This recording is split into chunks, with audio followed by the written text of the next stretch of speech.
last flickers of the Fox Festival still lingered in Kagekitsune Shichiru's thoughts.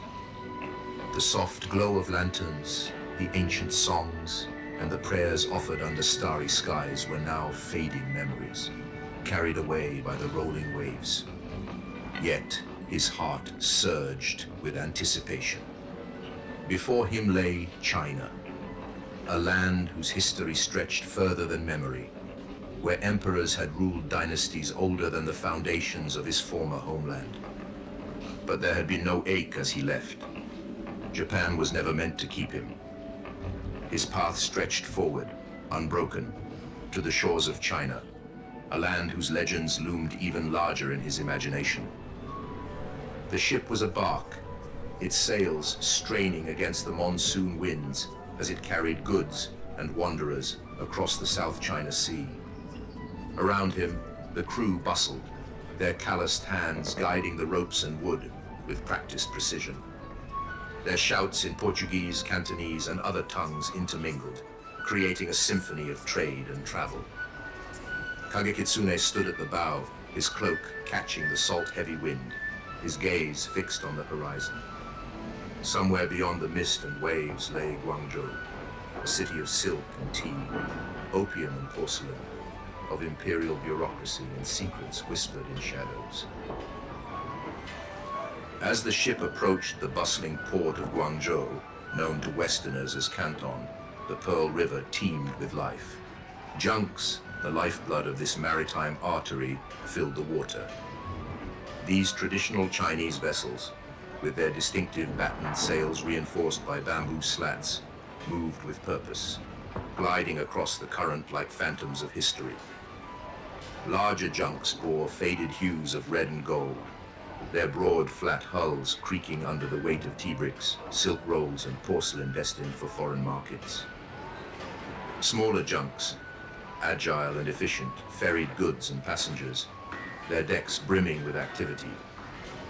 The sails, like pages of a great book, whispered tales of distant voyages as they shifted in the humid breeze. Their rhythmic swaying blended with the groan of weathered wood and the splash of river water against the hulls. Beneath them, smaller sampans darted like waterborne sparrows, their rowers deftly navigating the chaos. Laden with bundles of dried fish, bamboo baskets of fresh produce, and even live poultry, they embodied the pulse of the city's daily life. At the docks, the symphony of commerce reached its crescendo. Laborers, their bodies hardened by endless toil, moved in steady streams, unloading stacks of compressed tea bricks, each wrapped in waxed paper and stamped with intricate Chinese characters. Rolls of silk, glistening like liquid sunlight, were handed down with great care, their value rivaled only by the heavy barrels of opium, the shadow commodity, guarded by watchful eyes and guarded tongues. The air was thick with the mingling scents of river water, dried fish, pungent spices, and the faint sweetness of tea leaves. Amid the clamor, the occasional piercing call of a hawker echoed, advertising goods in rapid-fire Cantonese, punctuated by the clang of iron and wood from nearby blacksmiths. Towering over the waterfront stood the foreign factories, the austere trading houses of the great maritime empires. British, French, and American flags fluttered lazily in the sultry air, marking the territories of influence that cast long shadows over the city. From within these walls, merchants negotiated fortunes, their polished exteriors belying the ruthless trade that fueled their power. Away from the immediate frenzy, the city itself began to reveal its layers. Stone streets wound away from the docks, lined with narrow shopfronts selling everything from delicate ceramics to pungent medicinal herbs.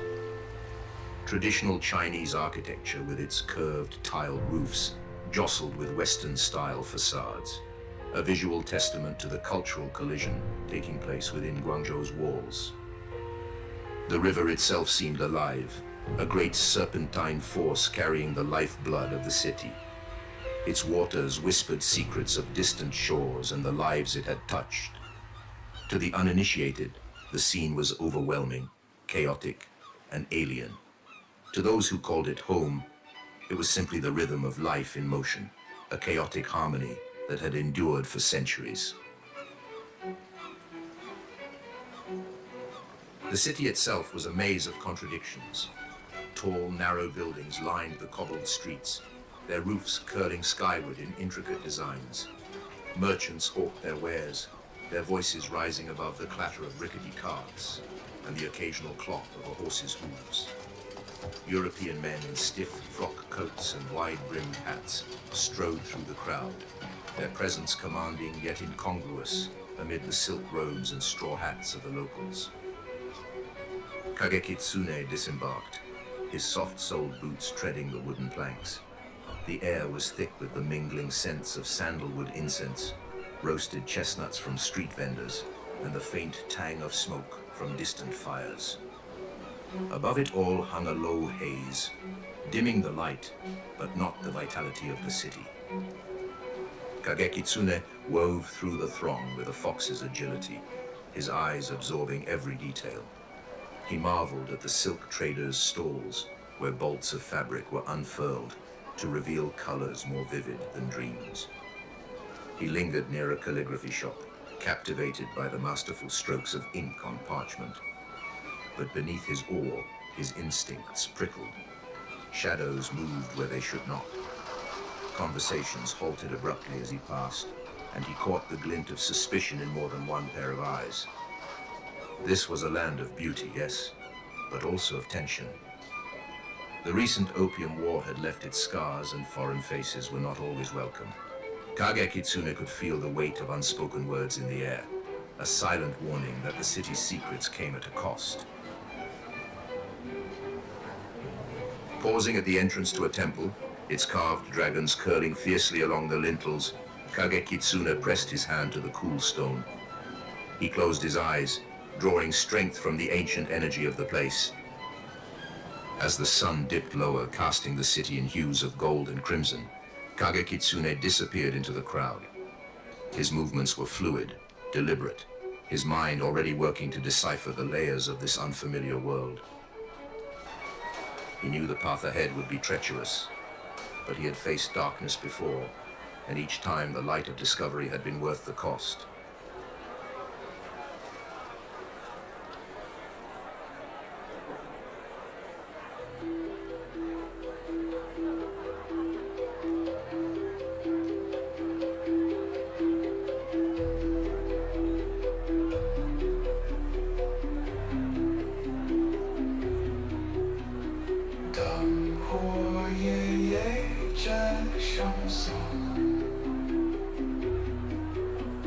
Lanterns flicker, the street hums more.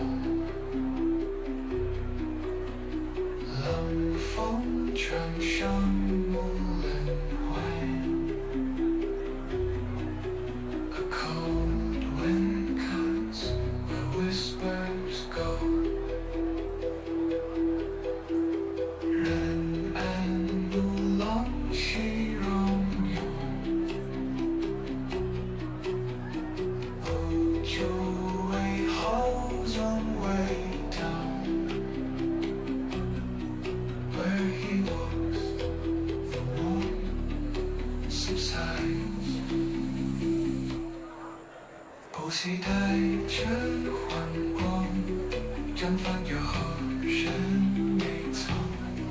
The merchant's cries dissolve in night. 聆听音是梦想，荧光如ram在释放。Eyes like knives carved through the air. Anger to the tragedies.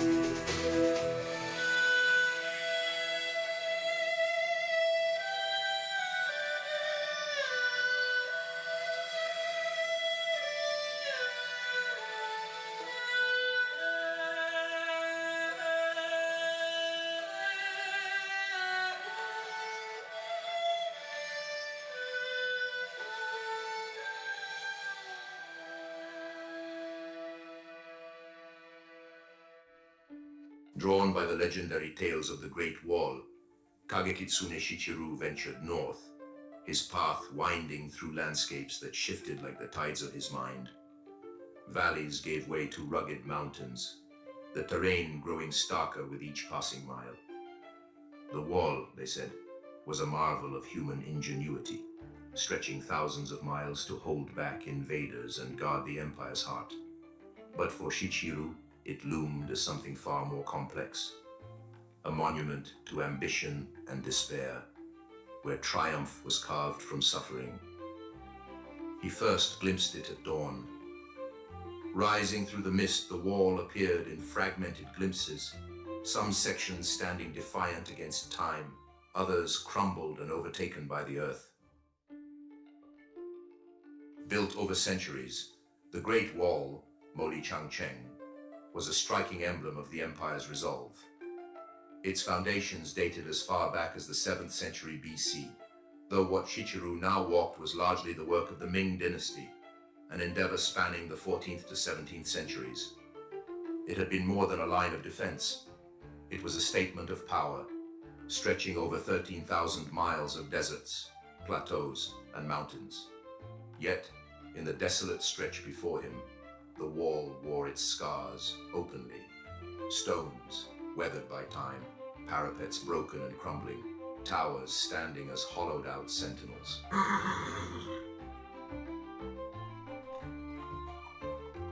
Muraille construite par des mains humaines. This wall, built by human hands, est-elle un rempart ou un tombeau? Is it a bulwark or a tomb? Ou peut-être les deux? Or perhaps both? As he moved closer, the wall revealed its dual nature, grandeur intertwined with tragedy.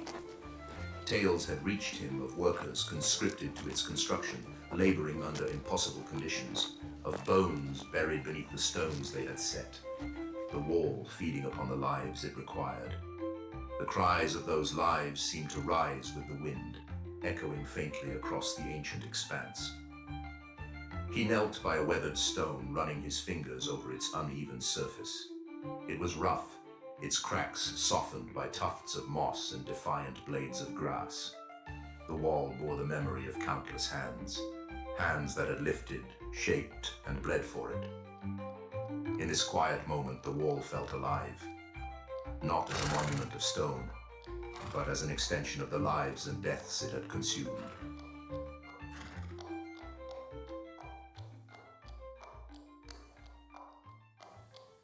Shrouded in the mist of early morning, the great wall stretched before him like an endless, undulating serpent.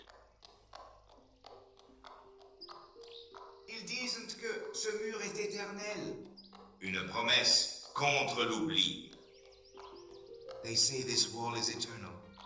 A promise against forgetfulness. Mais les pierres ne se souviennent pas des mains qui les ont posées. Pas vraiment.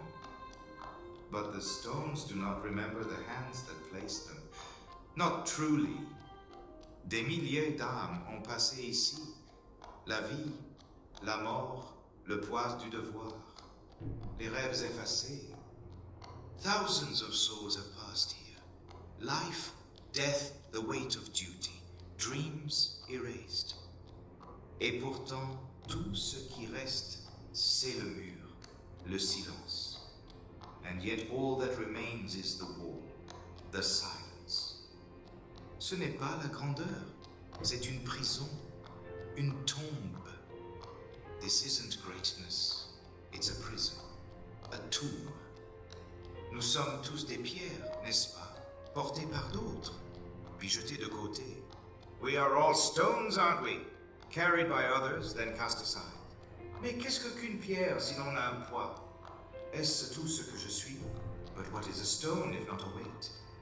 Is that all I am? J'observe, j'attends. Mais pourquoi? Même les morts ont une place ici. Et moi? I watch. I wait. But for what? Even the dead have a place here. And me? J'ai lu une fois que les âmes brisées deviennent des ombres. qu'elles errent, incapables de partir. I once read that broken souls become shadows, that they wander, unable to leave. C'est ce que je suis, n'est-ce pas? Une ombre, une âme cassée.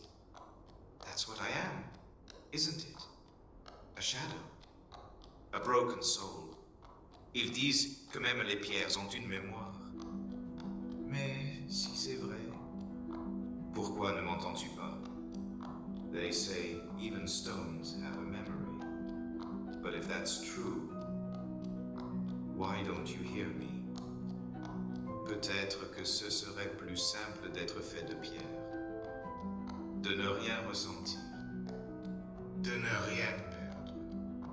Perhaps it would be simpler to be made of stone, to feel nothing, to lose nothing. The wall offered no answers. It stood as both a triumph and a grave.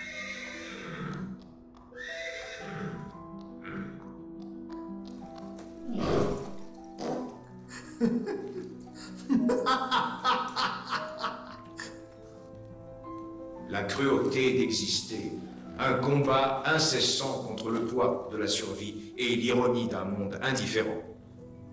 The cruelty of existence, an unending struggle against the weight of survival and the irony of an indifferent world.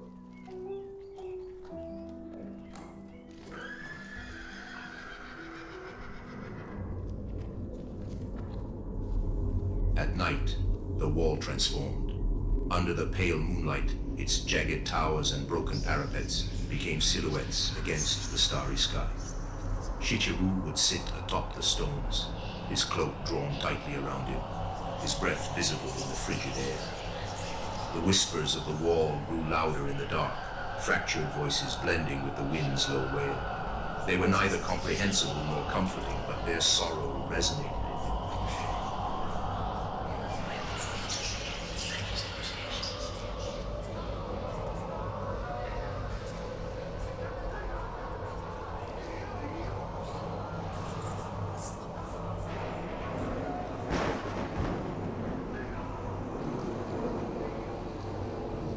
Thunder rumbles low across the horizon, vibrating through the ancient stones of the wall. The wind picks up, howling through the cracks, carrying the first cold droplets of rain. Lightning flashes, illuminating the mist, swirling around Kagekitsune Shichiru. He pulls his cloak tighter, but it is no shield against what is coming. The storm raged, its fury mirrored in the turmoil clawing within him. Thunder cracked like a whip, and the wall seemed to breathe, exhaling whispers that curled around the wind. At first, it was only the storm's voice. Then came words.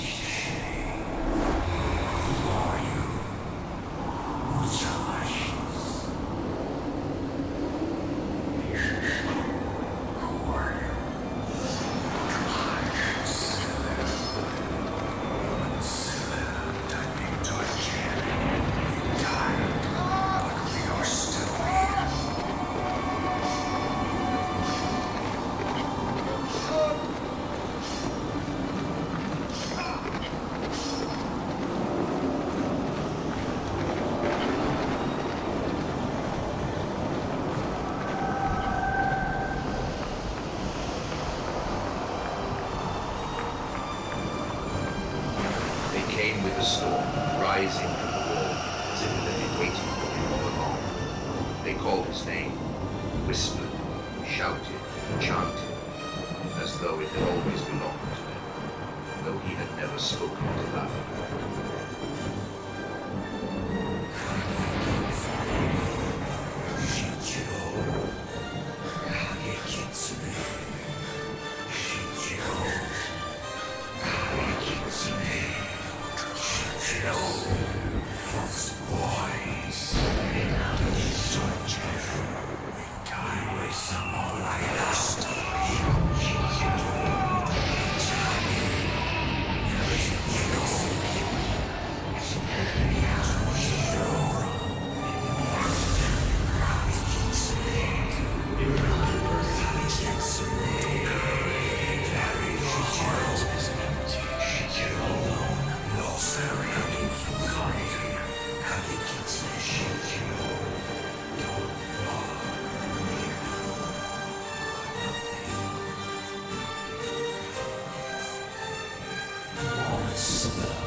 Donc Juan. Donc Juan. Même les morts te rejettent. Even the dead reject you. La mort vivante.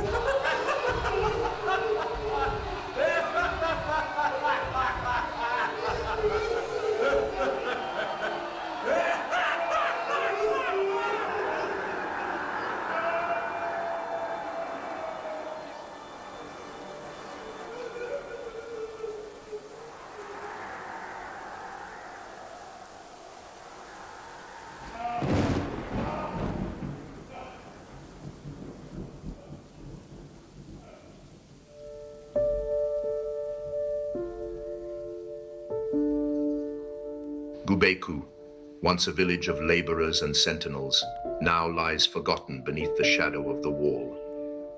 Its crumbling homes and broken hearths bear silent witness to centuries of toil. For generations, the villagers have whispered of the restless dead, souls buried alive in the stones, their cries rising through the wind. They call it the Wailing Wall. But sometimes they say, it is not the wind. Sometimes it is the shadow who wanders. The mist lay thick over Gubeku, rolling in waves that swallowed the land whole. From the hill's edge, a young man, just past boyhood, but not yet hardened by life, stood, his breath shallow, his eyes locked on the wall. It stretched across the horizon like a scar, its stones gleaming wet under the pale sliver of moonlight. He had heard the stories, tales told to frighten children, to keep them close after nightfall. They always warned him not to wander near the wall after dark. It was a boundary not only of stone but of spirits, a line where the living and the dead brushed against one another.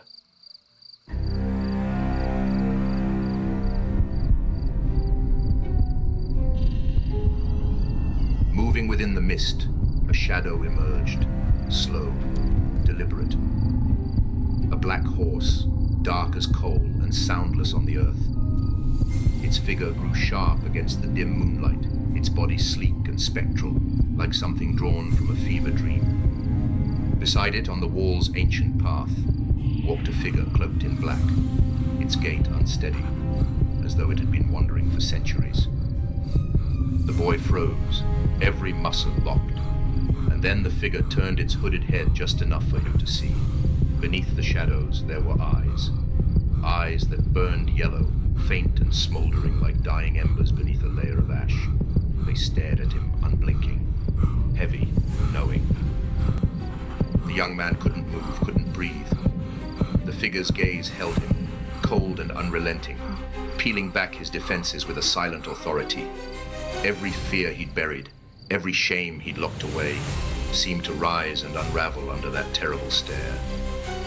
The black horse shifted, its movements unnaturally smooth, its hooves pressing soundlessly against the earth, as if it moved through a realm just beyond the living. And then, without warning, the figure moved on.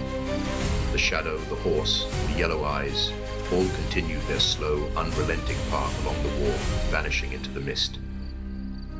The young man stumbled backward, his chest heaving, his pulse pounding in his ears. He turned and ran, away from the wall, from what he'd seen, from the echo of that terrible scream that followed him. He would tell the others of the ghost, of the shadow with the burning eyes, but deep down, he knew the truth. The Great Wall keeps its ghosts, and tonight he had seen one.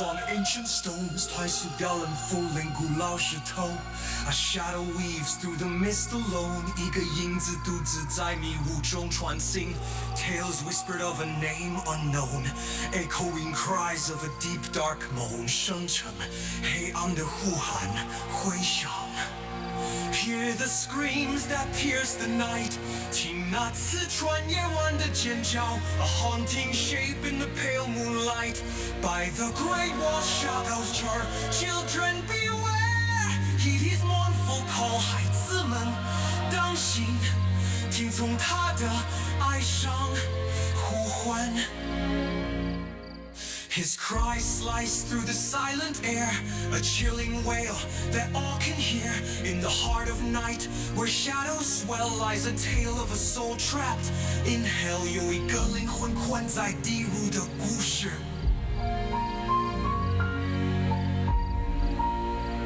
Hear the screams that pierce the night. 听那刺穿夜晚的尖叫. A haunting shape in the pale moonlight. By the great wall's shadows draw. Children beware. Heed his mournful call. 孩子们当心，听从他的哀伤呼唤。Ancient stones whisper of his fate. A wraith alone at the heaven's gate, bound by sorrow, his past unredeemed. In each echo, a warning gleamed. Hear the screams that pierce the night. 听那刺穿夜晚的尖叫. A haunting shape in the pale moonlight. By the great wall's shadows tall. Children beware. Hear his mournful call. 孩子们当心，听从他的哀伤呼唤。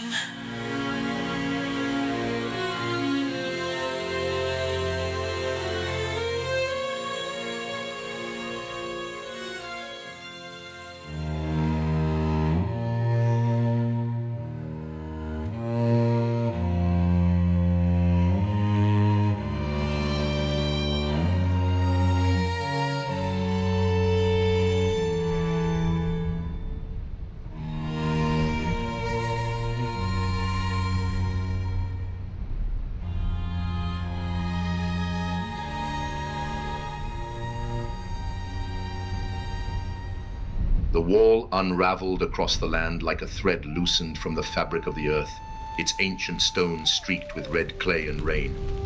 Treacherous sat at its base, his cloak heavy and sodden, clinging to his trembling frame. The night storm had passed, but the weight of it lingered, pressing on his chest like a stone. His breaths came shallow and uneven, his body aching from the madness that had racked him. The voices were gone, but their echoes remained, like whispers curling in the edges of his mind. He sat still, his head lowered, his bloodied fingers trailing through the mud. The silence around him felt suffocating, the wall's presence looming over him with an oppressive indifference. C'est un poids, une main froide qui m'efface peu à peu. The silence is no reprieve. It is a weight, a cold hand that slowly erases me.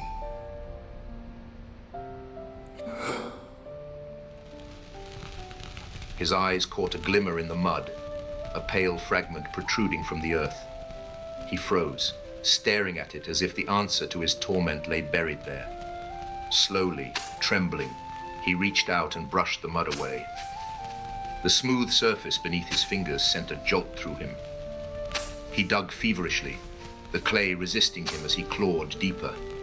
His nails cracked, his fingers bleeding, but he pressed on.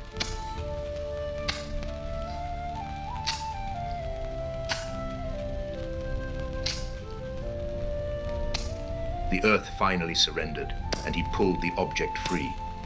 A skull, weathered and smooth, its hollow socket staring back at him. The weight of it in his hands felt unbearable, as though the wall itself pressed through the fragile bone. He cradled it, his breath shallow, his mind filled with voices he could not escape. Ils comptaient sur toi. Why didn't you do anything? They were counting on you. Tu les as laissés tomber, comme toujours. You failed them, as you always do. Ha! Toujours le même. Garçon renard. Ha! Always the same. Fox boy. His grip tightened, his fingers pressing into the bone. He searched its empty sockets for something, anything, but the void stared back at him, unyielding. Est-ce que c'était toi? As-tu crié pour moi et je ne t'ai pas entendu? Was that you? Did you cry for me and I not hear you? The silence of the skull mocked him, its emptiness a reflection of his own. His shoulders sagged and his voice cracked as he whispered again, pleading. Dis-moi ce que tu veux. Tell me what you want. He cradles the skull gently in his hands, the mist curling around him. His breath is shallow, his voice low and reflective as he gazes into its hollow sockets. Être ou ne pas être, telle est la question. To be or not to be, that is the question. He tilts the skull slightly as though expecting it to reply. Hamlet avait sa réponse, n'est-ce pas? Mais moi, être ou ne pas être, je suis entre les deux. Hamlet had his answer, didn't he? Poids de ces pierres, c'est le poids de l'oubli. Un homme vit, il meurt. Et tout ce qui reste, c'est le silence. The weight of these stones is the weight of forgetting. A man lives, he dies, and all that remains is silence. Life's but a walking shadow. A poor player that struts and frets his hour upon the stage, and then is heard no more. Mais que se passe-t-il quand l'acteur n'a jamais eu de rôle? Quand il n'a jamais été invité sur scène? But what happens when the actor never had a role? When he was never invited onto the stage? Même Erik a une place dans l'histoire, sous la poussière, une tombe, un nom, un repos. Mais moi, je suis chassé, méprisé, je suis un fantôme sans tombe, une ombre errante, sans maison. He presses the skull against his chest, the anger bleeding into bitter sardonicism. Peut-être que ce crâne a plus de réponses bonnes que moi. Even Yorick has a place in history, beneath the dust, a grave, a name, a rest. But I am hunted, despised. I am a ghost without a grave, a wandering shadow without a home. Peut-être que ce crâne a plus de réponses que moi. Perhaps this skull has more answers than I. It is at rest. As for me, I never will be. He sits against the wall, cradling the skull as if it holds the answers to the questions weighing on his soul.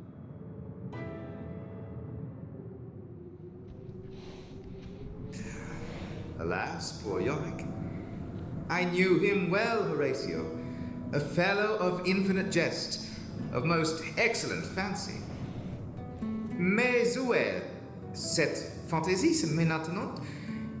Une tête vide, une cage sans oiseau. But where is that fancy now? An empty head, a cage without a bird? Byron aurait ri. La poussière, c'est tout ce que nous sommes. Il avait raison, n'est-ce pas? Byron would have laughed. Dust, that's all we are. He was right, wasn't he?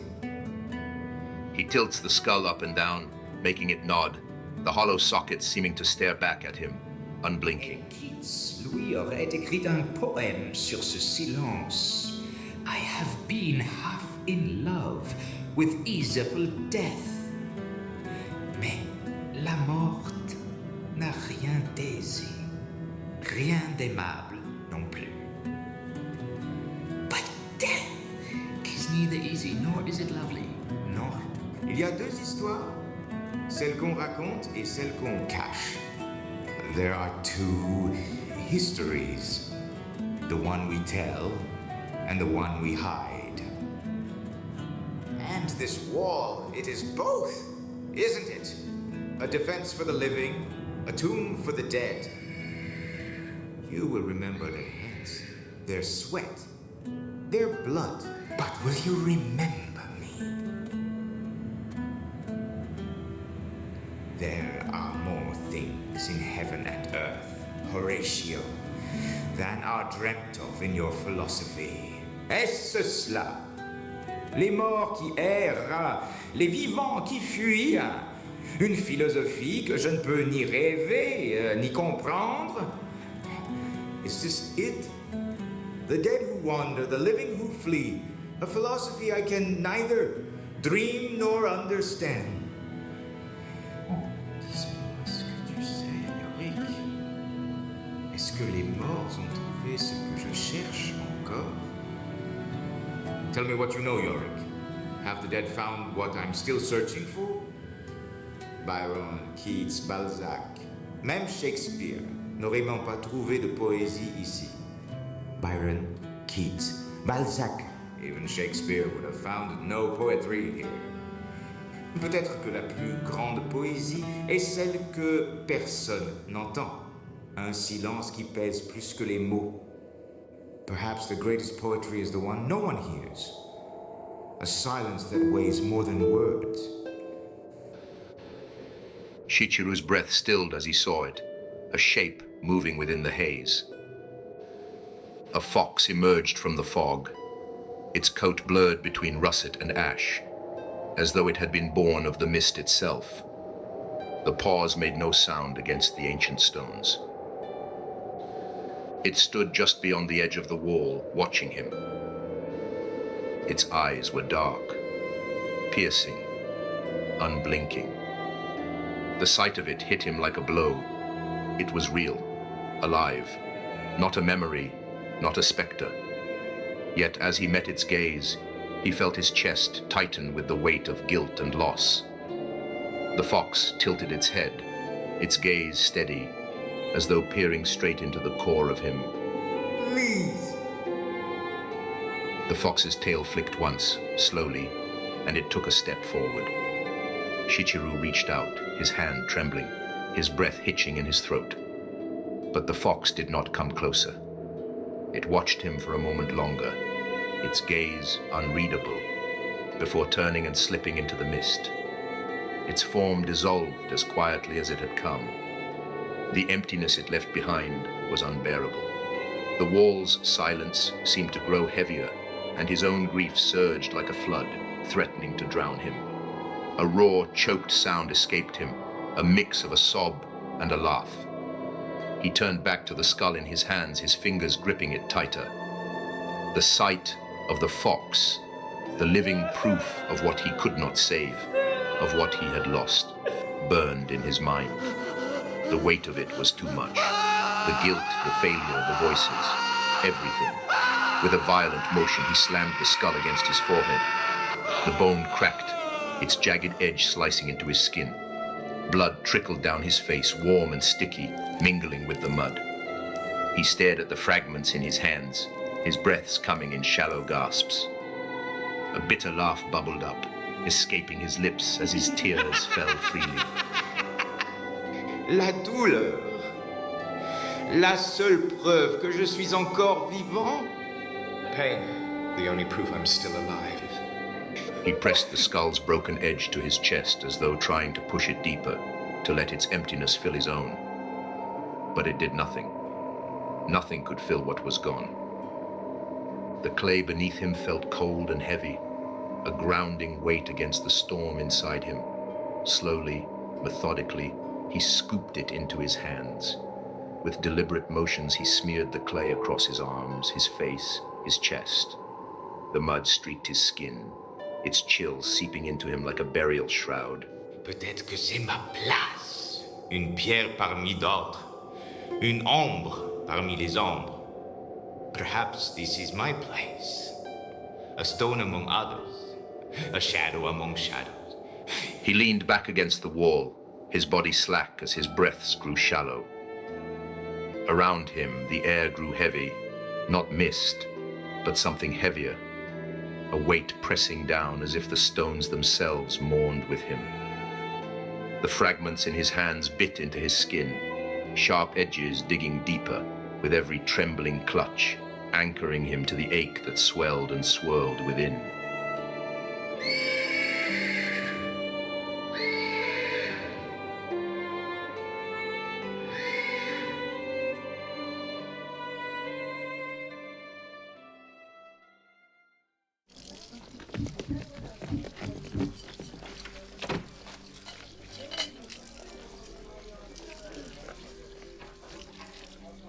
was a tea house like many others across the empire, though perhaps a little older, a little quieter. Nestled on the edge of the city, it seemed content to sit in the shadow of Peking's great walls, where the world moved a little slower. The beams of the tea house were dark with smoke, their edges worn smooth by time and countless hands. The walls leaned inward slightly, as though the building itself had grown tired of holding itself upright, but it was not without charm. The hearth burned low, casting a faint orange glow that made the wooden floor shimmer like water. The air was heavy with the scent of steeped leaves and damp wood, mingling with the murmur of travelers exchanging words over bowls of broth. For those who passed through its doors, the tea house offered a kind of respite. It was a place where merchants could linger before continuing their journeys, where scholars might pause to sharpen their thoughts, and where the occasional laborer could sit and breathe without the weight of the world pressing against their backs. But on this night, there was an unease in the air. The conversations that usually hummed like the low strings of a zither had dulled, the murmurs tinged with something hesitant, something heavy. It was not the kind of silence born of peace. It was the kind that waited. The reason for this unease was seated in the farthest corner, cloaked in shadow. But before I tell you of the figure in the corner, I must first tell you of the man who entered the tea house that night. Wei Lianzhong was a mandarin of the Qing Empire, a title that placed him among the highest ranks of the emperor's officials. For those unfamiliar with the workings of the empire, a mandarin was no mere bureaucrat. He was a servant of the emperor's will, tasked with governing provinces, cities, and the lives of those who lived within them. Their authority was vast, their responsibilities endless. They resolved disputes, collected taxes, maintained order, and ensured that the emperor's law reached even the furthest corners of the land. But the position was not one granted lightly. To become a mandarin was to endure the imperial examination, a test so grueling that it crushed most who attempted it. Those who passed emerged not just as scholars, but as masters of philosophy, literature, governance, and war. Wei Lianzhong had passed with distinction. He was a man of precision, a man who sought order in all things. But more than that, he was a man of questions. Wei Lianzhong was not content to enforce the law blindly. Where others turned away from mysteries, he leaned in. He was a mandarin who believed that even the smallest question, if left unanswered, could ripple into chaos. And so, when the villagers whispered of a figure who had come from the Great Wall, cloaked in black and trailing silence, Wei did not dismiss it.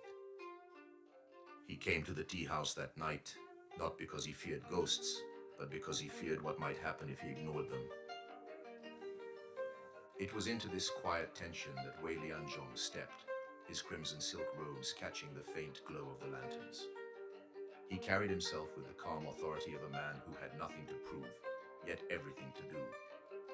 And though his arrival brought no great commotion, the air seemed to shift around him, as though even the tea house understood that something had changed. The mandarin had come to resolve a disturbance. But what he found that night was something far more unsettling than a mere shadow. The tea house had always been a place of quiet respite, where travelers spoke in low voices, and the fire hummed softly in its hearth. But that night, the quiet was different. It was heavier, laced with unease, as though the very walls had absorbed the nervous glances and murmurs of the patrons seated within them. The source of this unease sat in the farthest corner, cloaked in black. His robes, heavy and worn, carried streaks of pale dust from the wall, as though he had walked its endless spine and left a part of himself behind. He did not eat. He did not speak. He only sat, his stillness sharper than the movements of the room.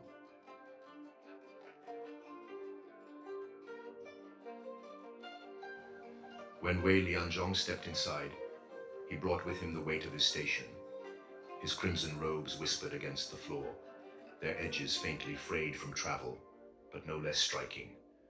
He moved with the calm deliberation of a man accustomed to command, his gaze sweeping the room not for warmth, but for answers. For a moment, there was no sound between them. The fire crackled softly, its warmth barely reaching the far corner of the room where the two figures sat. One cloaked in red, the other in black, the folds of his robe blending with the shadows like ink spilled across the floor. 他们说你从长城而来，你为什么在这里？ They say you came from the wall. What are you doing here? The man in black tilted his head slightly, the faint streaks of dust along his cloak catching the flickering light. His voice, when it came, was low and dry, threaded with a sharpness that made the room feel smaller. 若水，难道看不出来吗？ Haunting, can't you tell? 啊，你以为做随时得按，或许这只是无法释怀的借口。You think haunting is an answer. Perhaps it is merely an excuse for what cannot be let go. 那取决于你的定义，毕竟选择不多。如果你有更高明的建议，我很乐意听听。That depends on your definition. After all, options are limited. If you have a better suggestion, I'm happy to hear it. Wei regarded him carefully. There was nothing hurried in his gaze, no sign of impatience or irritation. He simply studied the man in black, as one might study a puzzle that had yet to reveal its shape. 这里的人需要安者，而你带来了沉默，却不带安者。你觉得这是公平的吗？ The people here seek peace. You bring silence, but not peace.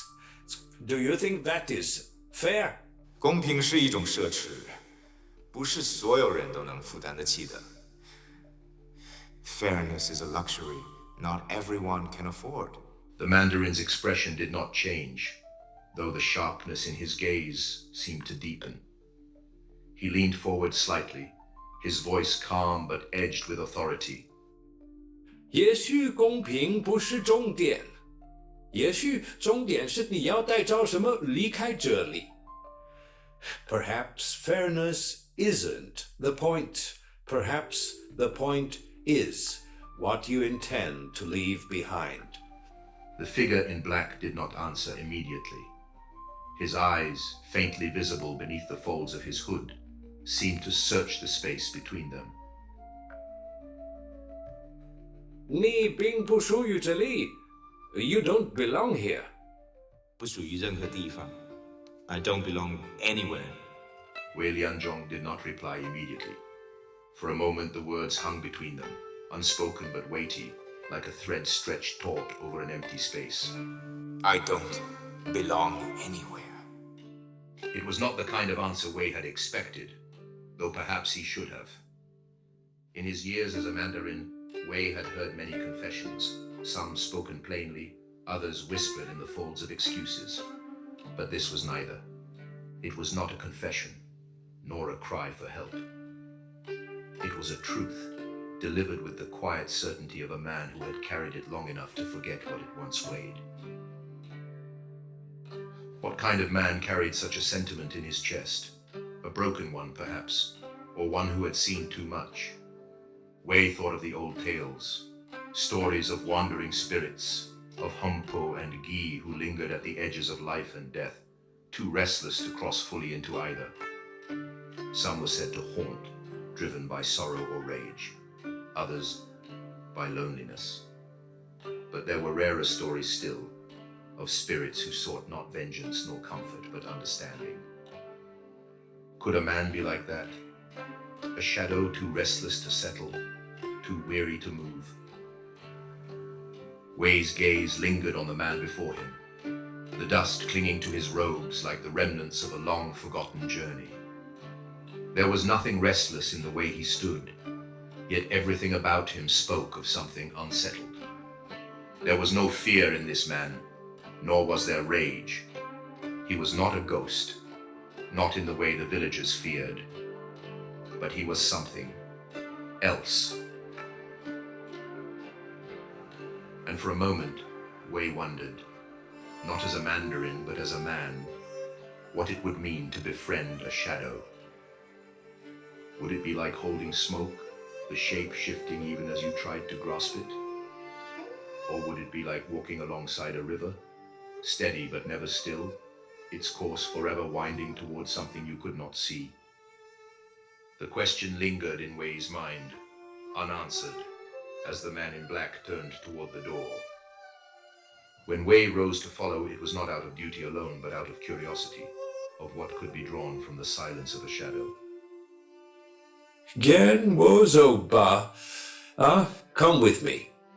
And so, the shadow left with the Mandarin, not as a servant, but as a guest, as a question waiting for its answer. The tea house exhaled softly in their absence, the murmurs of its patrons returning like the tentative strings of a broken melody.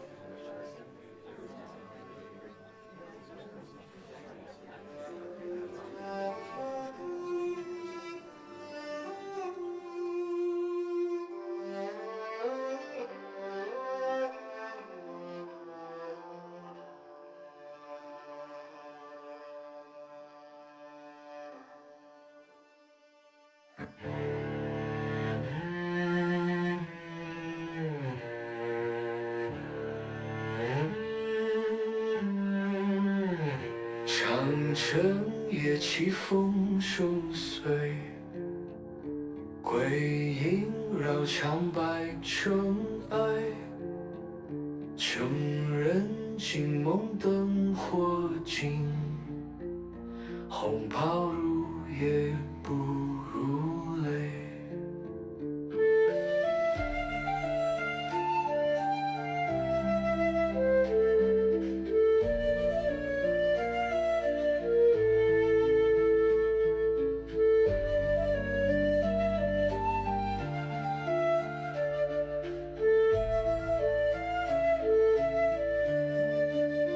Villagers woke to fading light as Wei in crimson strode like thunder's might. 茶馆有灯映入墨，地狱未散寒意碎，鬼鸣开口如刀锋，鬼打城落心中爱。19th in shadows pulled like ink, whispers froze as the cold did sink. We spoke sharp as a blade's refrain. The ghost replied with autumn rain.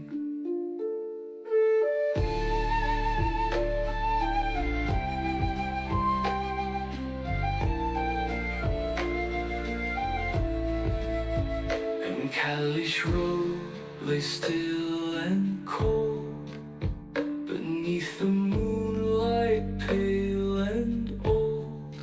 The Mandarin walked with shadow near, his retinue silent to awe, to fear.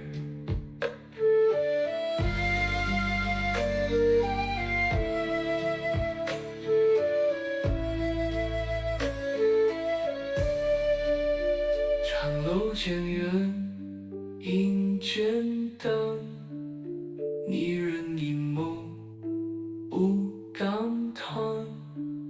此后歌声双重阳 Down the road, like figures blurred.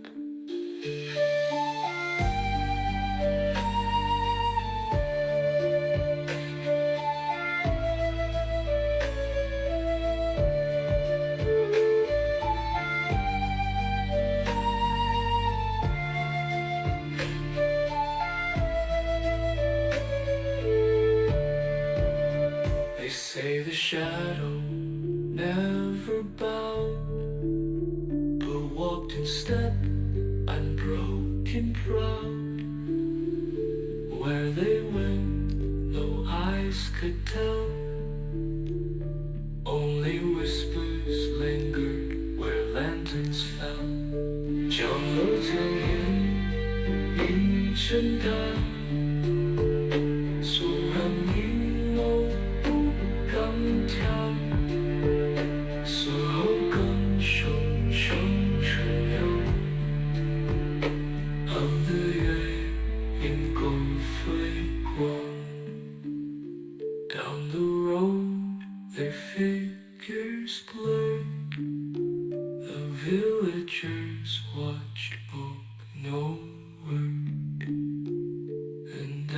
since the song is sung of way in the shadow, walking as one.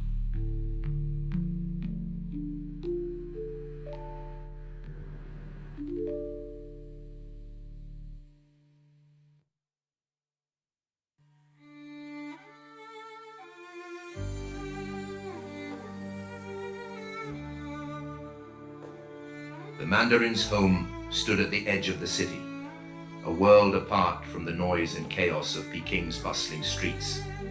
Its high walls concealed a sanctuary of quiet elegance, a space where the wind carried the scent of cypress and jasmine, and the soft hum of distant chimes seemed to hold time in suspension.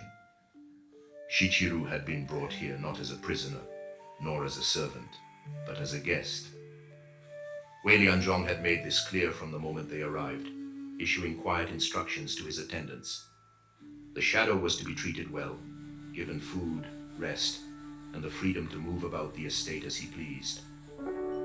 It was an act of hospitality that felt almost reverent, though the reasons behind it remained unspoken. The courtyard stretched wide, its stone paths winding through gardens of cypress and plum trees. A koi pond lay at its center, its surface rippling faintly as the fish moved beneath the water, their scales catching the light like scattered coins.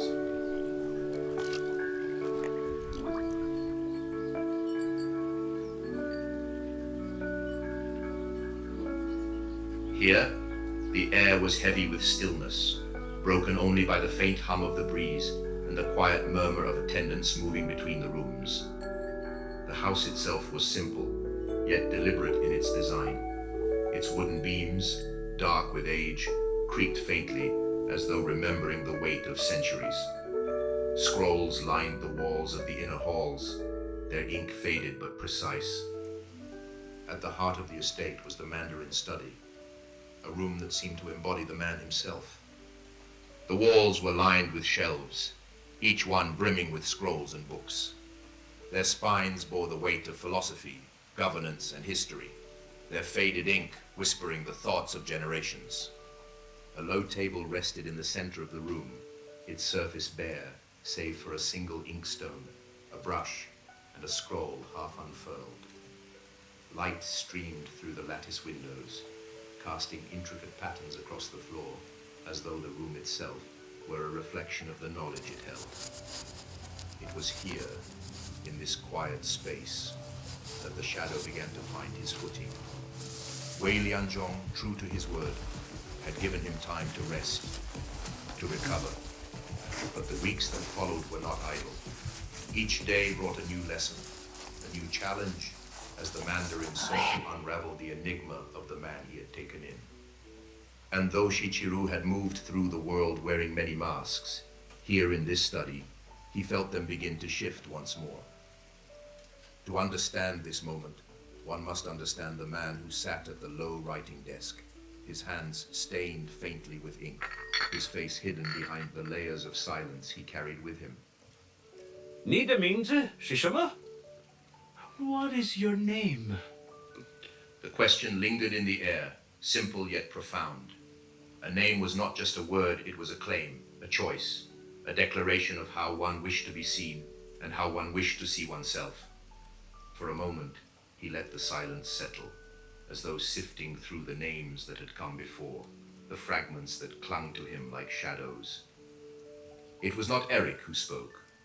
It was not the shadow who had walked the Great Wall, nor the one who had haunted the forests and fields of his youth. But it was not separate from them either. When he answered, the name that emerged felt neither chosen nor forced. It felt inevitable, as though it had been waiting for this moment to take form. 我叫银狐. I am called 银狐. Yinhu, the shadowed fox. A name that carried the resilience of Renard, the weight of O Bengalogav, and the cunning that had defined every mask before it. Yet it was not merely a reflection of the past. It was something sharper, quieter, and infinitely more dangerous. 银狐，狐狸的影子，一个有趣的名字。它的意义是什么？银狐 The shadowed fox, an interesting name. What does it mean? Shadows conceal, but they also reveal. They are born of light, shaped by its absence, and bound to its presence. A shadow is a paradox, truth and lie, presence and void.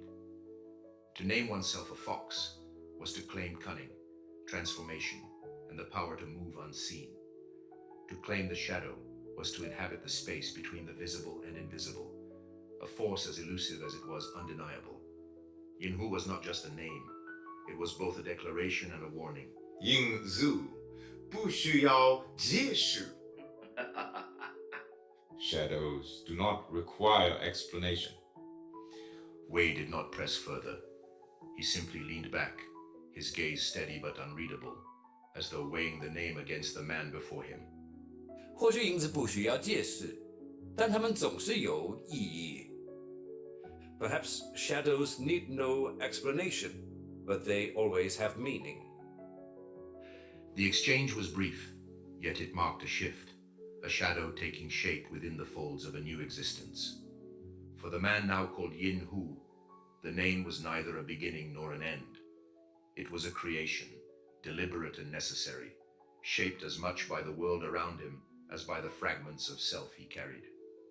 Kagekitsune Shichiru had been the wanderer, moving through silence and distance. And so, he transformed, once again, not as an escape, but as a continuation. The shadowed fox carried within him all the names he had ever worn, all the masks he had ever shaped. They were not gone. They were simply waiting, woven into the edges of the man who now walked through the halls of the Forbidden City, as though he had always belonged there.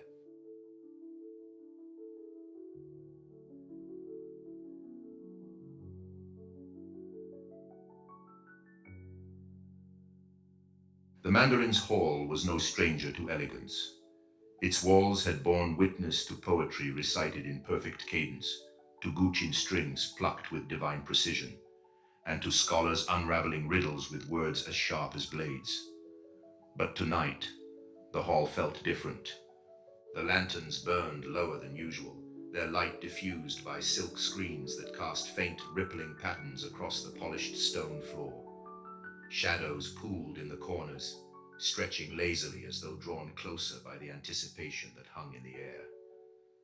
The courtiers sat in silence, their movements restrained but not calm. They were accustomed to marvels, yet something about this night unsettled them. A shadow had been brought into their world by Mandarin Wei Lianzhong, and not one of them could say why. At one end of the hall sat Zhou Rong, the scholar, his ink-stained hands clasped tightly as though gripping an unspoken question. His scroll lay untouched before him, the blank parchment mirroring the uncertainty in his eyes. Zhou was a man who thrived on answers, yet tonight he felt adrift in the unknown. To his left was Lady An Ling, poised and inscrutable. She cradled her teacup with deliberate precision, her lips curved in the faintest smile, a smile that seemed to mock the restlessness of the room. An Ling had always understood the art of saying nothing and everything with a single glance. Opposite her was Liang Shen, the poet whose verses had once charmed even the emperor himself. But tonight, his fingers tapped impatient rhythms on the lacquered table, his usual charm eroded by the gnawing discomfort of mystery. Together, they formed the Mandarin's trusted retinue, a reflection of his wisdom and power. Yet tonight, even they could not mask their unease. Tazanari, where is he? Liang's voice broke the quiet, sharp and impatient. 也许影子不能忍受光明. Perhaps shadows cannot stand the light. Lady Anling arched a brow, her expression poised. 或者他在观察我们，让我们显得愚蠢。Or perhaps he is watching us, letting us appear foolish in our speculation. Zhou's voice, quieter but no less steady, followed. 大人带他来这里是有原因的。如果他信任这个人，那么也许我们也应该信任他。The Mandarin brought him here for a reason. If he trusts this man, then perhaps we should do the same. 影子、鬼魂 ，shadows, ghosts。长城的鬼魂不存在，就像影子无法有力量一样。Ghosts of the Changcheng do not exist, just as shadows cannot wield power. Liang Shen's words drew faint laughter, but it was tinged with unease.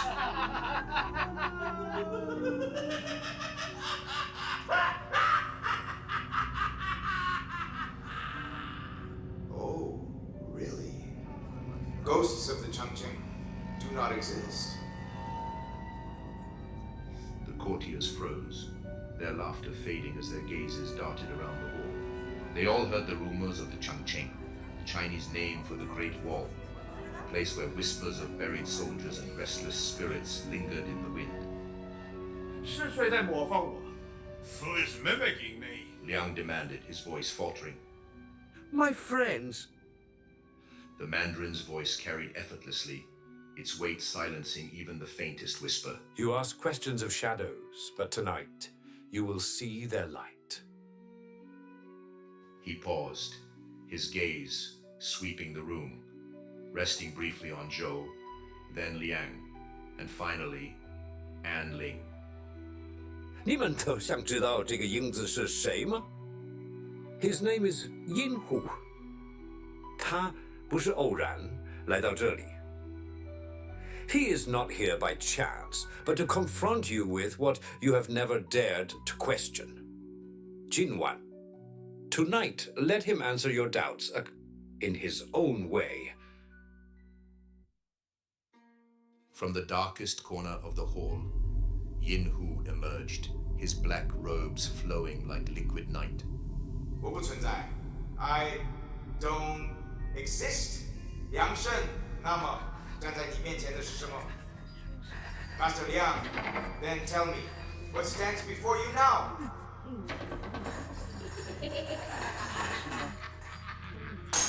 What trick is this? 疑法，或许，但既然影子没有力量，为什么你的声音在颤抖，梁胜先生 ？A trick? Perhaps, but if shadows have no power, why does your voice tremble, Master Liang? 梁胜先生，你是一位诗人，是吗 ？Master Liang, you are a poet, are you not?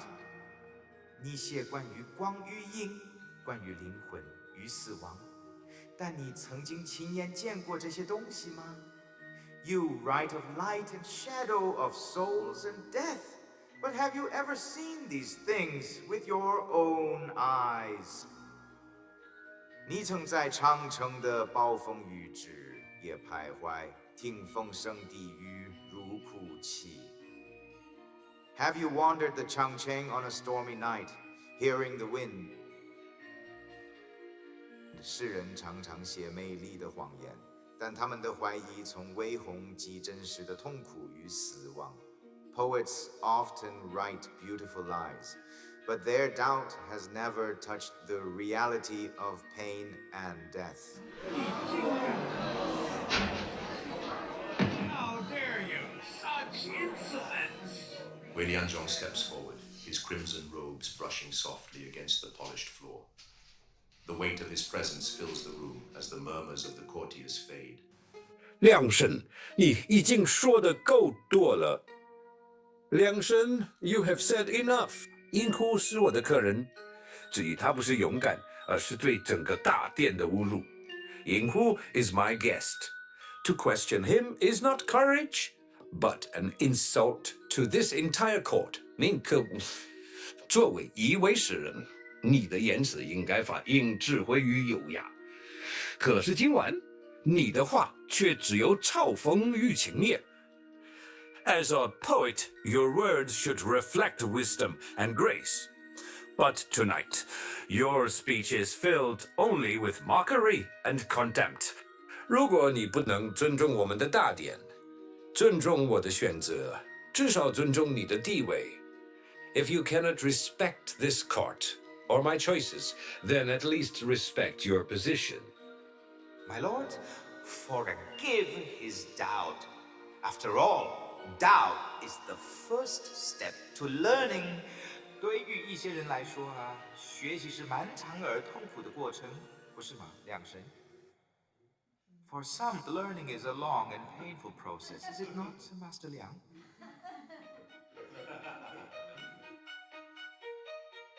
Shadows, ghosts. You say they do not exist. 但是真实与虚幻的边界呢？ But what of the boundary between the real and the imaginary? 影子是光的半路，但从不属于光明。Shadows are the companions of light, but they never belong to it. 他们游走于真实和幻想之间。The truths left unspoken 为说出口的真相 and the memories we bury. 你说他们没有力量，但这些呢？ You say they have no powers, but what of these? 没有手，却能红抹你。No hands, yet they touch you. 没有声音，却让你听见他们的地狱。No voice, yet they make you hear their whispers.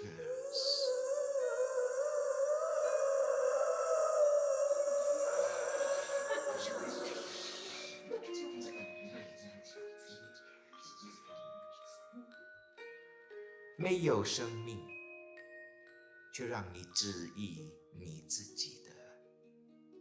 No life, yet they make you question your own. 魔法是现实与幻想之间的桥梁。Magic is the bridge between reality and fantasy. 今晚，我将模糊这些界限。Tonight, I will blur these boundaries. 看好了，因为今晚你们将听到影子的故事。Yin Hu stood at the center of the hall, holding an ancient vessel, the Huohu, a traditional performance tool.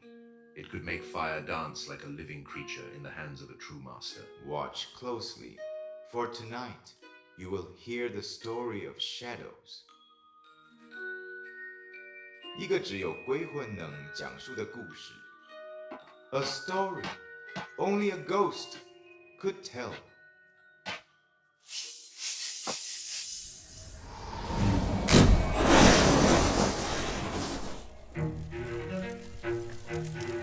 长夜，我将模糊结界上。You see how the shadows twist and sway, bringing light to where darkness plays. Each step they take, each move they make, finds the truth in the stories they break. 龙在咆哮，呼喊在飞，风力在温暖闪入的灯杯。Between fire and shadow, where dreams are spun, a world of illusion has just begun. 火光在舞，人无回绕，秘密在光与暗中揭晓。它不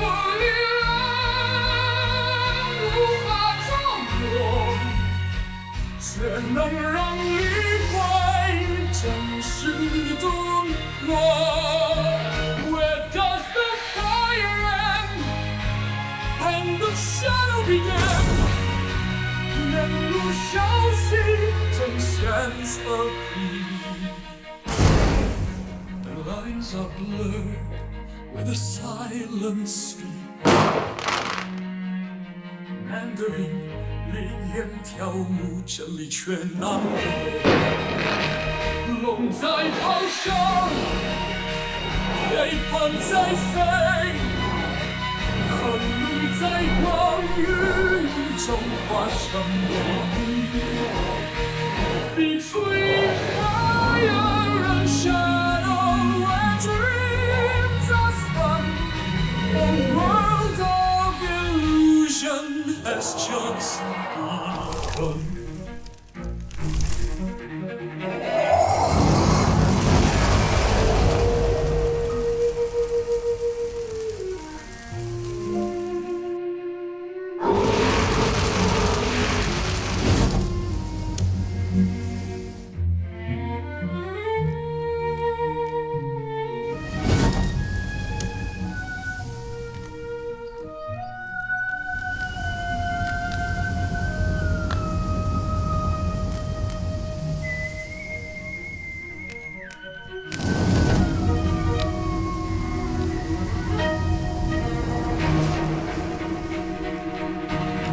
仔细看，一切只是影子的诗句。For all is but a play of shadows.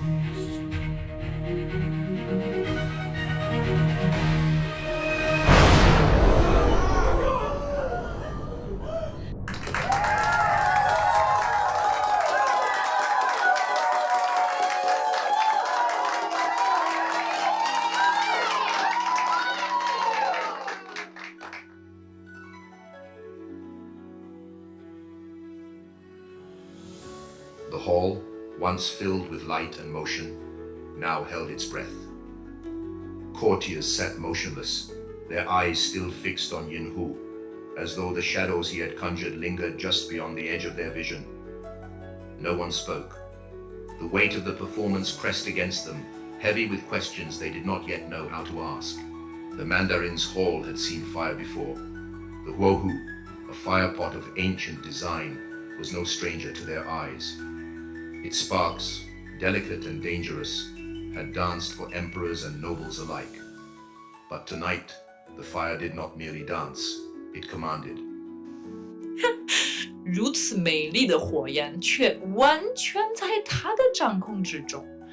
Such beautiful flames and completely under his control. Lady Anling, poised even in awe, spoke what the others would not say. The Huohu, a tool of mastery and precision, had become something more. It had bent to Yin Hu's will, as though fire itself recognized its master. 火护确实是一种收敛的艺术，但今晚，它似乎有了自己的生命。The Huohu is certainly a practiced art, but tonight, it seemed alive. The Huohu's history is steeped in tradition, its roots reaching back to the Qing dynasty. Forged from iron and etched with phoenixes and dragons, it was more than a tool, it was a symbol. To wield it was to command chaos and beauty in equal measure, a test of skill and courage. But tonight, Yin Hu had transcended tradition. He turned fire into a language, its sparks painting the rise of dragons, the flight of phoenixes, and the eternal dance of shadow and light, a story etched not on parchment, but in the air itself. 那龙性的火焰，这真的只是表演吗？ The dragon-shaped flames, was that really just a performance? Liang Shan's doubt cracked under the pressure of what he had seen. The flames had not simply taken the shape of a dragon, they had moved with purpose, their coils alive with impossible grace. And he had heard the dragon's roar, its power echoing in his chest. 这样的掌控力，它就像一个人被阴影召唤，感源于它结合。Such control. It is like being summoned by a shadow, willing to bind yourself to it. The courtiers spoke in fragments, their words halting as they grasped for understanding. The fire had not simply obeyed, it had sung. The dragon roared, and the phoenix cried, their voices as vivid in memory as the flames that birthed them. 银护经晚展示的不是驾驭火焰的技艺，而是火焰的灵魂。银护 has shown us not the mastery of fire, but its very soul. Mandarin Wei Liangzhen, a man unshaken even by wonder, stepped closer to Yin Hu. His voice, calm yet resolute, carried the final word. 你不仅仅是银狐，你是龙的使者。银狐 You are not merely the shadow fox. You are the dragon's envoy. And so the title was bestowed. Yin Hu, the shadow fox, had commanded not just fire, but the myths it carried. In the Huohu's flames, he had conjured dragons and phoenixes, not as mere shapes, but as symbols of power and renewal. He had summoned their voices, the dragon's roar, the phoenix's cry, and woven them into a legend no courtier would ever forget.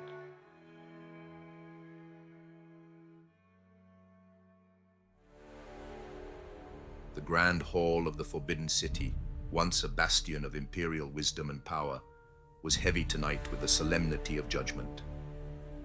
Shadows clung to the corners, twisting with the flickering of lanterns.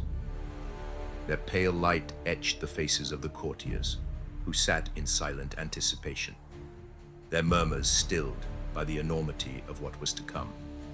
Mandarin Wei Lianzhong stood at the hall's center, his crimson robes a stark beacon against the gloom. By his side, Yin Hu watched with unblinking intensity, his presence like the edge of a storm cloud, silent but heavy with impending violence. The accused was dragged into the hall, his knees scraping against the polished stone, his wrists bound tightly with thick ropes. His face was pale, not from fear, but from resignation. He had known this moment was coming, yet its arrival carried a weight no one could truly prepare for. The wooden execution frame loomed in the center of the hall, its rough-hewn beams lit starkly by the lanterns. A long blade hung suspended above it, gleaming coldly, its edge freshly sharpened. The air seemed to hum with its menace. Wei Lianzhong's voice cut through the silence, calm but unyielding. 你知道你的罪行 Traitor, you know your crime.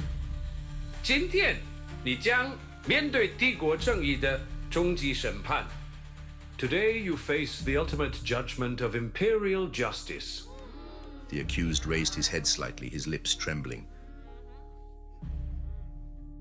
My lord, Wei raised a hand, silencing him. 没有话语能洗清背叛. No words can absolve betrayal. The hall was silent except for the faint scrape of the accused's knees as he was forced upright, his head pressed against the block. Around him the courtiers leaned forward, their faces a mixture of morbid curiosity and unease. Even among the loyal, the sight of execution carried a grim reminder of power's reach. Wei stepped closer, his words measured and deliberate. 背叛帝国的人必须接受最终的代价. Those who betray the empire must pay the highest price. Yin Hu's gaze shifted, not to the accused, but to the courtiers. He studied their faces, filing away their reactions, who averted their eyes, who leaned in with fascination, and who whispered nervously behind their hands. The executioner stepped forward, his hand steady as he adjusted the blade. The room seemed to hold its breath, the only sound the faint creak of the wooden frame. Wei gestured to Yin Hu, his voice low but commanding. 观察每一个表情，每一个反应，这是恐惧的力量. Observe every expression, every reaction.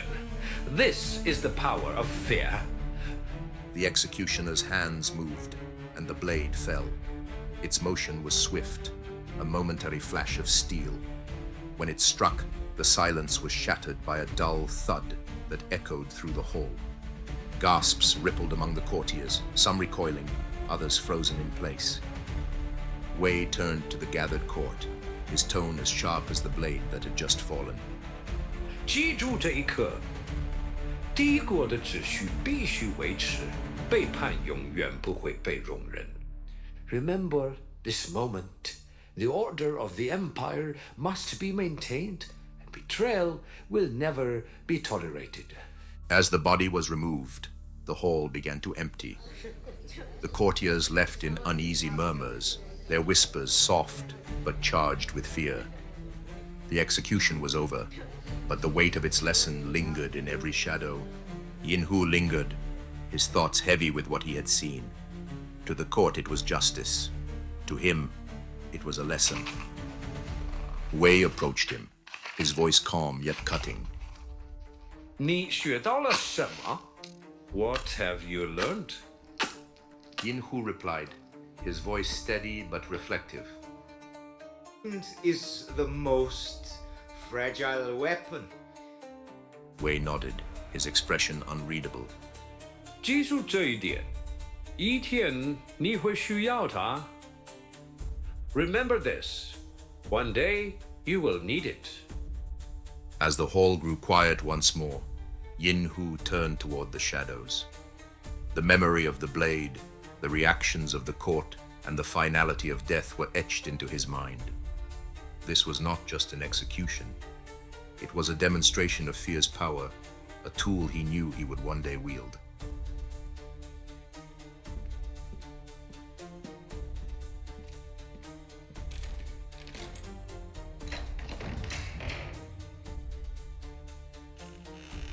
The study's stillness was like water, calm on the surface but with unseen currents below. The low table bore a map of the region, its intricate lines tracing mountains, rivers, and roads, the lifeblood of the empire. To a Mandarin, it was more than ink and parchment. It was a battlefield, a tool of governance, and a symbol of the emperor's trust. Wei Lianzhong stood at the table's edge, his shadow stretching across the wall like a colossus holding the weight of the empire. In his crimson robes, he was both scholar and warrior, a man whose duties extended beyond administration into the delicate balance of life and death. For a Mandarin, rebellion was not merely a threat, but a test of loyalty, strength, and strategy.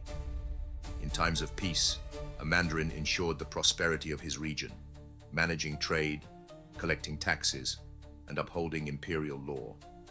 But in the shadow of rebellion, his role shifted. He became the emperor's general, commanding garrisons, mobilizing troops, and protecting the empire's borders from collapse. It was his duty to gather intelligence, plan campaigns, and crush uprisings before they could spread. Wei Lianzhong knew these tasks well. He had led soldiers into battle, forged alliances with wavering towns, and presided over courts where treachery was dealt with swiftly. Tonight, however, he faced a different kind of challenge, a rebellion that demanded not just swords, but shadows. 康熙帝曾说：“平定叛乱的道人不在战场，而在人的心里。” The Kangxi Emperor once said, "The blade that ends rebellion is not found on the battlefields, but within the hearts of men." His voice was low, as if speaking to the map itself. His fingers drifted across the parchment, stopping on a northern town marked in red. It was small and unremarkable, but its position was critical, a dagger poised at the empire's throat. If lost, it would sever supply lines and embolden the rebels. 你是长城的影子，一个幽灵，隐户。如果你是我，你会怎么做？ You are the shadow of the Great Wall, a ghost, 隐户。If you were me, what would you do? Yin-Hu stepped forward, his movements as deliberate as the shifting of a chess piece. His shadow stretched across the table, swallowing the town marked in red as if to erase it from existence. The brazier's flame flickered, casting shapes on the wall that seemed to move with a will of their own. 影子叫人观察，学会沉默，等待敌人，自己露出破绽。Shadows teach observation, the art of silence, and the patience to let the enemy expose their own weakness. 力量可以击碎敌人的剑，但恐惧可以让他们忘记如何握剑。Strength can shatter the enemy's sword, but fear can make them forget how to hold it. The light from the brazier caught the edge of a polished mirror as Yin-Hu lifted it from the table. He tilted it carefully, letting the flame's reflection twist across the wall.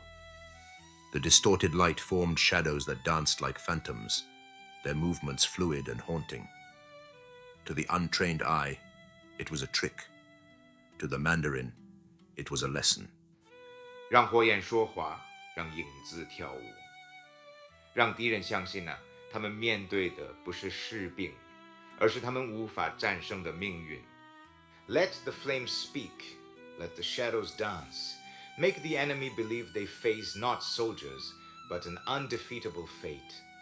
士兵需要的不仅是剑，而是他们从未想过的力量。你将叫他们成为昂基。The soldiers need more than swords. They need a power they have never imagined. You will teach them to become shadows. The firelight flickered, illuminating the winding mountains on the map and the uncertain future. The shadow of war had descended, and Yin Hu's wisdom would redefine the meaning of fear.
Not its roar， 我们学会了用沉默杀敌，而不是刀剑。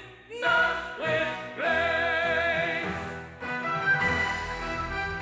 我们是武器 ，We are weapons。我们是敌人无法击败的梦。We are。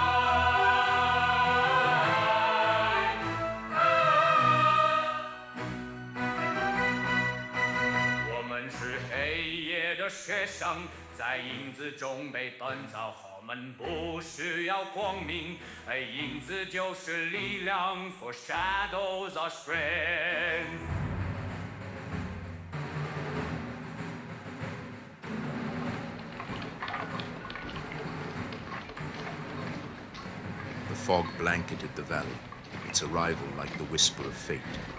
To the rebels, it was nothing more than a natural occurrence. But to Yin Hu and his soldiers, it was the perfect tool. This night would become a legend, and legends demand a hero, or a ghost. In the northern provinces of the empire, an ancient tale was told. It spoke of a forgotten general who led an army of the dead through the fog, defeating rebels with fire and illusion. The Mandarin soldiers hid at the edges of the fog, waiting for the signal.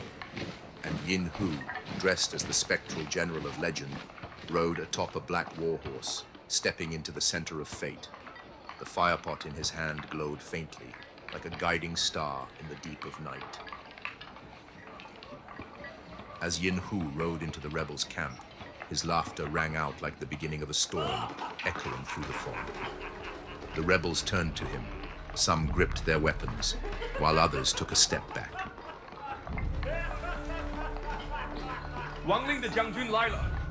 The general of the dead has come. One rebel cried, his voice trembling as if afraid to awaken something even more terrible. Yin Hu did not stop. He rode through the camp, the firepot in his hand suddenly bursting into a brilliant flame, illuminating every terrified face in the mist. At the same time, fire and smoke erupted on either side of the camp. The soldiers had lit fireworks, their sharp whistles piercing the darkness. Shadows twisted in the smoke, like spirits crawling up from the earth. The firelight flickered, illuminating the rebels' deepest fears. As the rebels descended into chaos, the Mandarin soldiers emerged from the fog. They gave no shouts, only the silent rhythm of their steps and the swift flash of their blades. The rebels tried to regroup, but their commanders had already been broken by terror. They could not see their enemies. They could only hear footsteps coming from all sides. Fear spread like poison. The rebels began to flee, their weapons falling to the ground like discarded toys. Some tried to kneel in surrender, but more fled into the fog as if they could escape ghosts that did not exist.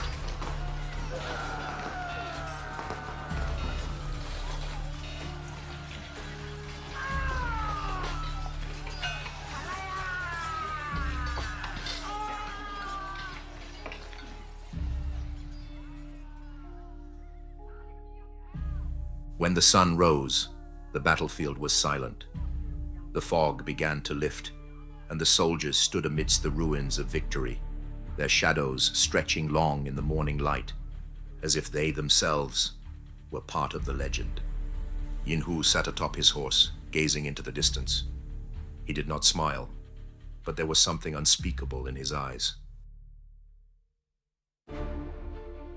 传说不是偶然的，它们是我们创造的。Legends are not born by chance.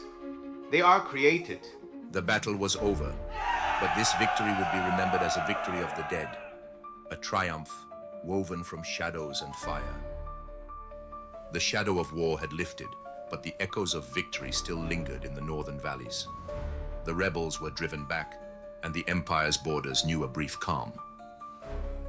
For Yinhu, however, victory did not mean belonging.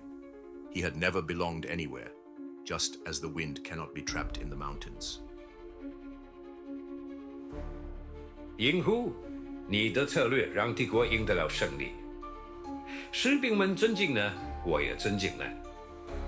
但你为何看起来想要离开？银狐 Your strategy brought the empire victory. The soldiers respect you, and I respect you. Yet why do you look as if you are about to leave? 结束了，可是世界依然很大。每一个边界后都有新的传说，每一个村庄里都有未被揭开的秘密。我无法被一个地方束缚，因为影子也从不被困住。The war is over, but the world remains vast. Beyond every border lies a new legend. In every village, secrets yet untold. I cannot be bound to one place, for shadows are never confined. 但这里需要呢，帝国需要你的智慧，士兵需要你的领导。这是，你难道不觉得你的任务还未完成？ But we need you here. The empire needs your wisdom, the soldiers, your guidance. Do you not feel your task is unfinished? 一个士兵的任务是赢的战斗，我的任务是提醒世界，影子也能书写历史。现在这已经完成了。A soldier's task is to win battles. My task was to remind the world that shadows too can write history. That is now complete. I will continue to move, for shadows exist only in motion. If the Empire needs me again, I will return. But for now, I must go. The Mandarin's words could not sway Yinhu, for his soul belonged to no one and no place. He was a wanderer, a shadow destined to walk the edges of the world. To Yinhu, to stay was to stagnate, and stagnation was his only enemy.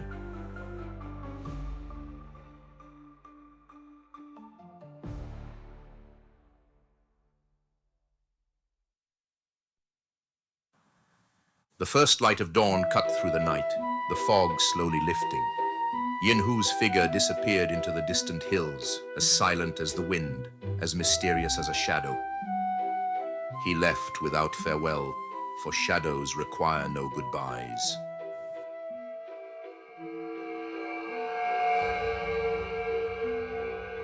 Ah, Tonkin.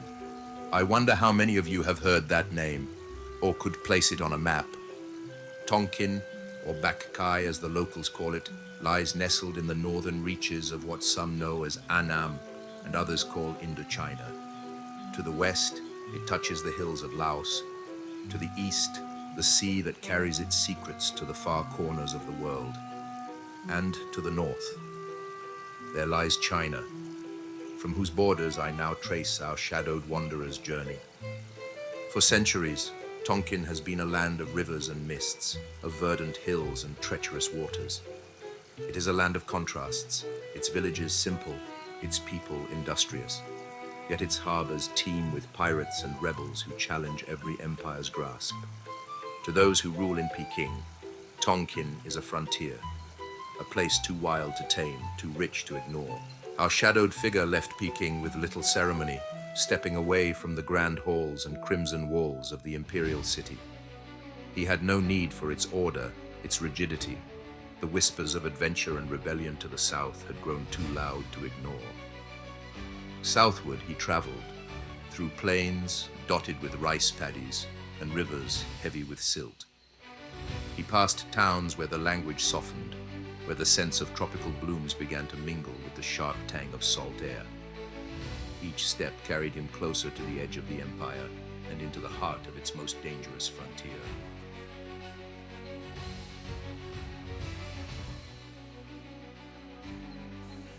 The harbors of Tonkin were alive with whispers. Traders, sailors, even the occasional missionary spoke of the wolves of Tonkin, a band of pirates whose cunning rivaled their brutality.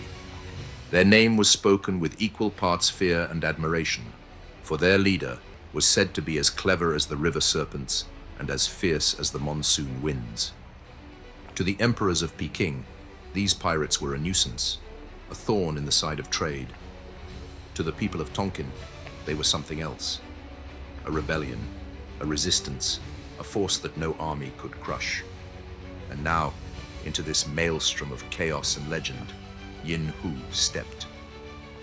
For a shadow like him, what better place to belong than among the wolves? Ah, Tonkin, a land of contrasts, as I have said. Its rivers are lifelines and battlegrounds, its hills both sanctuaries and graveyards. Its people tell stories of fox spirits and dragon kings, of shadows that wander between worlds. It is a land that belongs to no one, not to the Emperor of China, nor to the colonial ambitions of France. It belongs only to itself, and to those brave or foolish enough to call it home. And so, our wanderer arrived, his firepots and shadows in tow, stepping into the harbors of Tonkin like a spirit summoned by its mists. The harbors of Tonkin were a crossroads of humanity. Sailors from the South China Sea, traders from faraway lands, and those whose loyalty belonged only to their crew and their cause. It was here, in a smoky tavern lit by dim oil lamps, that Yin Hu would first hear the name Jetam spoken aloud, but it was a name he would not soon forget.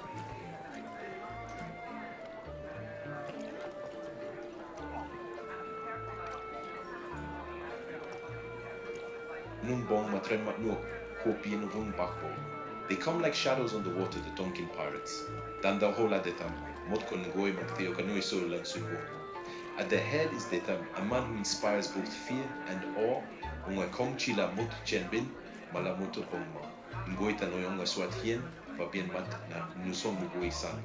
He is not just a warrior, but a phantom.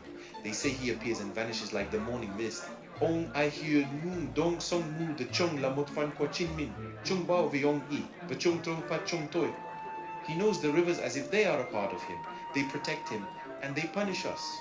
Doi su lan dao kwa ong I hun dong no to den vuki motu kon kong can an sang chicken bong tui vasu imlang. Under his leadership, the waters become weapons, an army that needs no light, only darkness and silence. Chung tu kung bao giobetong I den tu dao. We never know where he comes from. An empty boat, an echo, and then everything is gone. Vakiten kua onge duok di tamtren matnuok. Chunto chico de kaungwin rang nai kong pai ngai koi kung kuami. And when his name is whispered on the waters, all we can do is pray that today is not our last.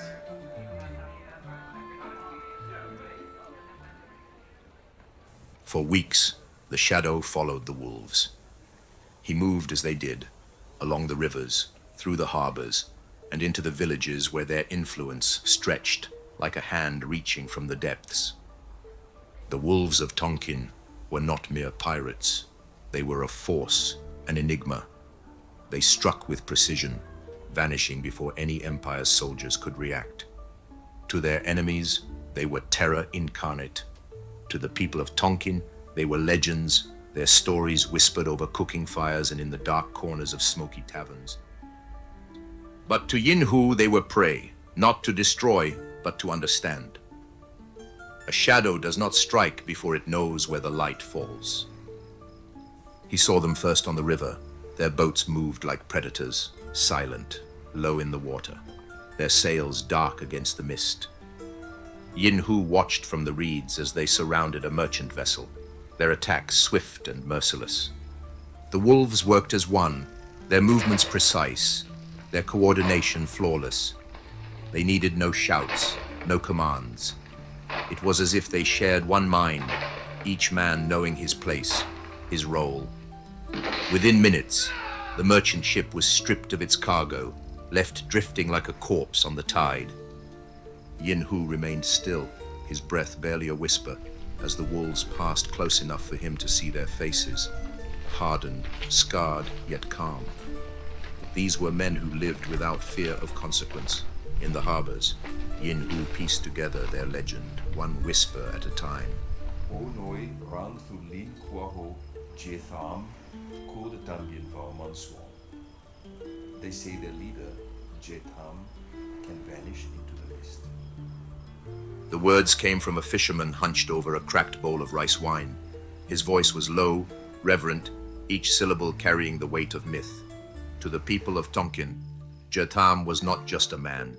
He was a shadow, a phantom who moved with the rivers and disappeared into the fog. Another voice cut through the smoky air, sharp with conviction. Han kon go an lam. What kan cao joy lot wai? Kang I but George Han. Va kong a song sort Kifan boy Han. He's clever, a fox in human form. No one catches him, and no one survives betraying him. Yinhu listened, his expression calm, his presence barely noticed among the crowd. He was a shadow among shadows, taking in their words like a thread being woven into a larger tapestry. The wolves of Tonkin were not mere thieves. They were tacticians, masters of the rivers and the land. Their movements were precise, their strikes deliberate. To face them would require more than strength. It would require fire, shadow, and patience. Yinhu's lips curved slightly, his voice low and measured as he murmured. Oh, what con cao sao, toi rap mun gap con chow nai trong bolong soy. A fox is he? I'd quite like to meet this fox in wolf's clothing.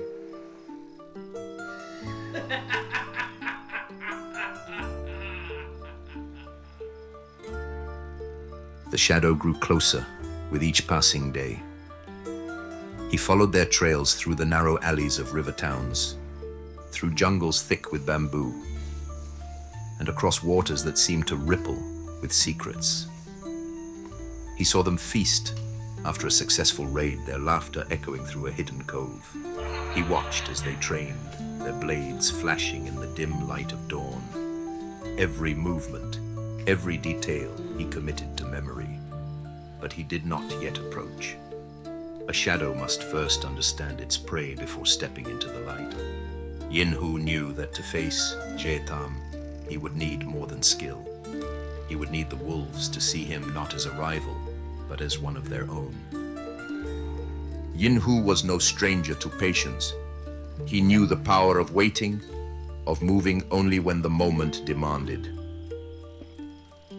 Now, as the wolves of Tonkin prepared for their next raid, Yinhu saw his opportunity. He would not approach them as a stranger seeking entry. He would enter their world as they did, silently, without fear, and with a display of power they could not ignore. The shadow had watched long enough. It was time to step into their story.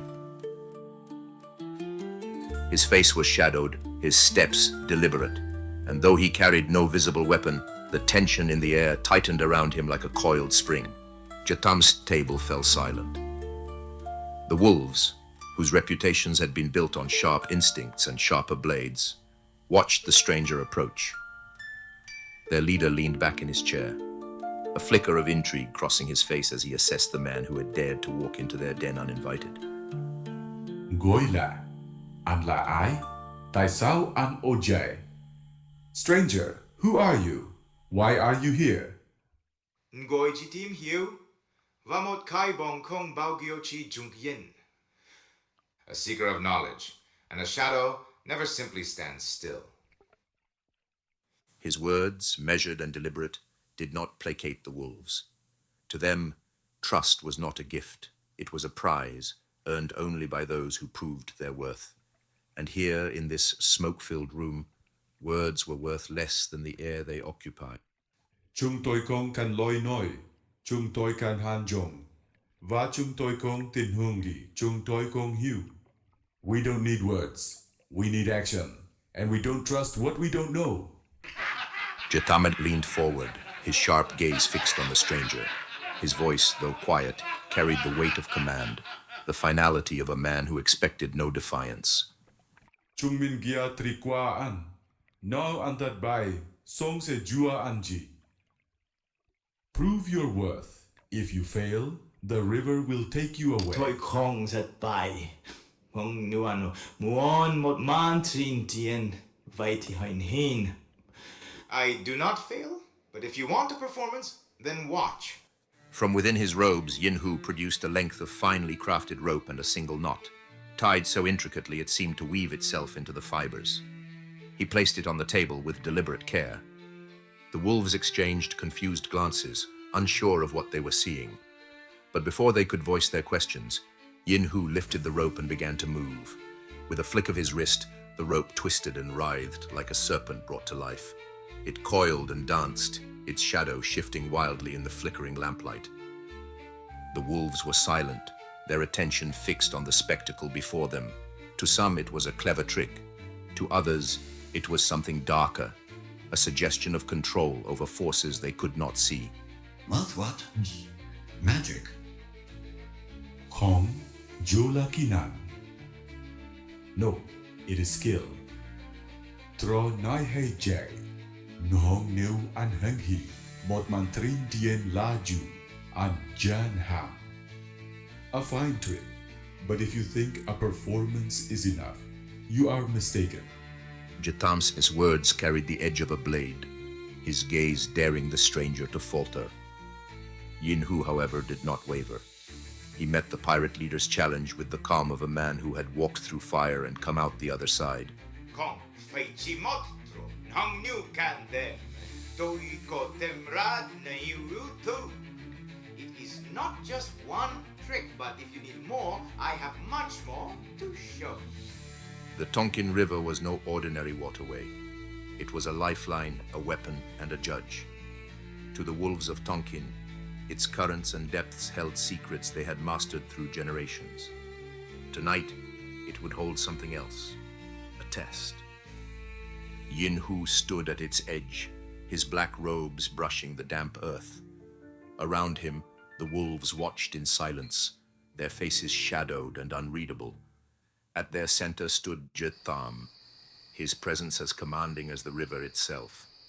Nagoi noi rang min jigiwa an sangwa bung toi. Jem nai, angoi se chung min jiu jo. Hoati je dong song pan shet angoi. You claim to walk between light and shadow. Tonight you will prove it, or the river will judge you. Wei, ong muon toi lamgi. And what would you have me do? From the shadows of the circle, Jatam stepped forward. His voice, sharp and deliberate, carried the weight of countless trials before this one. Qua song ma hong bi fa thian. Cái lai vu bằng chung tu bo ben kẻ. Nhớ bị bạt, dòng song se quiet gina so fan quan voy. Cross the river without being seen. Return with proof from the far bank. If you are caught, the river will decide your fate. The challenge was steeped in the wolves' history, a test designed to expose pretenders and elevate the worthy. To cross the Tonkin River unseen was no simple task.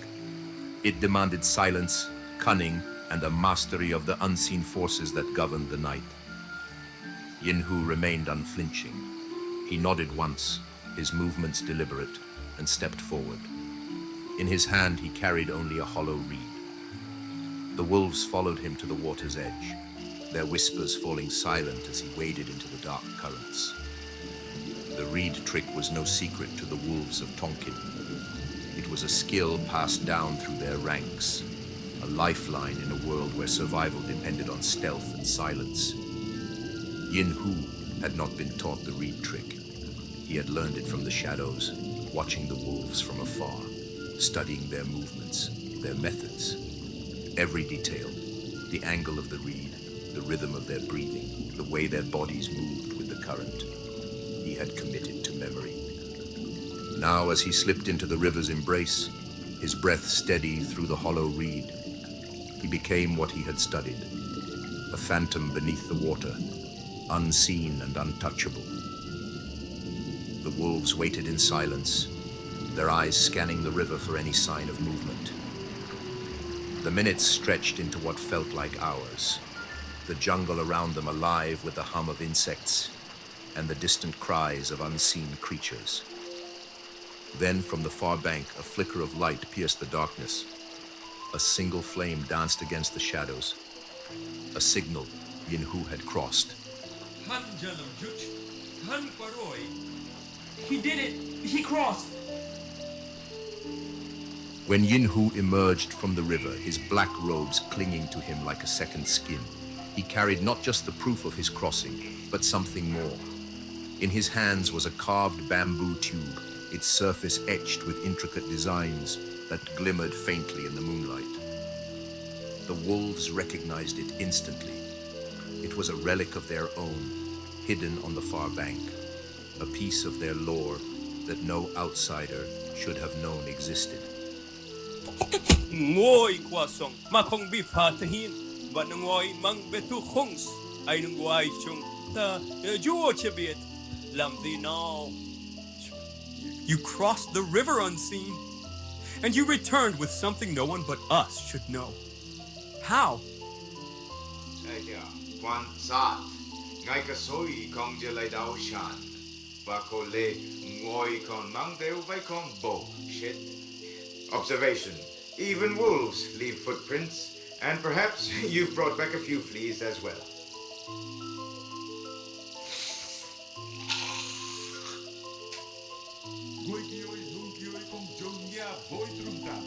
You are skilled, but skill does not mean loyalty. Trong tan kong chen tu loi noi, ma tun hung, yi chung te zai dang. The loyalty doesn't come from words, but from what we build together, eh?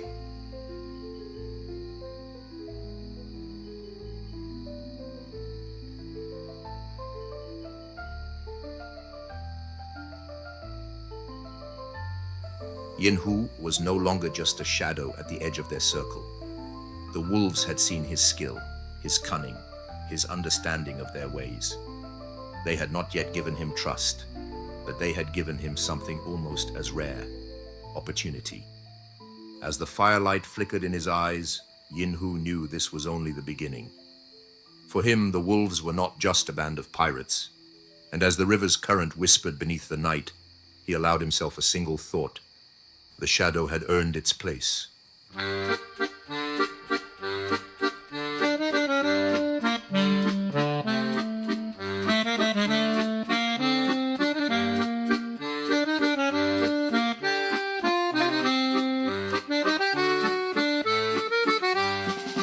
Dùng sông đen sóng ru lời bóng lặng lẽ trôi qua từng đời bầy sói trời mắt rực sâu là con người hay bóng thắm sâu.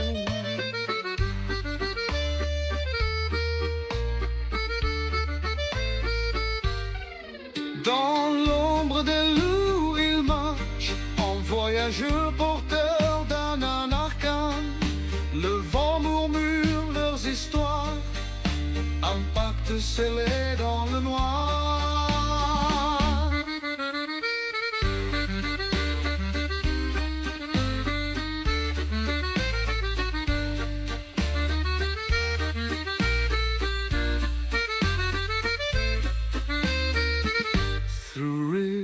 Deep, the shadow moves, in silent steps their trust he proves. Legends born of fire and steel, their stories live, their wounds can heal. Sans kêu gai, bóng không phai, les loups gardent leurs secrets enfouis. In shadows they thrive, their legacy untied. In shadows they thrive, their legacy unmade. Dans l'ombre des loups ils dansent, berceau égaux, bon comme zoibouk. Les vents chantent vers leur nom, câu chuyện mãi vang trong những đêm tối tăm. The wind sings their names, their tales echo through the darkest flame.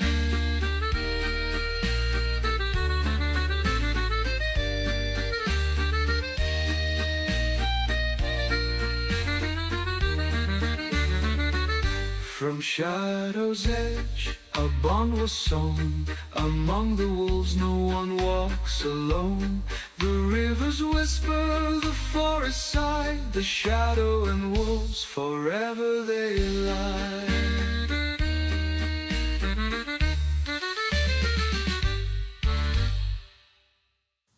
1 week later, the river held its breath, its surface unbroken save for the gentle ripple of the Imperial supply ship. Its crew moved lazily on deck, their lanterns casting faint circles of light into the mist. In the shadows, the wolves of Tonkin waited. Tonight's raid was no ordinary ambush. It was a carefully orchestrated strike, its success dependent on both stealth and chaos. Yin Hu stood at the forefront of the plan, his shadowed figure a contrast to the flickering firelight of the distant ship.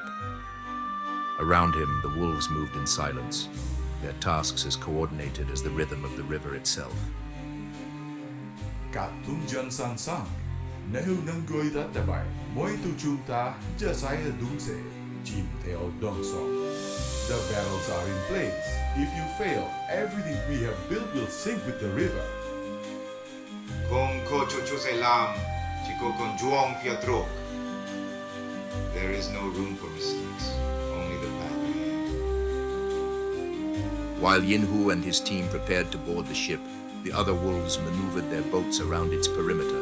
One by one, they released barrels of oil into the water, each one carefully positioned to encircle the vessel. Above, the Imperial crew remained blissfully unaware of the trap forming around them. Yin Hu climbed silently onto the deck, his movements fluid and precise. 2 wolves followed, their footsteps muffled by the damp wood. The ship's crew, lulled by the calm of the night, paid no mind to the faint creaks and rustles of the shadows moving among them. Below deck, the team worked quickly, locating the marked crates, silks, spices, and coins destined for the Empire's coffers. They moved with the efficiency of predators, passing the goods back to the waiting boats below. When the last crate was secured, Yin Hu moved to the center of the deck. From within his robes, he produced a bundle of fireworks, their fuses tied together in a careful braid. He knelt, striking a flint against the first fuse. The spark caught, its light small but fierce as it raced along the line. Within seconds, the fireworks erupted into the night, their bursts of light and sound shattering the stillness.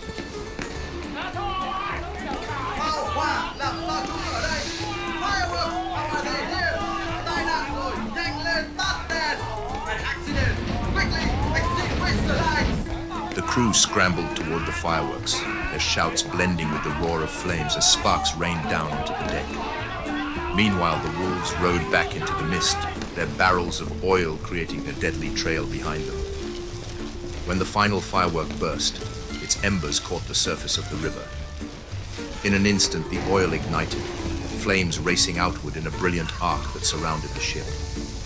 The vessel became a cage of fire, its crew trapped within a hell of their own making.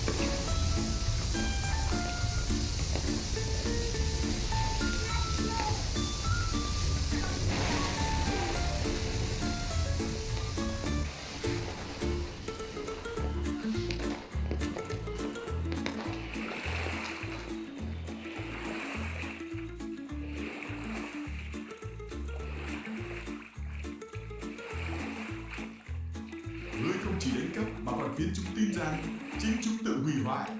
You didn't just steal, you made them believe they destroyed themselves. Ngươi đã biến một cuộc đột kích thành một huyền thoại. You turned a raid into a legend. Huyền thoại chỉ tồn tại nếu chúng được nghiên cứu, và chúng sẽ ghi nhớ điều này. A legend only lasts if it is remembered, and they will remember this.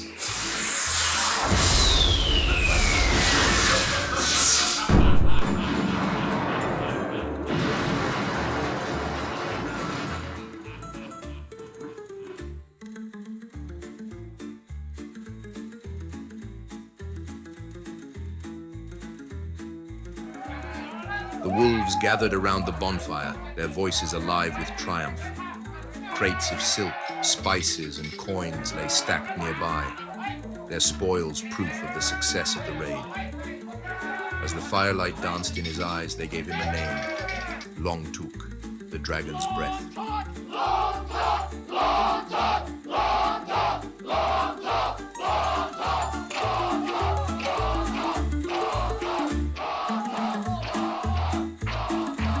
Yet beneath the laughter and cheers, there was an undercurrent of tension, a question left unspoken.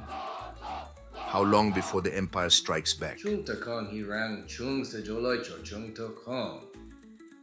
Lua Bao Hua, chung chu the team Rasudan. Do we think they'll blame us? Fireworks. They could figure out the truth. Chúng ta cho rồi mà không, chỉ lại đâu biết. Nếu chúng biết, cho chỉ lang hingo. We left no trace. If they know, it will only be suspicion. Yemi nui cao tâm. Ngồi qua hoang dê không quan tâm trên những hình gỗ. Chúng sẽ trên vi chín chung hai làm vậy. The Emperor's men don't care about suspicion. They will come because they must. Jitam's voice carried the weight of experience. He knew the Empire's ways, their need to reassert control, to strike back even in the face of uncertainty. Around the fire, the wolves fell silent, their thoughts turning from celebration to preparation. The remains of the Imperial supply ship had been found days after the fire. Its crew, scattered and dazed, spoke of an accident, fireworks gone awry, an oil spill that turned a routine voyage into a nightmare. But to the commander of the outpost, these were not coincidences. They were the fingerprints of rebellion, of an enemy that moved unseen. Orders came swiftly: secure the river, crush the wolves, and restore the Empire's dominance over the Tonkin region. 你们认为这些狼是聪明的，他们藏在阴影里，像老鼠一样，啃食帝国的边缘。You think these wolves are clever, hiding in the shadows, gnawing at the Empire's edges like rats? 不，他们是害虫，他们错以为丛林会保护他们，河流是他们的盟友，他们把帝国的耐性误认为是软弱。No, they are pests. They think the jungle will shield them, the river their ally. They mistake the Empire's patience for weakness. 但耐性是有限的，这些细节，这些叛乱的地狱，他们不是随机的，他们是有计划的，是蓄意的。而我绝不会坐视不管，任由他们嘲笑帝国的力量。But patience has its limits. These strikes, these whispers of rebellion, they are not random. They are coordinated, deliberate. And I will not stand by while they mock the Empire's strength. 他们认为自己是不可轰碰的，看不见的。可阴影在火焰足够炽热，是燃烧的荷叶肉一样明亮。They think themselves untouchable, invisible. But shadows burn just as brightly as flesh when the fire is hot enough. 这不只是关于丝绸和香料，这关乎权力。这些狼卫写到了帝国的根基。如果他们成功了，其他人也会效仿，因他们的反叛而壮胆。This is not about silk or spices. This is about power. These wolves threaten the very foundation of the empire. If they succeed, others will follow, emboldened by their defiance. 绝不能允许这种事发生。黑流会被他们的血染红，我绝不会再让他们喘下一口气。This cannot be allowed. The river will run red with their blood before I let them take another breath. 空之河流，在港口设下陷阱，像西沙野兽一样，把他们从藏身处去赶出来。Secure the river. Set traps in the harbors. Smoke them out of their hiding places, like the animals they are. 没有怜悯的余地，他们必须被消灭。There will be no room for mercy. They must be eradicated. 当最后一个人在他们只认为属于他们的河水中溺亡时，让东京的人们看到反抗帝国的下场。None stand up, and when the last of them drowns in the waters they thought were theirs, let the people of Tonkin see what happens to those who defy the empire. The wolves of Tonkin had lived and thrived by the rivers and seas, striking where the empire was weakest, slipping away before they could be caught. But tonight, the tide turned against them. The Imperial fleet, vast and relentless, bore down on them like a storm. The pirate ship, though sturdy and swift, was no match for the sheer number of cannons trained upon it. The air was thick with the acrid stench of gunpowder, and the wolves' cries were drowned out by the thunder of cannon fire. Look, Tango! We cannot retreat! Attack! 苏燕跨中他撒本气，中大风的洞。Our ship is going down. Fight or run. Either fate we choose. We cannot win. 冲的空很大，冲的气很松手。We don't need to win. We only need to survive. Yinhu's voice cut through the chaos, steady and deliberate. To the wolves, his words were strange, a reminder that survival was its own kind of victory. Yet as they looked to him, their desperation gave way to resolve.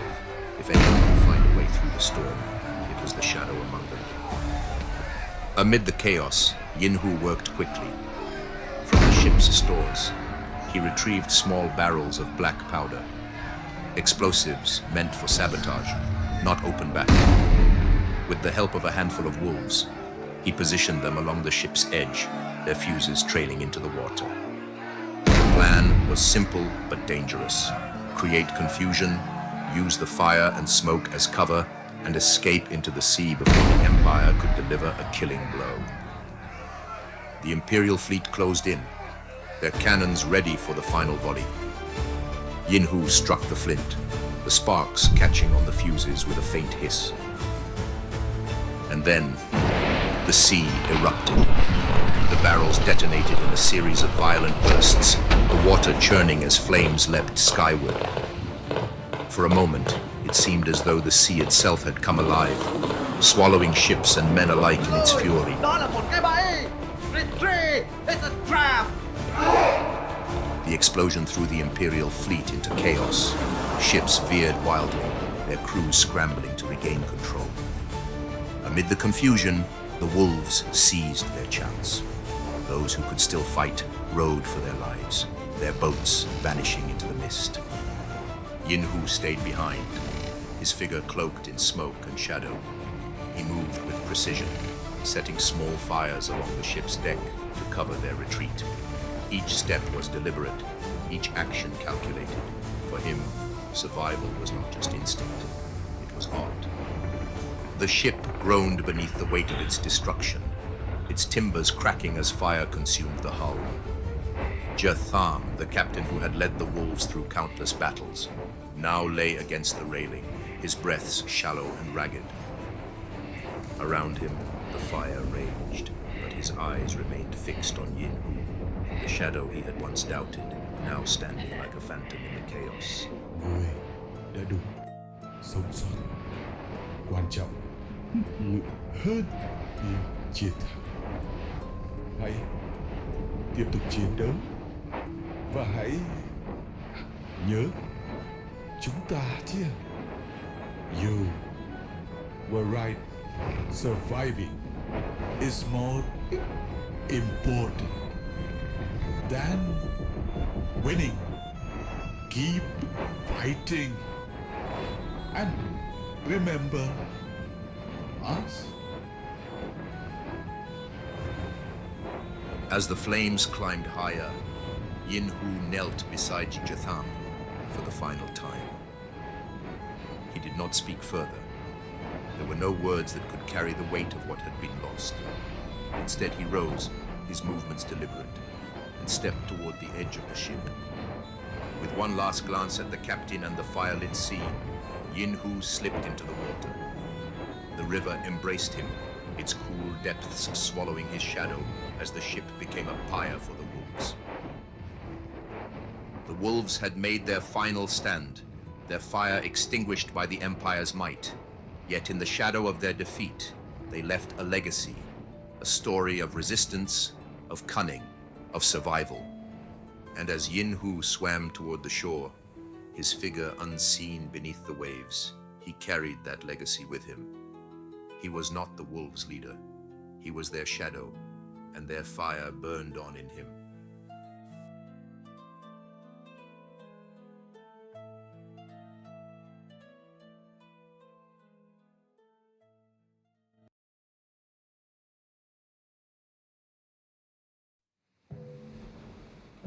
The first light of dawn broke over the horizon, turning the sea into molten gold.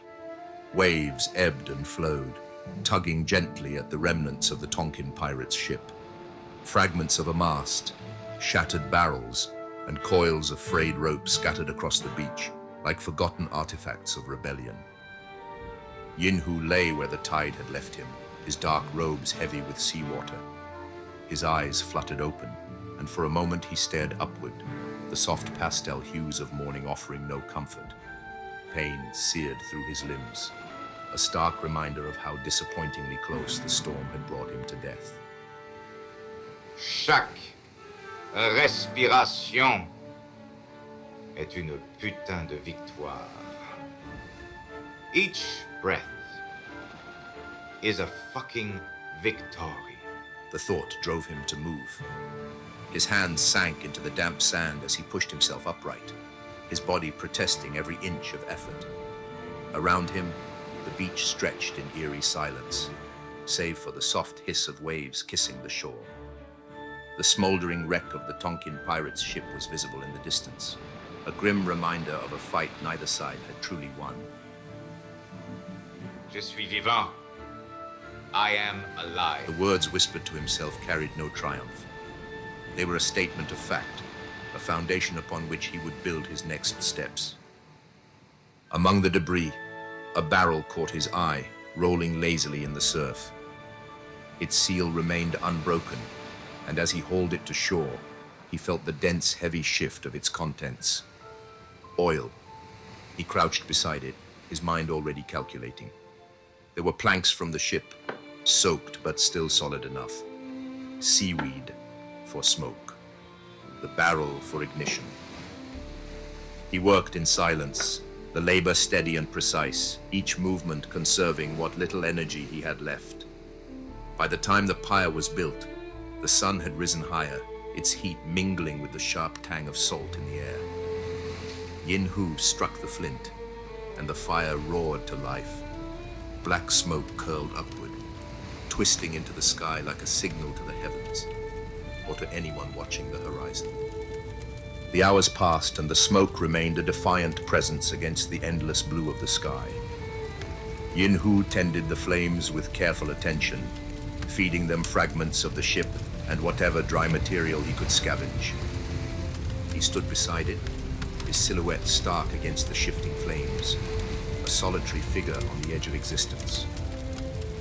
By the third day, fatigue had begun to weigh on him.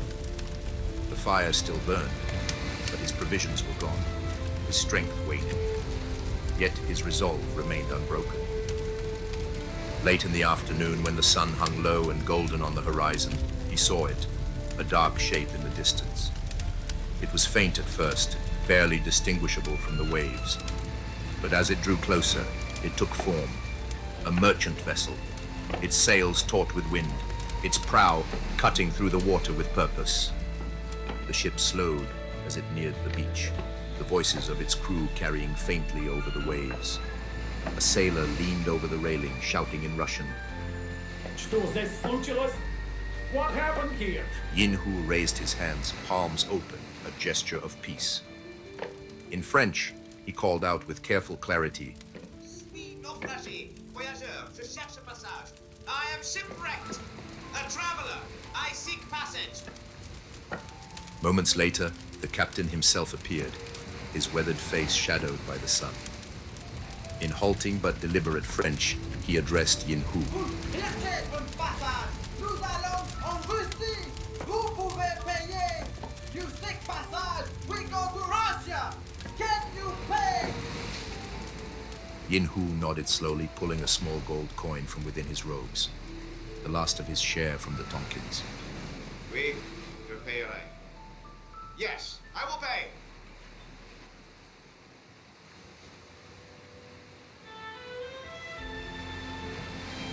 The rope was thrown, and Yin Hu climbed aboard.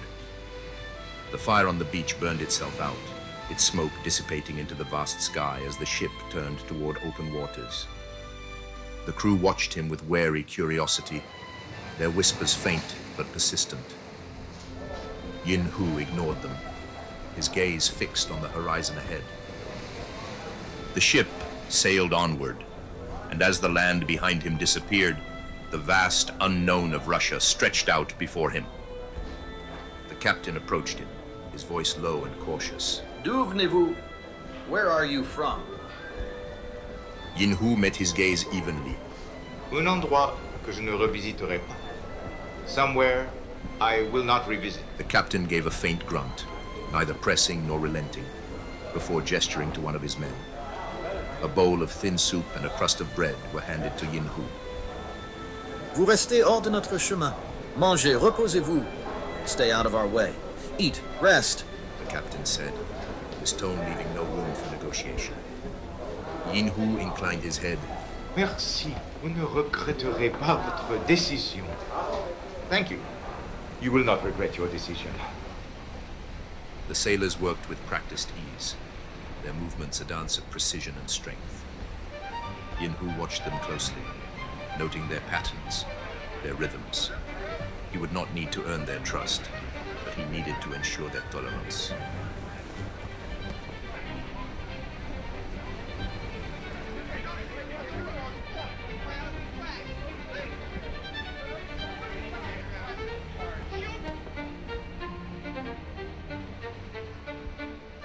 Overnight, the sea turned violent without warning. Wind howled through the rigging. The sky, once a dull gray, cracked open with lightning. Waves rose like jagged walls, slamming into the ship and sending the crew scrambling to secure the mast. Shouts filled the air, though they were barely audible over the roar of the storm. At the bow, Erik, known to this crew as Yin Hu, stood motionless. His eyes glowed faintly in the dim light, catching the flicker of lightning and giving him an almost unearthly presence. The storm's chaos reflected in his gaze, but within him there was no fear, only a stirring recognition, as if his fear was no adversary.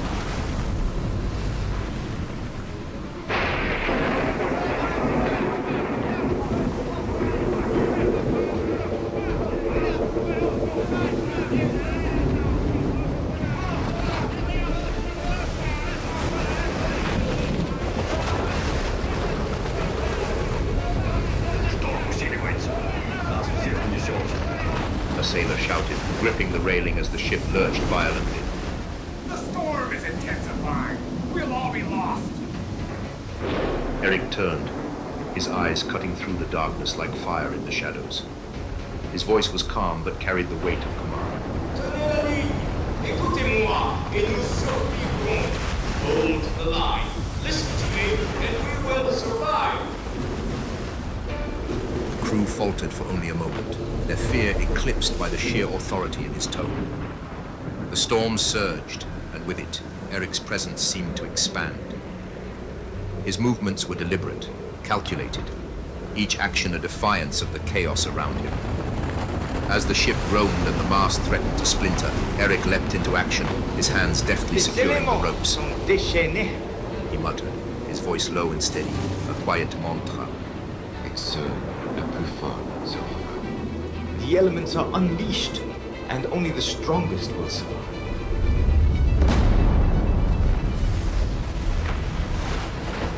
Lightning illuminated the deck in starbursts, and for a moment, Erik seemed less man than myth, a spectral figure moving with unerring precision. The yellow glow of his eyes, now heightened by the storm's fury. Он должен держать крепче. Скажи, шторм будет нет, если мы сможем подержать. Hold on tight. The storm will pass if we can endure. He commanded, his voice cutting through the roar of the wind. To the sailors, it was as if he had become something elemental, no longer a shadowy traveler, but a force as relentless as the storm itself. The ship pitched violently, its hull creaking under the strain. Erik moved to the helm, his hands gripping the wheel with a strength that belied his legal frame. Every wave threatened to overturn the encounter, guiding the vessel with a precision that bordered on the supernatural. The crew, battered but determined, followed his orders without question. Under Erik's direction, they worked as one, securing the sails and holding the ship steady against the storm's onslaught. The deck, illuminated by flashes of lightning, resembled the deck of a phantom ship, a spectral vessel locked in battle with the sea itself. Among the crew was a man whose past was bound to the sea, a sailor who had survived not only its tempests but the tales it carried. As he gripped the rigging to steady himself, his gaze fell on Erik. The lightning flashed again, and the sailor froze, his breath catching in his throat. His mind, clouded by exhaustion and fear, reached back to another voyage, another storm, another captain. And then, trembling with the weight of memory, he spoke. Я знаю, кто ты! Я видел тебя раньше! You! I know who you are! I've seen you before! Вы не понимаете! Я был на Пердри! Я был на том корабле! Don't you understand? I was on the La Perdri! I was on that ship! Он был там! В том шторме! Он нас спас! Его глаза горели как свет во тьме! Это он! Он вернулся! He was there! In that storm! He saved us! His eyes! They burn like light in the dark! It's him! He's returned!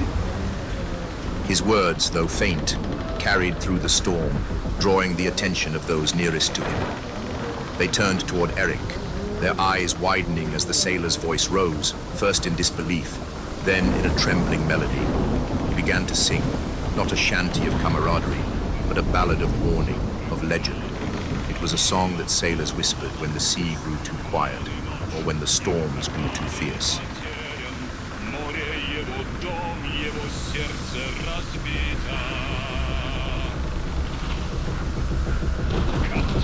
Erik, unyielding at the helm, did not turn. He did not acknowledge the words, but the yellow glow of his eyes, faint and haunting in the dim light, told them what they already feared. The man steering their ship was no ordinary traveler.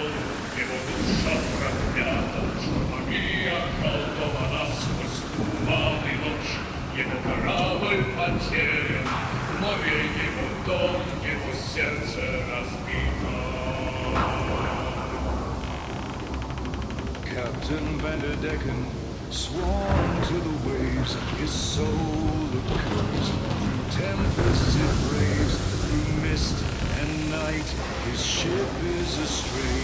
The sea is his home, his heart torn away. The sea is his home, his heart torn away. Captain Vanderdecken, волны его цепи под звездами ночи, вечно скитается сквозь штормы и бурю. Он блуждает в тенях, его призрачный корабль никогда не найти. На пир его дом, его сердце разбито. Zuweiland alle sceni sulle vada mia sulle tulpete lasciami per più sonare futo sciannero più sonna vir volto sciannero più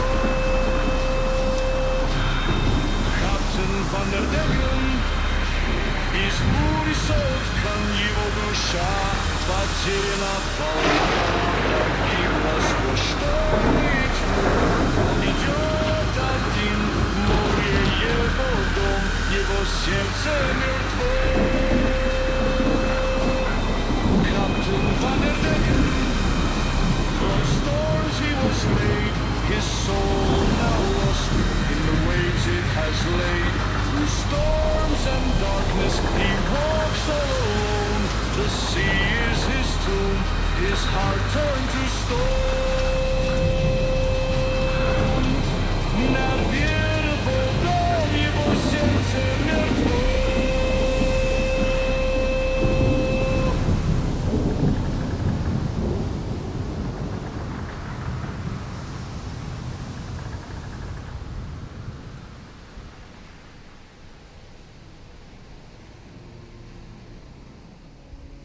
When at last the storm began to wane, the crew collapsed where they stood, their breaths ragged but relieved. The captain approached Erik, his voice hoarse but filled with awe. Ty spas nas, my w dolgu перед тобой. You saved us. We are in your debt. Erik inclined his head, his eyes gleaming faintly in the dim light. C'était mon honneur. Nous avons combattu ensemble. It was my honor. We fought together. The crew exchanged glances, their earlier wariness replaced with a cautious respect. Erik to them was no longer a mere passenger. He had become something greater, a figure who had stared into the storm and mastered it. As calm waters returned, Erik stood alone at the prow of the ship. The wind had calmed, but it still tugged at his robes, and the faint scent of salt and storm lingered in the air. The storm had awakened a part of him he rarely allowed to surface, a force tied to his past, his pain, and the unyielding shadow that followed him. Ahead, Russia loomed as the next challenge in his journey, a place where shadows could stretch long and deep. Erik's grip on the rail tightened as he let the thought settle. Ce n'est que le début. This is only the beginning.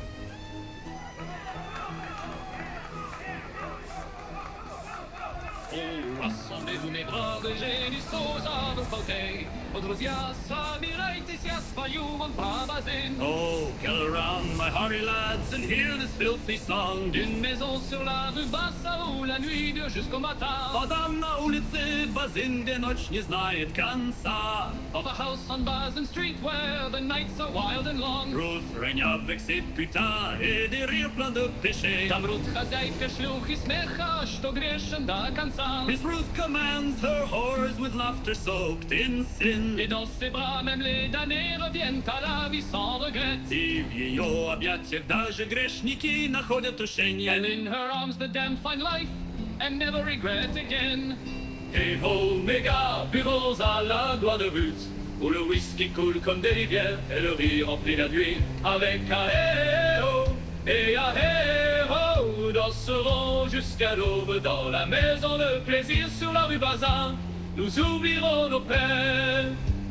Те льется в рот, а шлюхи кружатся всю ночь. Avec un hey-ho and he-ho, dansons jusqu'au matin. С криком hey-ho, мы танцуем до самого утра. With the hey-ho and the he-ho, we'll dance until the dawn. Dans la maison de Ruth sur la rue Bazin, où tous nos soucis s'en vont. Там Ruth на улице Bazin, забудем все наши беды. At Ruth's house on Bazin Street, where every care is gone.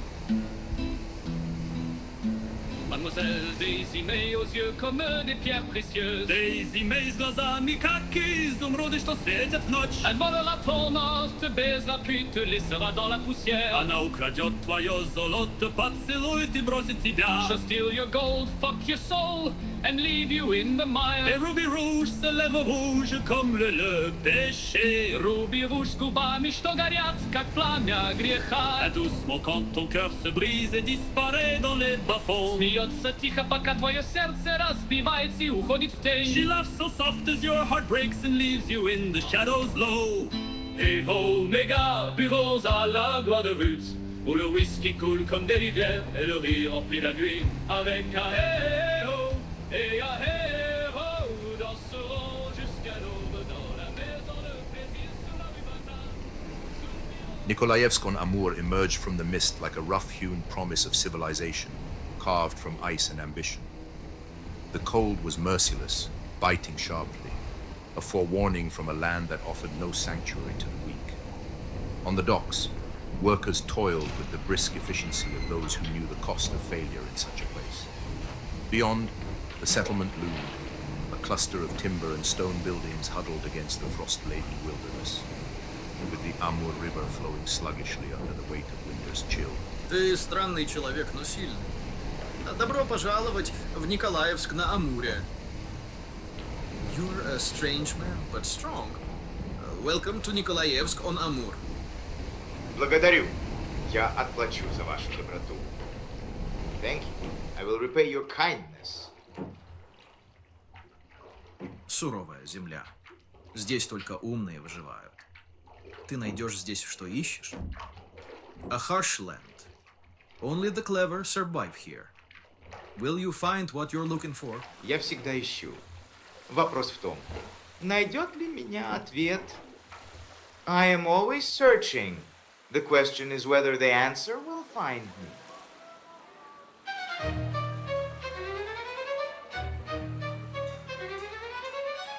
The docks were a chaotic maze of activity. Workers hauling crates of furs and fish, traders locked in terse negotiations, and soldiers patrolling with the weary vigilance of men too familiar with the brutality of the frontier. Erik moved through it all like a shadow, unnoticed but ever watchful. His yellow eyes scanned the rhythm of the place, the unspoken rules etched into every gesture and sound. Every land had its cadence. Tonkin's rivers flowed with quiet cunning. The ship's deck demanded precision and balance. And here, in Nikolaevsk, the frost carried whispers of survival, an invitation to those who could listen. Several weeks later, the tavern stood at the edge of the settlement, its sign barely legible beneath a coating of frost. Warm light spilled through its frost-clouded windows, flickering like a fragile promise against the cold night. Inside, the air was thick with smoke and the acrid tang of strong drink. Erik stepped in, drawing only fleeting glances from the crowd. The room was dimly lit, lantern light casting long shadows across the low beams. Workers and traders crowded around rough-hewn tables, their conversations wary and clipped, their words marked by the unspoken rules of a city balanced on the knife's edge of survival. Behind the warped oak bar, a man of imposing stature moved with the silence of someone who had long mastered his domain. His bulk seemed almost carved from the same rugged wood as the bar itself, his shoulders broad and his frame squared by years of toil in the unforgiving frontier. His face, set in deep furrows and shadowed by a heavy brow, bore the weathered expression of one who had seen too much of men's folly and had grown indifferent to it. A low, flickering lamp cast his features into stark relief, the hollows beneath his cheekbones catching the light like the lines of an etched statue. His hands, thick and roughened by frost and labor, deftly worked at the glasses and bottles with a precision that belied their size. The faint clink of glass was the only sound he made as he moved, his sharp eyes scanning the room with the watchfulness of a jailer.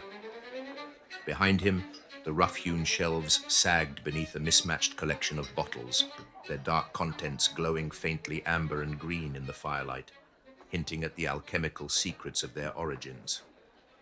There was something about his silence that was not altogether comforting, something calculating in the way his gaze lingered momentarily on each patron, as though he weighed their worth in the balance of survival.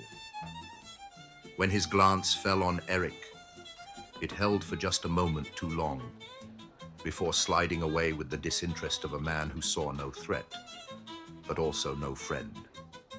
Чужак издалека, stranger, from far away. Издалека, но недолго чужак. From far, but not a stranger for long. Странные слова, но серебро не обманывает. Ужин 15 копеек. Напиток 5. Strange words, but silver doesn't lie.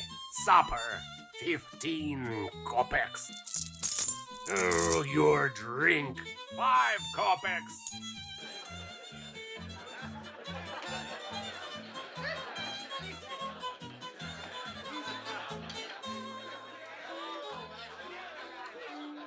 In the middle of the smoky room, at a table marked by the scars of countless knives and spilled drinks, sat 4 men engaged in what could only be described as a heated yet muffled conspiracy. The lantern at the table's edge flickered unevenly, casting grotesque shadows that danced across their faces, transforming them into a gallery of wraiths. The leader of the group, a thin, angular man whose long beard seemed more like a habit than a choice, leaned over the table with the intensity of a gambler staking his last coin. His fingers, yellowed by tobacco, traced over a worn map laid flat between them. His voice was sharp and cutting, punctuated by impatient gestures that suggested his temper was as frayed as his cuffs. To his left sat a man as round and ruddy as a winter apple, whose thick hands grasped his mug with the desperation of one who feared it might vanish if left unattended. His brow was perpetually furrowed, and his small eyes darted nervously around the room, as if he expected betrayal from the very air he breathed. Across from him, 2 younger men, neither of whom appeared old enough to bear the full weight of the world's cruelty, watched the elder with a mixture of awe and barely concealed impatience.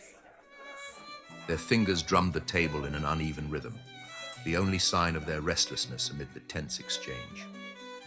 The table itself was a chaos of objects that told the story of their profession, a battered ledger, its pages curling at the edges, a set of scales, tarnished but serviceable, and a scattering of coins that glinted dully in the firelight. Copper and silver gleamed in muted tones, but it was the single gold coin, set slightly apart from the rest, that seemed to hold all their attention. Maps, hastily drawn and smudged with ink, lay beneath their elbows, their lines crisscrossing in incomprehensible patterns, as though plotting some great endeavor or some great folly. The leader leaned back suddenly, his sharp eyes darting around the room, his hand falling instinctively to the coin. For the briefest moment, his gaze locked with Erik's.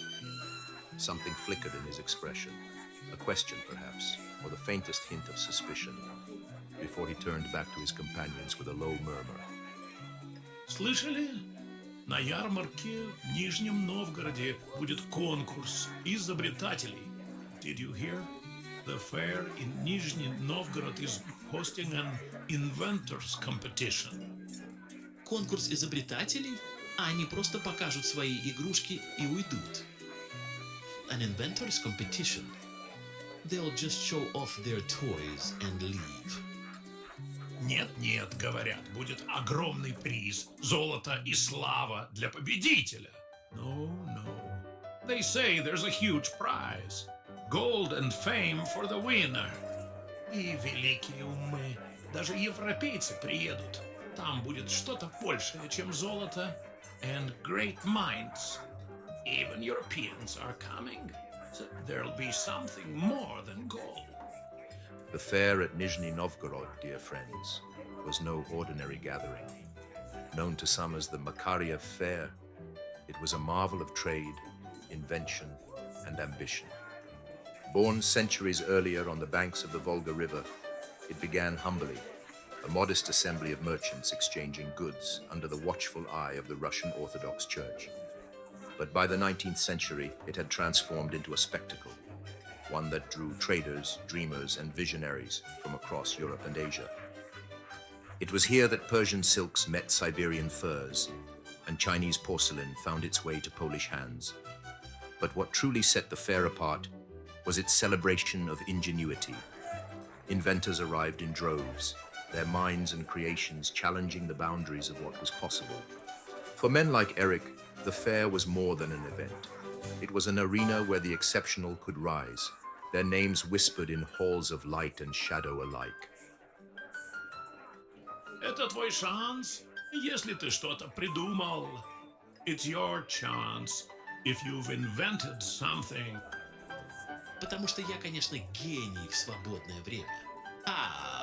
Because of course, I am a genius in my spare time. Гений или нет, там будет что-то великое. Может, даже что-то опасное. Genius or not, there will be something great. There may be even something dangerous. Нижний Новгород. Место, где из теней рождаются чудеса. Нижний Новгород. A place where wonders emerge from the shadows.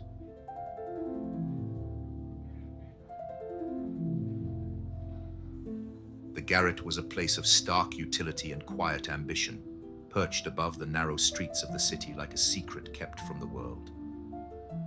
Its slanted ceiling bore the weight of soot-blackened beams, and a frost-rimed window let in a faint pale light that fell across a cluttered workbench. Tools, spools of wire, and scraps of machinery lay scattered, their order known only to Erik. A makeshift stove pulsed weakly against the winter's chill, and shelves lined with salvaged materials framed the space. It was not a place of comfort, but of purpose. A workshop where shadows and silence conspired with Erik's hands to bring motion to stillness.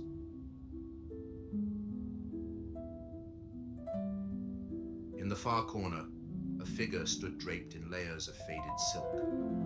The fabric, once white, now bore streaks of grey and faint burns along its hem, a dress that had seen both fire and time.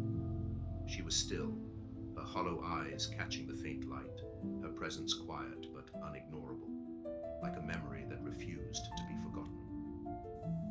Erik's hands moved with familiar precision, brushing over tools and unfinished designs. His mind worked faster than his fingers, each thought spiraling into another. Tonight, he thought not of completion, but of beginnings, of how stillness could be transformed into motion, how shadows could be given shape. His gaze drifted briefly to the corner where the figure stood. The silks clung to her delicate frame, their edges frayed and blackened, but they carried an undeniable elegance, an elegance that had survived the years. much like the man who now worked in her presence.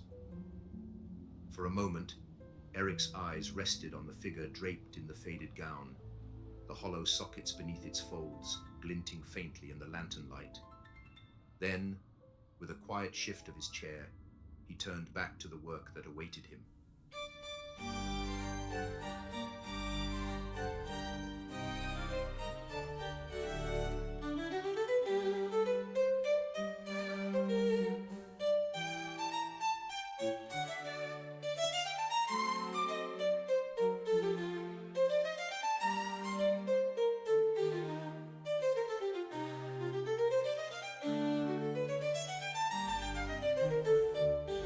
Silent echoes call me, darkness paints the sky.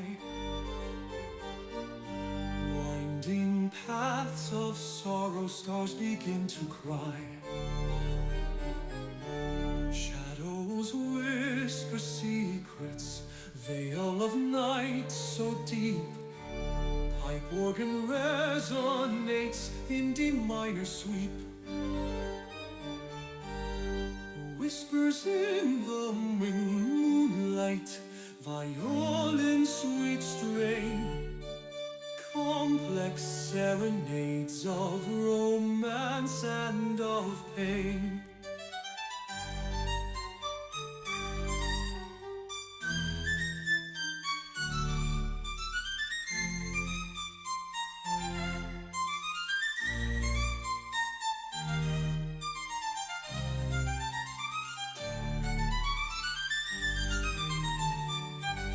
Notes of thunder clash now, passions intertwine. In B flat minor's grasp, love and loss combine.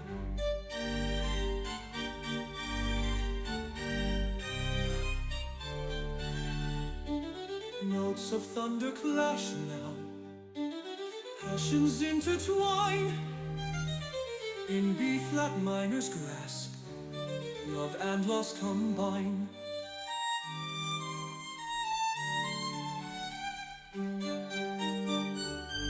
Sadness weaves through twilight, virtuoso's tears. Pipe organ's dark embrace echoes in our ears. Whispers in the moonlight, a lull in sweet strain. Complex serenades of romance and of pain.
India, a land where color and chaos intertwined, where every step carried whispers of history and every shadow held its secrets. For Erik, it was more than a destination. It was an opportunity, a place to shed the burdens of the past and master the art of reinvention. Amidst the vibrant tumult of its streets and bazaars, Erik sought not sanctuary, but the tools to shape a new identity. Along his journey, the echoes of Les Mille et Une Nuit, the Arabian Nights, followed him like shadows, whispered in campfires and bazaars.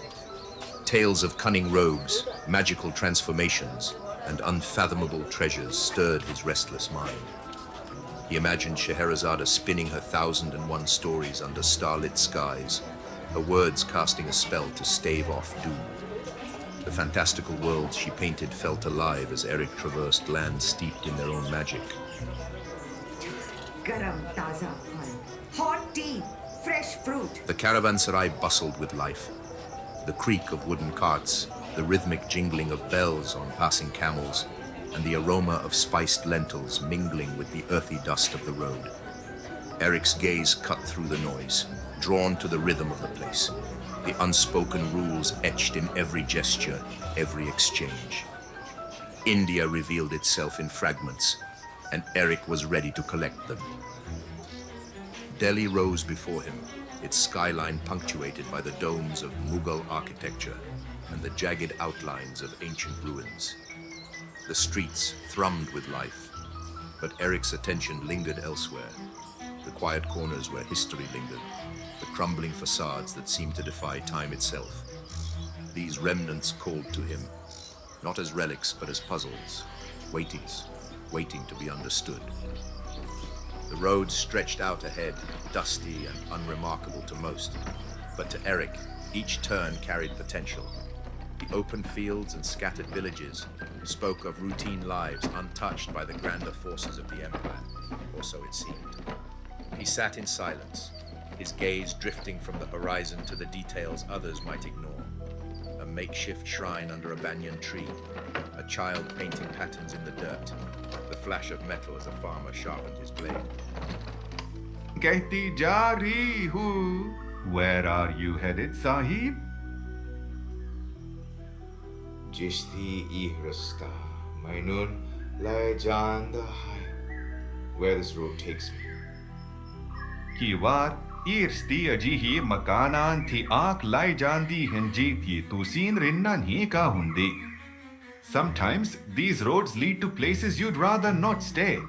The road to Amritsar stretched ahead, its dust carrying the weight of countless travelers.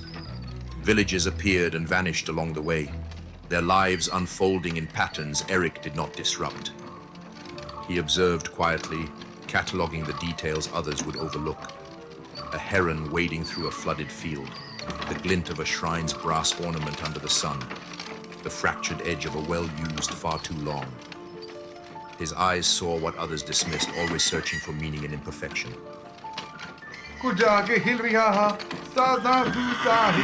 Something's moving ahead. Need to be cautious, Sahib. Before them, coiled in the middle of the path, was a cobra. Its hood flared weakly, its body sluggish. At first glance, it seemed ordinary, another predator asserting its place. But Erik noticed the faded scales, the uneven movements, the way it swayed out of rhythm with itself. Is noon resti tuna tau. Aisl tun jiada this summit shahan. Get it off the road, it's more trouble than it's worth. The cobra's strikes were hesitant, its movements uncertain. Its venom sacs were deflated, its rhythm broken. To most, it was a predator past its prime, a danger diminished by time or misfortune. But to Erik, it was a mirror. Tu n'es pas une menace, juste un mystère. You are no threat, just a mystery. Birds mamber bad kita. Is noon jungle fig deal. You're wasting time. Throw it into the jungle. Erik's hand moved with practiced calm, each motion deliberate. The cobra, broken but still formidable, seemed to hesitate, not out of fear but recognition. Erik had no intention of leaving it behind, not out of pity but fascination. This was not a predator, it was a puzzle, a weapon waiting to be wielded. Move on. The road still has much to reveal. The jungle ahead carried secrets, but Erik's curiosity had already found its first. The cobra, imperfect and dangerous, was no longer merely a symbol of fear. It was a tool, waiting to be shaped by the hands of a master. Shaped by the hands of a master. The cart creaked to a halt, its wheels grinding against the uneven jungle path. The driver shifted uneasily in his seat, his hand tightening on the reins. His eyes darted toward the narrowing road ahead, where the dense foliage swallowed the path in shadow. He turned to Erik, his voice low and edged with fear. Sahib, this road is not right. The fancy cars are ahead. Those who go there only return with death. Erik stepped down from the cart with measured grace, the edges of his black cloak brushing the ground.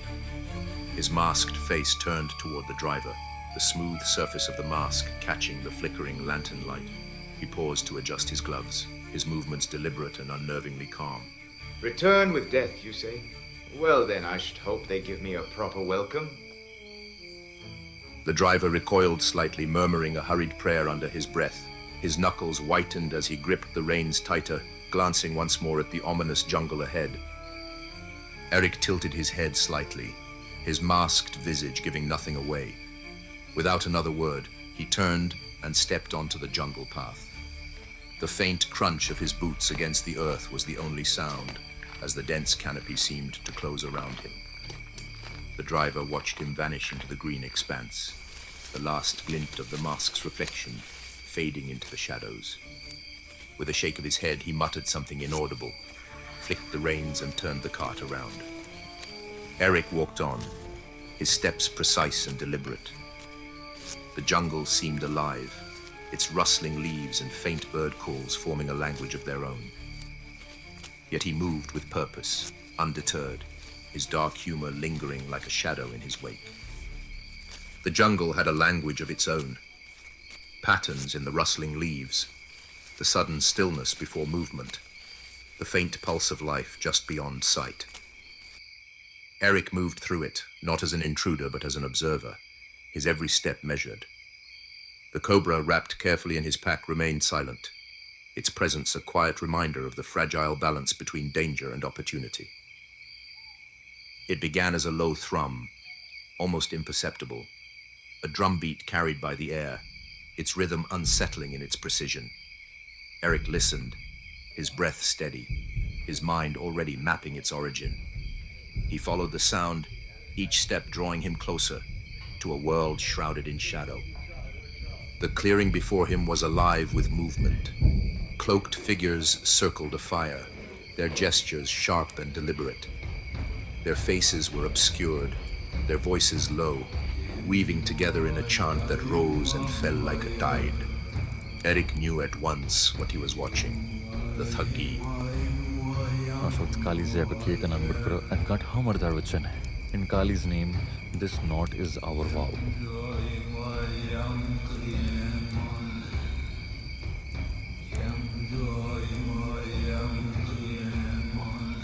The Punjab knot, both a weapon and a symbol, bound these men together. To them it was a sacred act, a covenant with their goddess, Kali. To Erik, it was something else entirely. He watched, his mind absorbing each movement, each word. This was not chaos, it was precision, an art form disguised as devotion.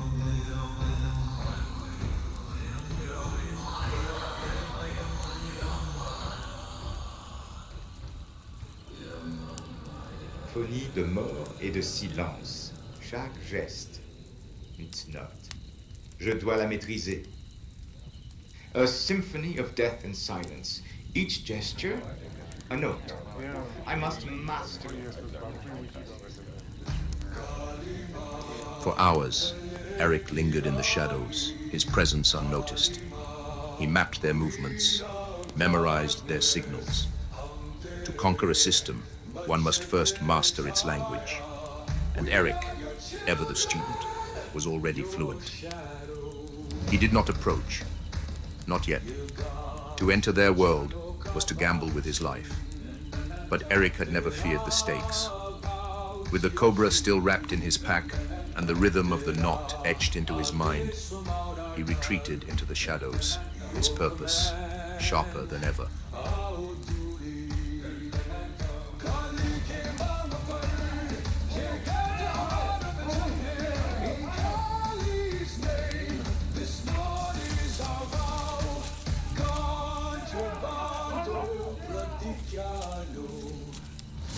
Take the The so-called Punjab knot, often misunderstood, often misrepresented. To many, it is a noose, a lasso, a simple loop of cord wielded with deadly precision. But the truth, as with all things, lies deeper.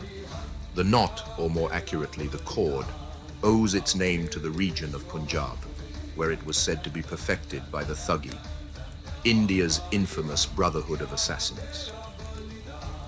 The Thuggee were practitioners of an art both ritualistic and lethal. Their weapon, a simple ligature of finely crafted cord, was designed to strangle its victims swiftly and silently. But it was not only the weapon that defined them, it was their precision, their mastery of control. To Erik, this was not just a tool but a language, one he was determined to learn. Erik's fascination with the Punjab knot was not born of its lethality alone. The cord's origins, steeped in mystery and fear, resonated with him. It was said that the finest cords were made of catgut, their strength unrivaled, their use reserved for acts that demanded absolute precision. Whether this was true or legend mattered little to Erik. For him, the knot became a bridge between craft and chaos, art and death. Ce n'est pas la force brute, c'est la tension parfaite, l'équilibre. It is not brute strength, it is perfect tension, balance. The Punjab knot, or lace, as it would later be misnamed, was never a mere lasso. It was a weapon crafted for those who understood the value of silence. In Erik's hands it became something more, a tool not only for death but for control, for illusion. To wield it was to understand the interplay of precision and patience, the line between predator and artist. Here, beneath the ancient canopy, he mastered a skill that would follow him into legend.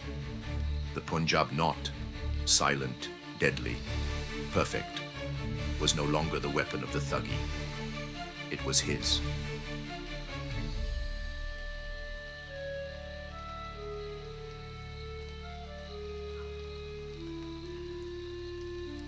Erik had lingered at the edges of their world for weeks, watching from the shadows.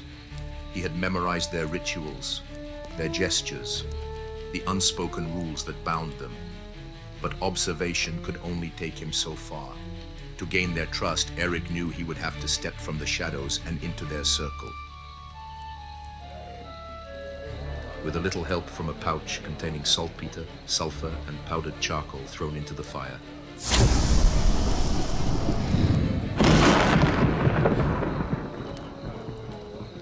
Who are you? And what are you doing here? मैंने कालिनी बीजिया है। मैंने आज जो giant BXA रिहांदा है। Kali has sent me. I'm one who dwells in shadows. तुम्हारा नाम क्या है? What is your name?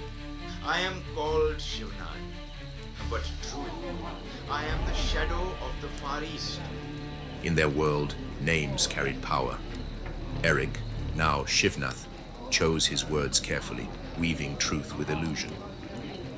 To the Thuggee, he presented himself not as a stranger, but as one who understood their language, their faith, their code. It was a gamble, one that rested on the precision of his actions. Sadasati only, don't sade klava mixi anna popega. Daso, ketu sin sanum siya hada karunde tiaro. To be one of us, you must prove you know our craft. Tell me, are you ready to show us? Erik's movements were measured, his hands steady as he unspooled the cord. The Thuggee watched in silence, their eyes following his every motion. The Punjab knot, sacred and lethal, was their language, their weapon. Erik did not speak as he began, his focus unbroken. Ikkiven janda hai? How does he know this? वह बोलता नहीं, लेकिन उसके हाथों की भाषा साफ है. He does not speak, but the language of his hands is clear. They had tested him, and Erik, Shivnath, had passed. But their trust was not yet earned. To walk among them would require more than skill. It would demand a display of loyalty, one that Erik was prepared to give on his own terms. In the world of the Thuggee, power was not passed, it was taken. The Peshwa, their leader, ruled not by loyalty, but through fear and strength, bound by a covenant with Kali. Erik, now Shivnath, knew that to command these men, he would have to sever their ties to another. The rules were simple and absolute. To lead, he must kill the leader. The campfire cast long shadows across the clearing as the Peshwa addressed his men, his voice sharp with authority. Erik stood among them, silent but watching, the coiled Punjab knot resting lightly in his hands. बंधन को याद रखो, यह गांठ हमारी ताकत है. Remember our bond. This knot is our strength. The Peshwa's words hung in the air, but Erik's focus never wavered. He stepped forward, the firelight catching the faint glint of the cord as it unraveled from his grasp. The murmurs of the Thuggy fell silent. Shivnath, क्या तुम तैयार हो? शक्ति दिखाओ या भाग जाओ? Shivnath, are you ready? Show strength or leave. The challenge was unmistakable. To take the Peshwa's place, Erik would have to prove his strength, not through brute force, but through mastery and precision. It was not a question of faith, but of dominance. The Peshwa moved first, his arm slicing through the air with deadly speed. But Erik was quicker, his body shifting fluidly, the Punjab knot unfurling like a whisper of death. In one seamless motion, the cord looped around the Peshwa's neck, tightening with lethal precision. The knot was not a weapon of brute strength, but of calculated control. The Peshwa's struggle was brief, his movements faltering as Erik applied the perfect tension. And then, with a final pull, the clearing fell silent.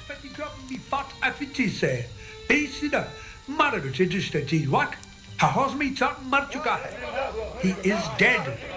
Shivnath ab hamara neta hai. Shivnath is now our leader. The act was swift, the result absolute. The Thuggy knelt before Erik, their voices rising in a chant that echoed through the jungle. Erik, Shivnath stood among them, the Punjab knot coiled once more in his hand, a weapon and a symbol of his mastery. Shivnath, jungle tera chuka hai. Tera naam. The jungle came alive with an unsettling symphony, a chorus of sounds that seemed neither human nor animal. The Thuggy encircled Shivnath, their movements fluid, their bodies swaying as if they were one with the darkness itself. Low, guttural growls mixed with sharp, clicking tongues and hissing breaths, each noise deliberate, each one layered with menace. It was not chaos, it was calculated, a declaration without words. We are the unseen, the whispers in the dark, the things that haunt your nightmares.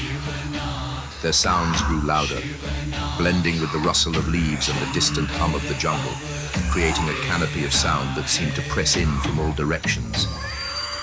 And yet, in the center of it all, Shivnath stood motionless, his presence commanding, as if he himself were the jungle's heart. One by one, the Thuggy lowered themselves, bowing deeply, their eerie symphony fading into a sinister collective hum. The jungle seemed to hold its breath as they spoke without words. We are the fear you dare not know.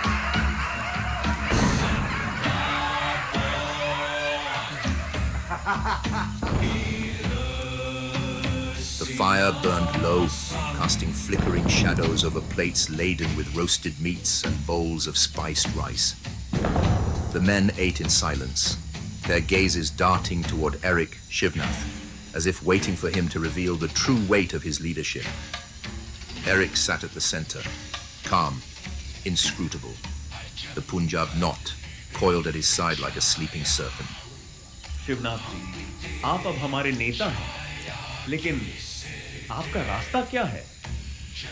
Shivnath ji, you are now our leader. But what is your path? The question hung in the air, a challenge veiled as curiosity. The flickering torchlight danced across the faces of the gathered Thuggy, their gazes sharp, their breaths held. Erik met the man's gaze, his masked visage an impenetrable wall, rendering his thoughts unknowable. In this circle of shadows and whispers, leadership was not bestowed through mere strength or cunning. It demanded something more, a vision that could shape their world as much as their fate. Erik knew this. Leadership among the Thuggee was not simply about command, it was about creating belief. And belief, Erik had learned, was both a truth and a lie, woven so seamlessly that neither could be unraveled from the other. For Erik, ever the master of illusion, understood this moment for what it truly was. A performance in the theater of power. मेरा रास्ता हमारा रास्ता है।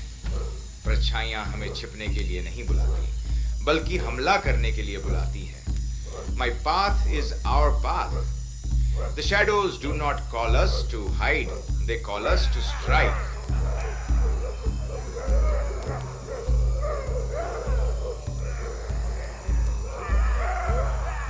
As the feast continued, Erik watched his men with a predator's patience. He saw their strengths, their doubts, their ambitions. Each face became a piece of a larger puzzle, one he was already assembling in his mind. Erik, Shivnath, had claimed his place among them, but he knew the jungle was fickle. Trust was fleeting, loyalty thinner than smoke. And as the shadows stretched long into the night, Erik began to weave the next step in his plan.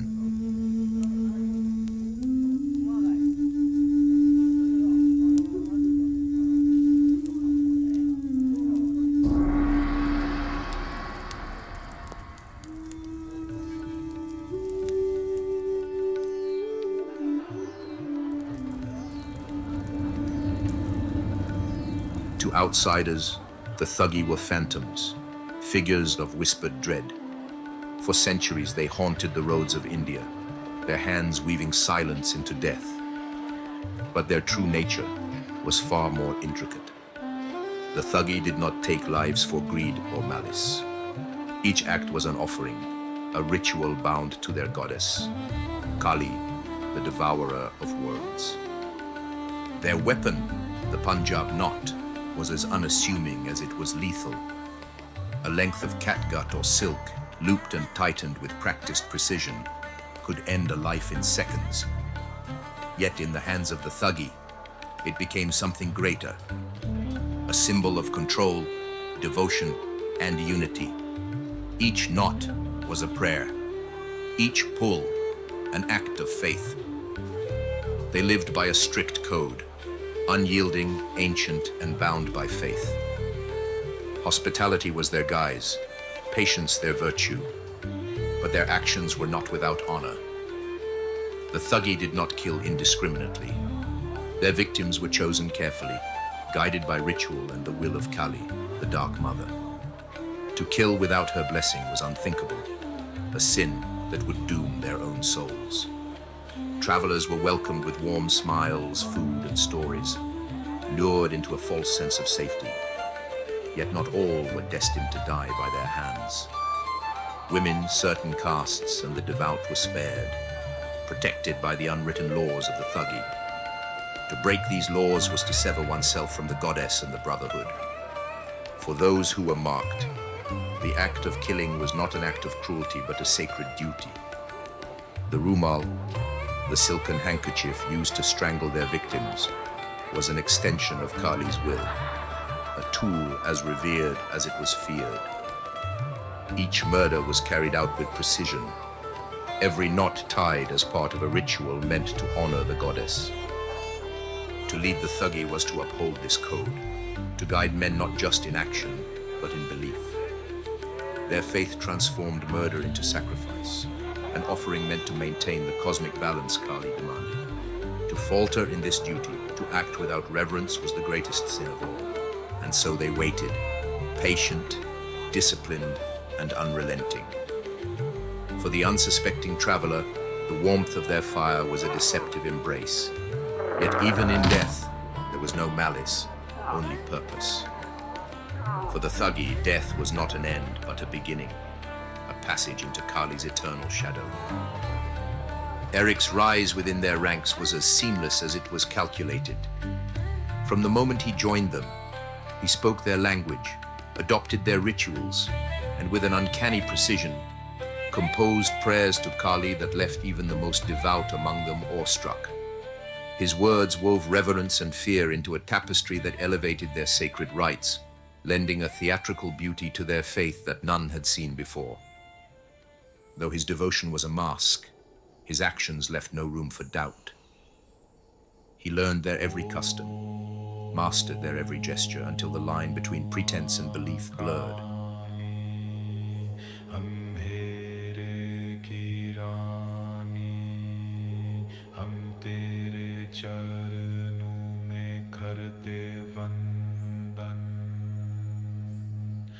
तेरी क्रोध और दया एक समानी मृत्यु के रास्ते पर तेरा ही O Mother Kali, Queen of the Dark, at your feet we offer our devotion.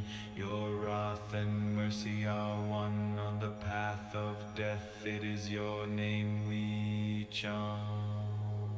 Kali Mata Bahi ki Malikan Kasmat ki Rakho Hali Teri Rahmat se hamari rahe roshan Kali Ma jo be khof aur be nazir hum dete hai zindagiyan hum dete hai khoon Kali Ma, mistress of destruction, keeper of fate, through your mercy our paths are lit. Kali Ma, unyielding and unmatched, we offer our lives, we offer blood.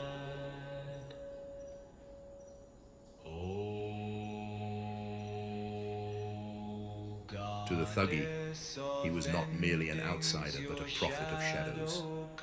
Shivnath, the shadow of the East, whose presence seemed both a gift from Kali and a test of her will.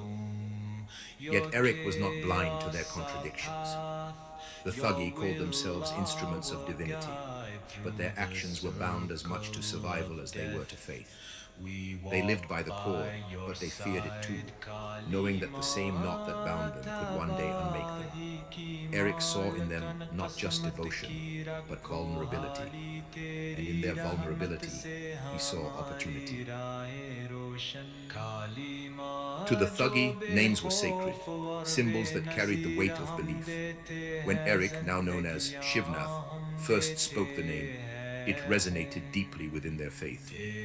But what did it mean? What power did it hold? For those unacquainted with its origin, allow me to explain. Shivnath is a name born of reverence and authority.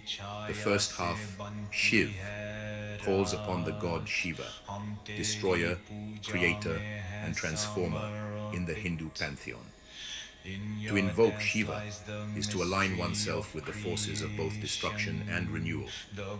The second, Nath, means lord or master, a title not claimed lightly, for it suggests dominion over those who follow.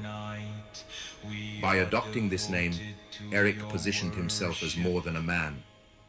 He became a force, a figure who walked in the shadow of gods and who carried their power into the mortal world. The Thuggee, steeped in their devotion to Kali, could not deny the resonance of such a name. It was not merely spoken, it was believed.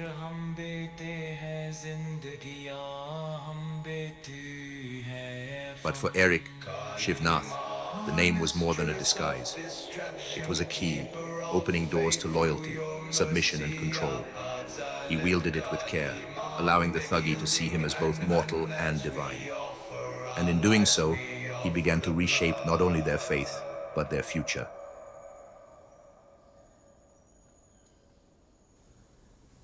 In the mid-19th century, India was a land divided, not by its people, but by the shadow of empire. The British Raj, its banners flying over cities and forts, sought to impose order upon a land it scarcely understood. Roads were built, laws imposed, and taxes collected, all in the name of progress. But beneath this veneer of control lay resistance, quiet but unrelenting. The Thuggee, ancient and elusive, were a thorn in the Raj's side. Their ambushes disrupted trade routes. Their rituals confounded investigators, and their very existence challenged the Raj's authority.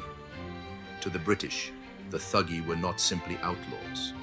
They were a rebellion that wore the guise of shadows. Gentlemen, the loss of another caravan is utterly unacceptable. Time and time again we've allowed these, what do they call them, thugs? Yes, these thugs, as if they're something worth naming. These vermin have dared to mock us, mock me on our own roads, striking down our men as if they're nothing more than sheep to slaughter. With respect, Your Excellency, they're far more organized than we anticipated. The silence, the precision, it's surgical. This isn't a rabble of bandits. It's something far more dangerous.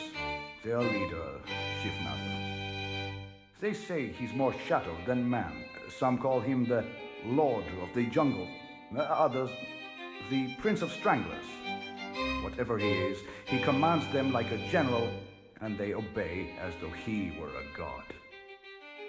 The council in Calcutta, like many colonial powers, struggled to comprehend what they could not see. To them, the Thuggee were a myth, a superstition exaggerated by frightened merchants. But the losses were real, the bodies undeniable.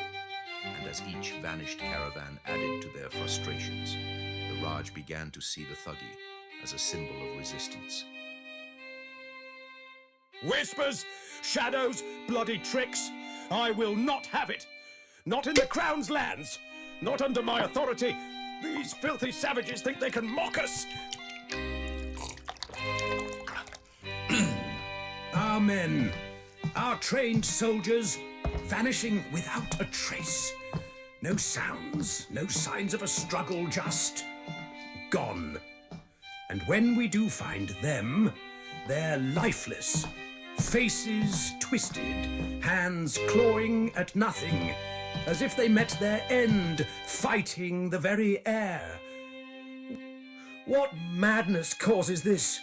What kind of cunning drives this? This Shivnath, or whatever demon they think he is. Don't tell me you believe their superstitions. A phantom, a god of the jungle, bloody nonsense. But something is out there. Something is hunting our men like prey. Major Fitzroy, how would you handle this situation, Your Excellency, with all due respect, the jungle, it's vast, impenetrable in some areas. Our patrols are stretched thin as it is. If we push deeper, we risk more men vanishing into thin air. Perhaps if we regroup. Regroup? Is that your solution, Fitzroy? To turn back while these bloody thugs hunt us like dogs? You'd let them think the Empire is too weak to strike back? I merely meant that perhaps there's a strategy. If we could understand their method. Burn the damn jungle! I don't care how far it spreads. Flush them out. Tear their hiding places apart. Let them see what happens when they defy the Crown. And you, Fitzroy, you will lead the charge. You will find them. I don't care how many men, how many days. You will bring me this Shivnath, dead or alive. And if you fail, Major, if I hear one more report of men disappearing, one more tale of shadows, I will personally see to it that you'll wish the jungle had taken you instead.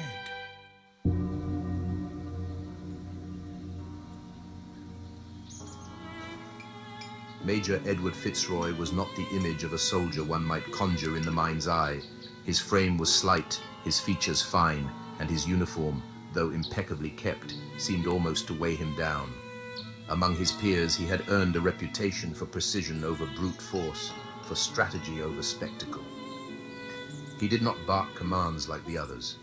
His voice was calm, measured, yet unshakably firm.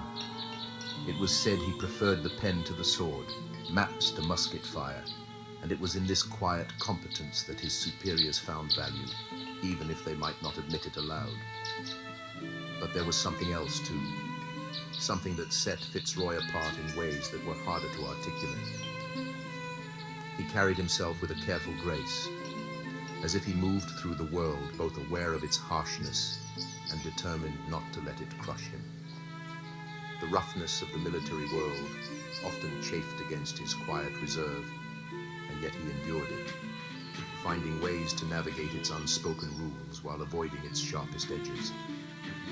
Some of the men whispered that he didn't belong, that his softness was unbecoming of his rank. Yet Fitzroy was no coward. He had proven himself in ways that left even his harshest critics begrudgingly silent. In truth, Fitzroy had always known that the battle began long before one ever stepped onto the field. Survival, he had learned, was as much about adapting as it was about strength. And while others charged forward with reckless abandon, Fitzroy played the long game, navigating the spaces between brutality and vulnerability with the precision of an acrobat walking a tightrope. As Fitzroy prepared for the mission ahead, a flicker of doubt crossed his face.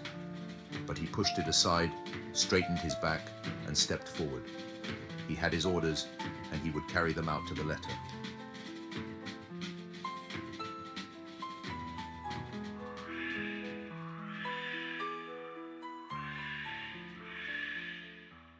And so the Raj turned its gaze to the jungle, its soldiers marching into the shadows with torches held high.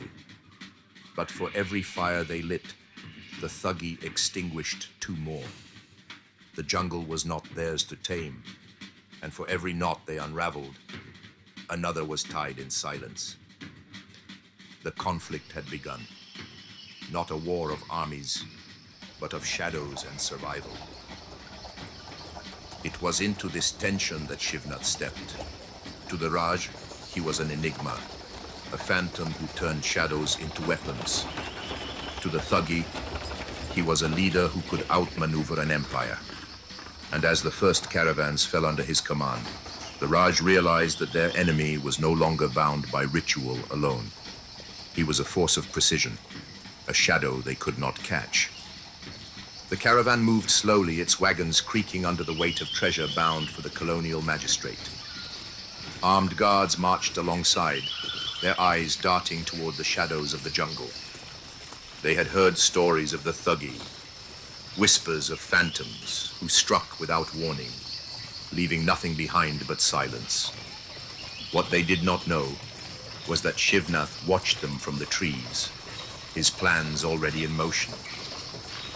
Shivnath's gaze swept over the convoy, noting each guard's position, each wagon's vulnerability.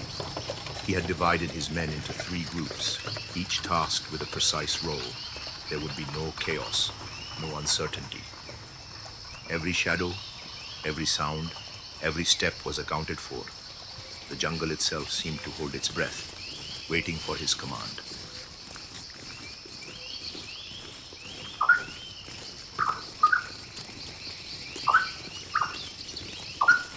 The signal was subtle, a bird call that echoed through the canopy.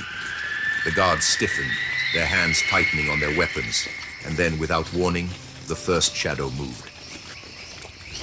The Thuggee moved like a whisper carried on the wind. The first guard fell silently, his body dragged into the underbrush. The others did not notice until it was too late. One by one, the shadows claimed them, their cries swallowed by the jungle's hum. Ambush! Hold the line! But there was no line to hold. Shivnath's men struck from all sides, their movements choreographed with lethal precision. The guards, confused and disoriented, found themselves fighting shadows that disappeared as quickly as they appeared. And at the heart of it all stood Shivnath, his figure calm amidst the chaos. Ab khatm karo. Now, finish it. When the dust settled, the jungle was quiet once more. The wagons, now stripped of their riches, stood like empty husks on the road. The guards lay motionless, their weapons scattered uselessly at their sides. And Shivnath, standing at the center, surveyed his men with the calm satisfaction of a master craftsman admiring his work.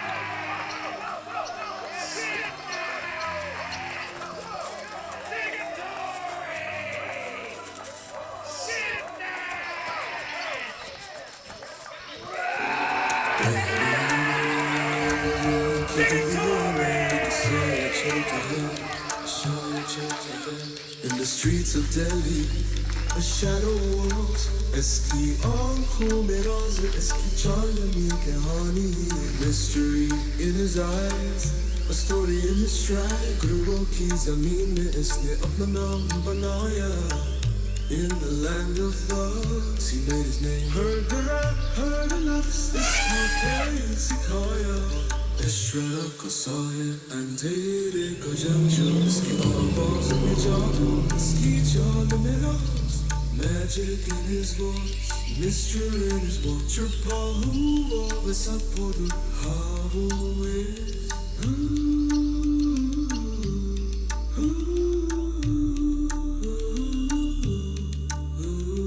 Iski chaal mein khamoshi se wo kata hai nuwa. Huwa dani chamta. Prabhu under the front, Jobis get lost the day comes in his way. Shrakasaya, Sepkudura, shadow of the east, he frightens all. Mishrakasaya, and Erik Jamjo, Ski Arvaz in the Jadu, Ski In the stillness of the jungle night, a man sat bound, his breath shallow, his mind clouded. The officer's uniform, once crisp and commanding, was now soaked with sweat and streaked with dirt. Around him the shadows seemed alive, their movements too fluid, too deliberate. This was no ordinary darkness. It was the jungle itself, watching, waiting. He had been captured during an ambush, a maneuver so precise that he had barely registered the attack before the jungle swallowed him whole. Now, under the weight of hallucinogens slipped into his water, the officer's grasp on reality frayed with each passing moment. The hiss came first, a sound so faint that it could have been imagined. Yet it grew louder, more menacing as the firelight flickered. Before him swayed a cobra, its hood flared like a crown, its eyes glinting in the firelight. It moved with a grace that seemed unnatural, its tongue flicking as if tasting the officer's fear. And then, to his mounting horror, the creature spoke. Foolish man, you do not belong here. No, this isn't real. This can't be real. The cobra's voice, low and serpentine, coiled around the officer's mind like the cord of a noose. He shook his head, desperate to break free of the illusion. But the jungle held him fast. The shadows seemed to breathe, their shapes twisting into grotesque forms. You invade my jungle, and now the jungle will judge you.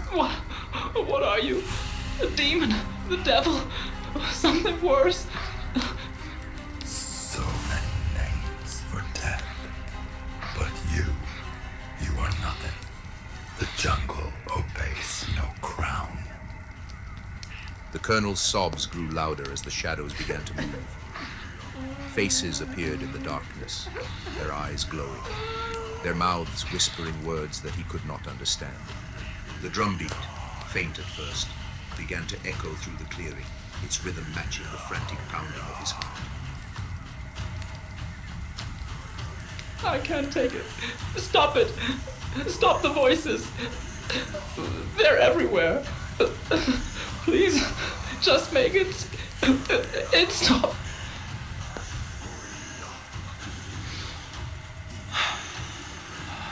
Go back, intruder.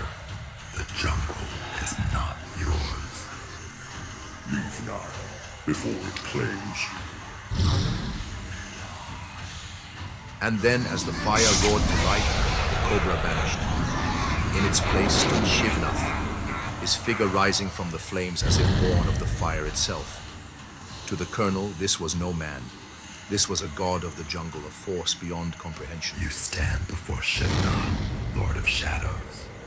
The jungle bends to my will, and you are nothing but an invader. What do you want from me? I'll give you anything. My rank, my life. Just let me go. Run, the monsters and tell them what you have seen. Tell them the shadows have claimed this land. Tell them the jungle bows to Shivnath alone. With a wave of Shivnath's hand, the ropes fell away from the colonel's wrists as if by magic. He stumbled to his feet, his legs shaking beneath him. The shadows parted, forming a narrow path through the jungle. It was a corridor of nightmares, the drum beat driving him forward like a prisoner to the gallows.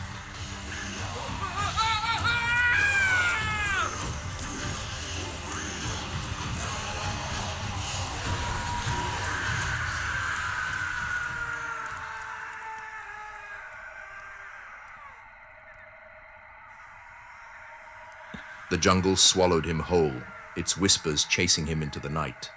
By the time he stumbled into the colonial outpost, naked and raving, his words were no longer coherent.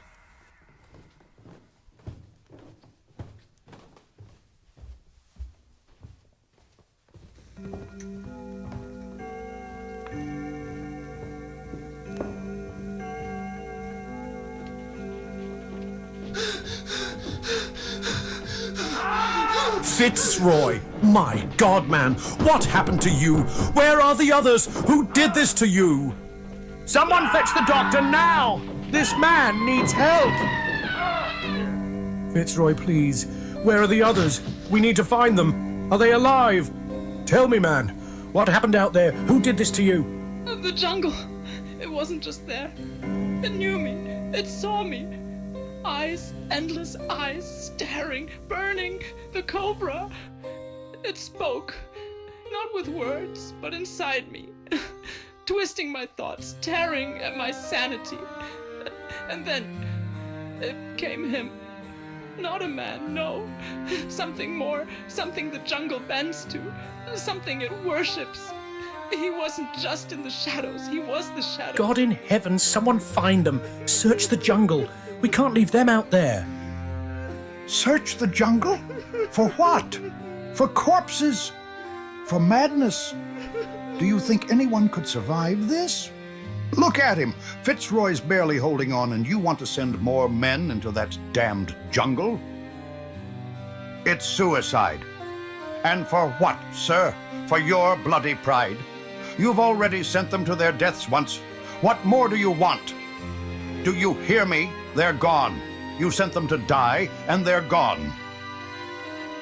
With all due respect, Your Excellency, your orders led them into the abyss. They marched into that jungle because you commanded it, and now they're dead, or worse. But if sending more men to their doom soothes your pride, then by all means give the order. Just know this, their blood and the ruin of Fitzroy's mind will be yours to answer for. May God forgive you, sir, because I never shall. The room is quieter than it should be. Maps lay unfurled on the central table, but no one is speaking.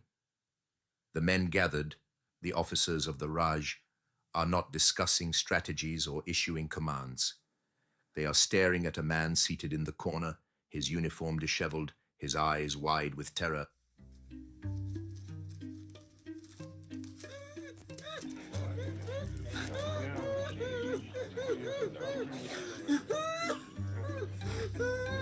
The Major, Fitzroy, has been reduced to a trembling wreck, clutching a cup of untouched tea in shaking hands. He had returned the night before, bloodied, naked, and raving. Get him out of here! The Governor General's voice cuts through the room. An orderly approaches Fitzroy, helping him to his feet, but Fitzroy resists.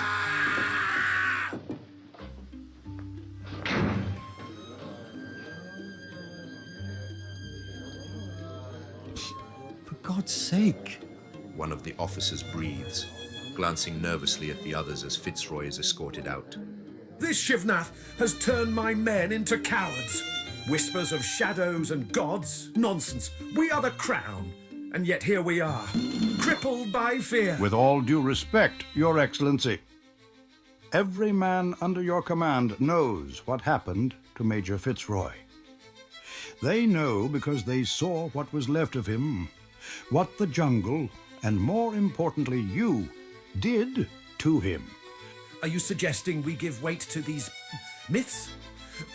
What are you implying? That one man hiding in the jungle can humiliate the British Empire? You threatened him. I bloody heard you. You told him to find Shivnath or face your wrath. You didn't just send him into the jungle, you shoved him. You turned duty into fear. Not fear of the enemy, not fear of the jungle, fear of you. And now look at him. Fitzroy was one of the finest men we had, and you destroyed him. And for what? For glory? For some goddamned delusion of control? Fitzroy didn't walk into that jungle out of loyalty. He went because you made damn sure he was more terrified of failing you than anything else. And now, here he is, a shattered, raving shell of the man he once was. That's your handiwork, sir. That's your legacy. And Shivnath, he didn't just beat Fitzroy. He used him. He sent him back to you, naked, humiliated, broken. Do you even grasp the message? That wasn't mercy. That was a calculated victory. Shivnath doesn't need to fight us in the open. He knows you'll do the work for him. He knows you'll destroy us from within with your bloody arrogance. What will you tell England about this? Will you spin it into another tale of valor and conquest? Will you turn Fitzroy into a footnote, a casualty of war? Or will you keep burying your failures under your damned lies while the rest of us dig our own graves out there? Do you even comprehend what you've done? Fitzroy's men trusted him. They trusted you. And you spit on that trust. Now they don't trust any of us. Not you, not me, not the bloody empire itself. This isn't just a loss, it's a bloody catastrophe. And it's all on you. But you won't write that in your report, will you? You won't tell them how Fitzroy's patrol vanished into nothing. You won't tell them how the jungle silences their screams. And you certainly won't admit that this entire bloody campaign is a failure, because that would mean admitting you're a failure. And Shivnath, he knew exactly what kind of man you are.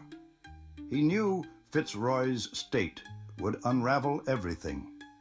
The men, the mission, you, and he was right, because you're predictable. And worse, you're too damn proud to see it. So, tell me, sir, what will you do about Fitzroy? Will you call him a failure?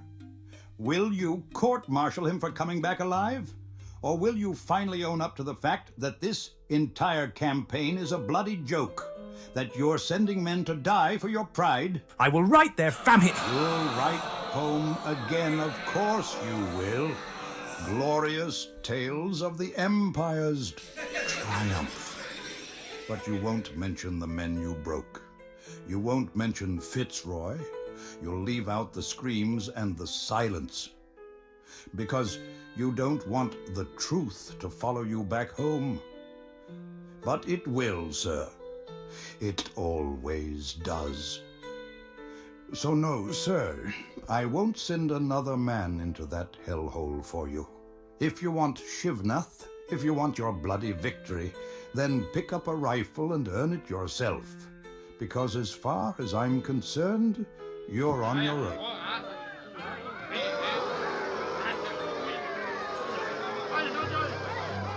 Voices clashed, accusations flew, fingers jabbed at maps marked with losses. But no one thought to look upward. No one saw the figure poised above the chandelier, hidden in the folds of darkness. Like a spider suspended in its web, Shivnath clung to the beams, motionless yet vigilant. He watched as they plotted their strategies, unaware that their every word fed the web he had already spun. The chandelier swayed faintly beneath him, its golden light trembling in the presence of a shadow they could neither see nor escape. Leur confiance et leur faiblesse. Ils croient qu'une armée peut vaincre un fantôme. Mais un fantôme ne combat pas. Il attend, il observe, et quand le moment vient, il frappe. Their confidence is their weakness. They believe an army can defeat a ghost, but a ghost does not fight. It waits, it observes, and when the time comes, it strikes.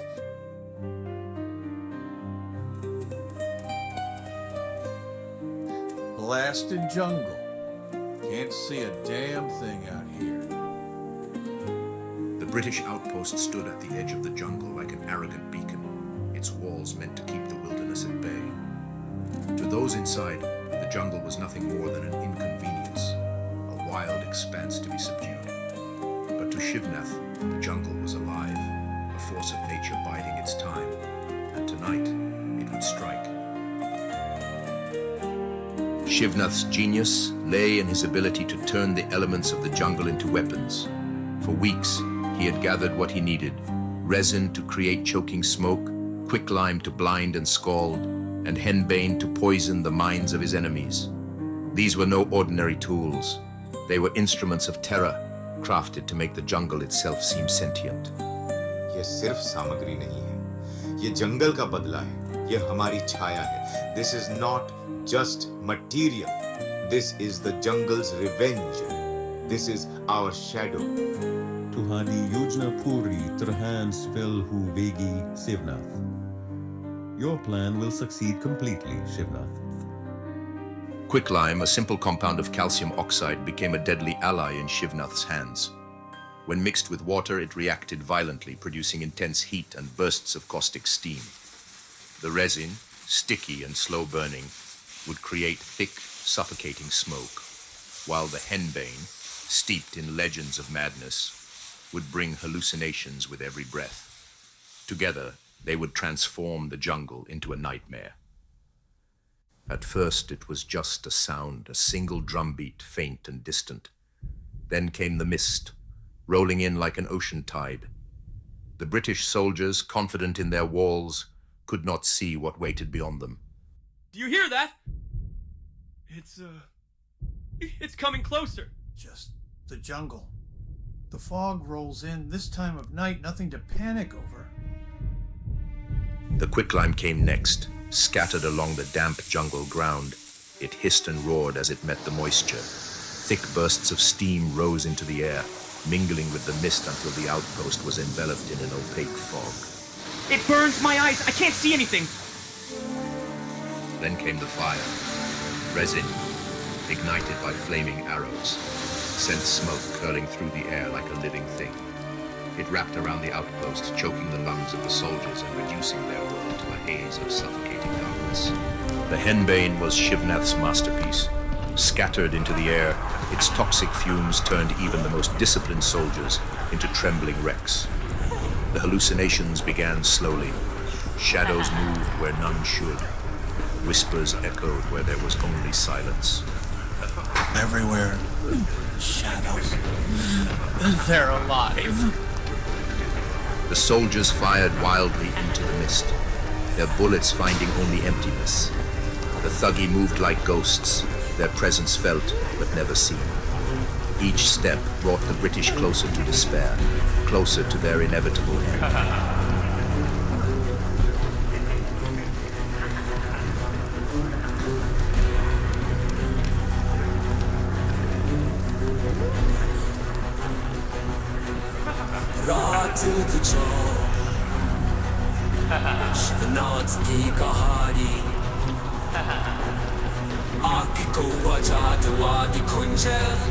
The jungle whispers what it hides, none can tell.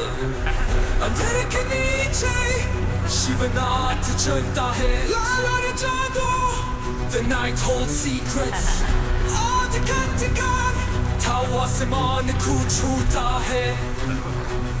Shivnath Holi बचाता है. चंबे भी होते चमकने चेहरे अगले दौर का इशारा. And then we महक शिवनाथ की लागा कोई ना देख सके सुना और राल The dawn will rise before the break of day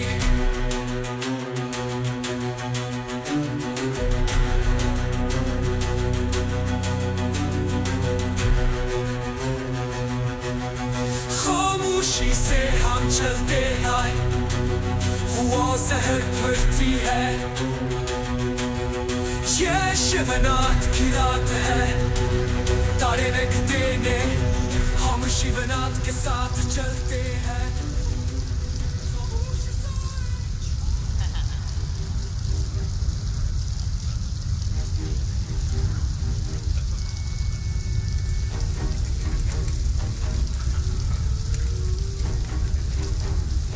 In the heart of the chaos, Shivnath appeared. To the few surviving officers, he was no longer a man.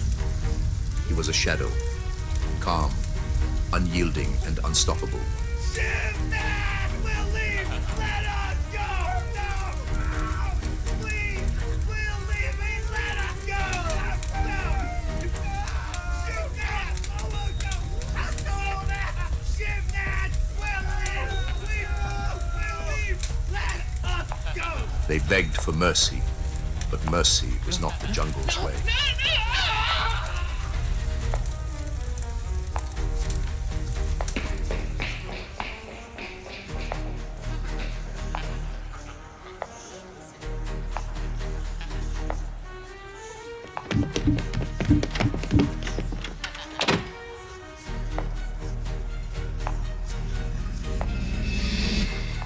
Wait, please, I know who you are. I know what they call you. Shivnath, the shadow, the wrath of the jungle. But you don't have to do this. Listen to me. I can make this right. I was just following orders. Do you hear me? Orders. I'm not the one you want. I'm just a servant of the Empire, nothing more. It wasn't my decision. They made me. Damn it, they made me. You're right. You're right about everything. The patrols, the raids. It was all wrong. I see that now. But I'll fix it. I swear I will. Just let me go. Give me the chance. I'll call off the patrols. I'll end the campaign myself. You'll never hear from the Empire again. Or perhaps I'll save you the trouble. Is that what you want? I'll do it myself. Yes, of course, you don't even have to dirty your hands. Give me the blade, the rope, whatever you prefer. I'll finish it here and now. Please, Shivnath, I'll kill myself if it will satisfy you. Just let it be over. Spare me the terror of your judgment. I'll do it. Viscount Alaric Treadwell. Kali does not accept cowardice as tribute. You think your life will suffice? That one feeble act of despair can balance the scales of what you've done. No, the jungle leaves no debts unpaid. Her wrath is endless, her justice eternal, and you owe everything.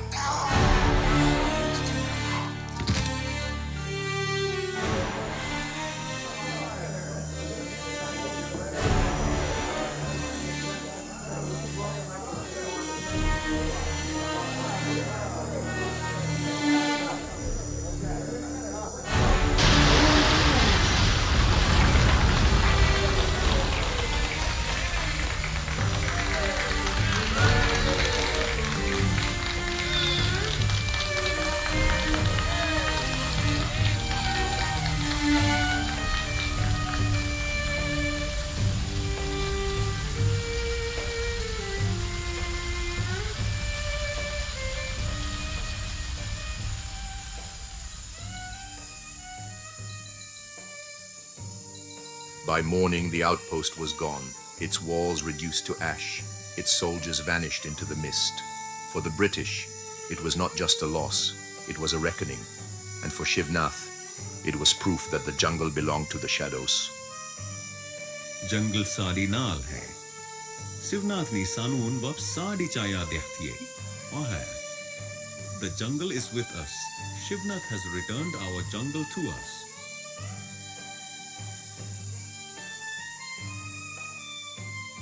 In the dead of night, Shivnath stood before his lieutenants, their expressions veiled by the flickering light of the ceremonial fire. The bonds he had forged within the Thuggi were unbreakable, yet he knew his time among them was at an end. हमने साथ में अंधेरे को जीत लिया है, लेकिन अब मेरी यात्रा मुझे दूसरे रास्तों पर ले जा रही है. Together we have conquered the darkness, but now my journey leads me down other paths. आप हमें छोड़ रहे हैं, सरदार? You are leaving us, leader?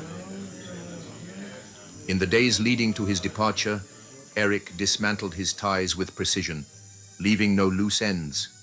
He ensured the Thuggi's strength would remain intact, yet subtly weakened their reliance on his leadership. His final act was a calculated disappearance, swift, silent, and shrouded in mystery. At the edge of the Ravi River, Erik stood alone. The moon had turned her gaze, leaving the world in darkness. Clutched in his hand was the only keepsake of his time with the Thuggi, a rope bearing the sacred Punjab knot. As dawn's faint glow began to creep across the horizon, Erik slipped into the waters of the Ravi, his silhouette vanishing like smoke into the currents. By the time the Thuggi realized he was gone, he had become a ghost, a legend bound to no land and no master.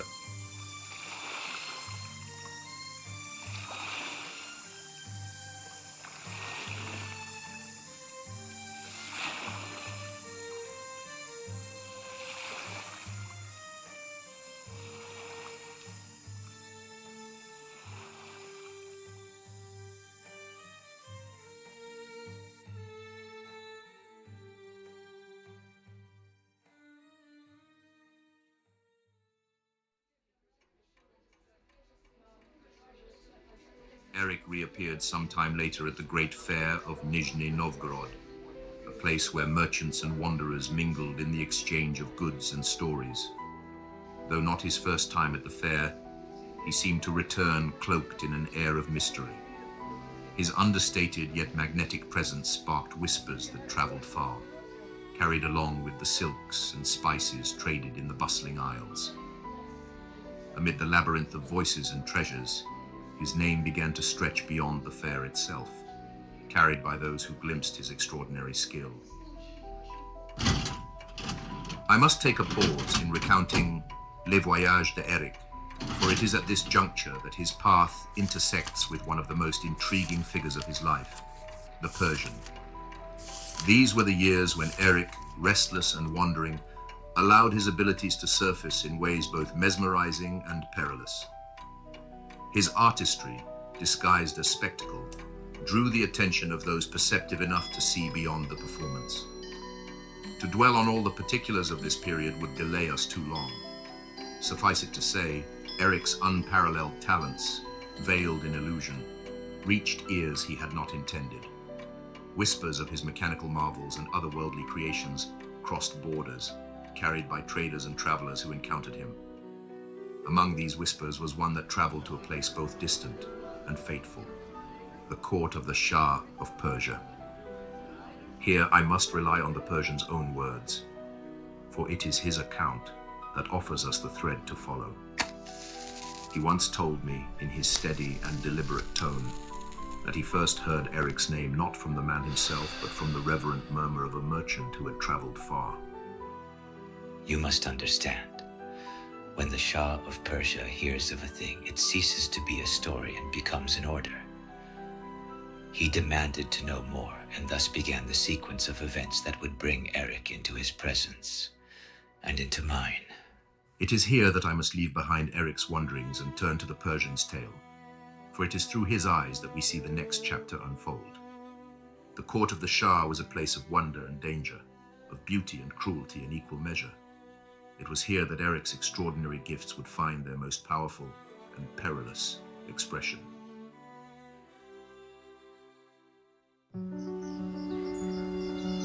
Nestled in the lush, mountainous region of northern Persia, the province of Mazandaran thrived in relative tranquility. Its serene landscapes masked the undercurrents of tension that simmered beneath the surface. This was a land rich in culture and history, yet bound by the iron grip of the Qajar dynasty. In the year 1852, Nasser al-Din Shah Qajar had recently ascended the throne, his rule marked by the formidable influence of his mother, Malek Jahan Khanum.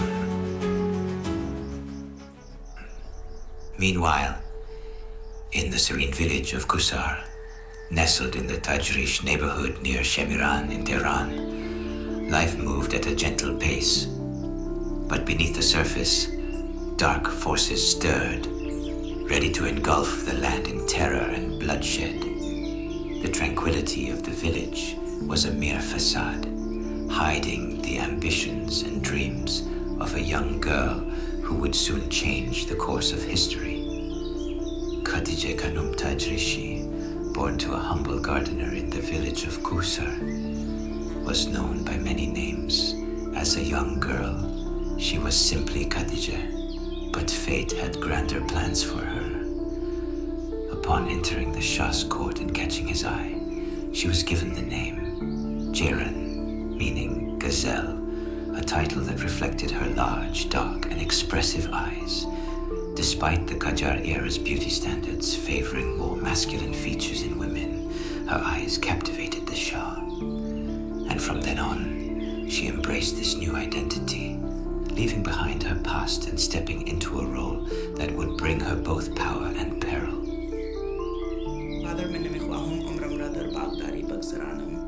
You know, I do not belong here tending gardens. My destiny is in the grandeur of the Shah's court. Manrahu khudra bihi anja paida khwahum kard, and I will rise to greatness.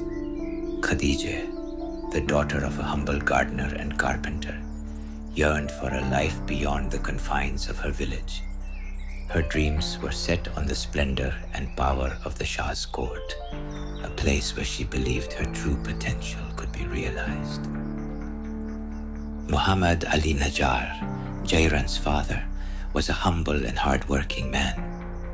His hands were rough from years of gardening and carpentry, but his heart was gentle and full of love for his daughter. He knew the court was a dangerous place, but he also saw the fire of ambition in Jairan's eyes. Khadija, Azizam, the court is a place of power and peril. Promise me you will be cautious.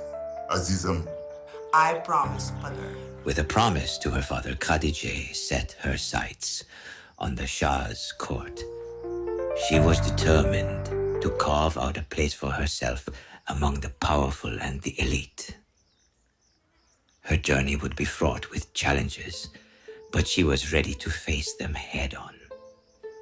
In the bustling marketplace of Mazandaran, merchants and villagers went about their daily routines.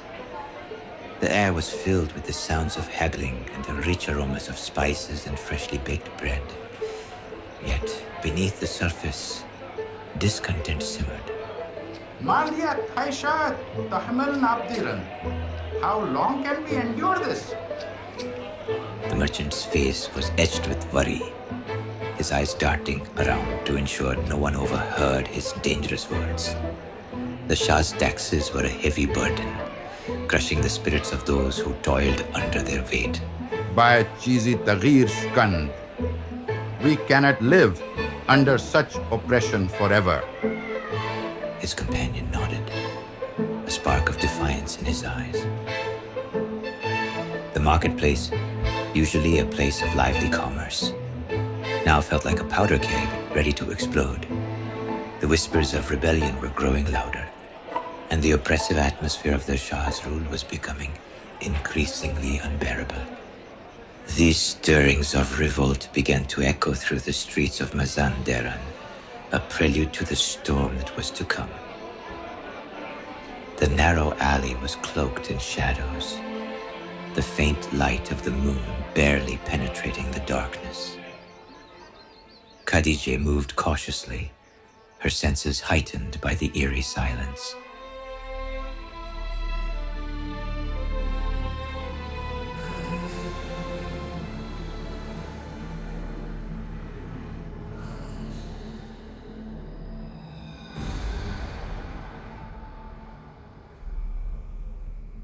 Who's there?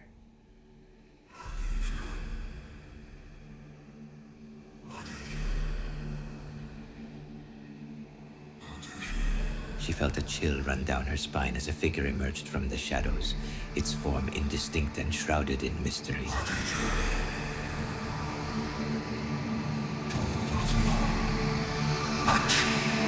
Seek power, don't you, child? Kudratnya harusnya kembali wadimu. Power can bring your every dream alive, but this gift becomes at a price. Would you dare to pay the price? The fires of hell will guide your path. Darkness will wrap you in its wrath. The spirits whisper, the shadows scream, but power flows through this wicked dream. Sen de diyor ki işaretin şu taştı. Ama immocated by everything. You'll drink blood like wine, feast on pain, and you will never be the same.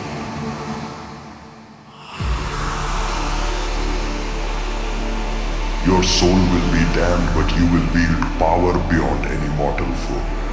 Blood will become your new elixir, and the agony of others your sweetest pleasure. You will feast on pain and thrive on suffering. Sacrifices will be demanded, offered unto us in exchange for this dark might. The spirits will be your friends, your adversaries, and your mentors. Do we have an agreement?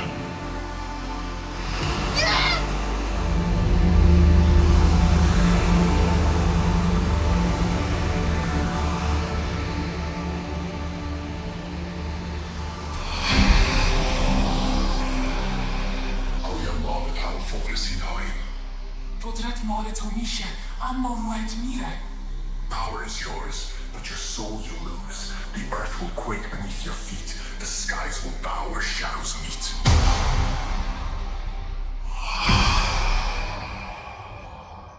آدشاهی تاریکی تو شروع شده. Your reign of darkness has begun.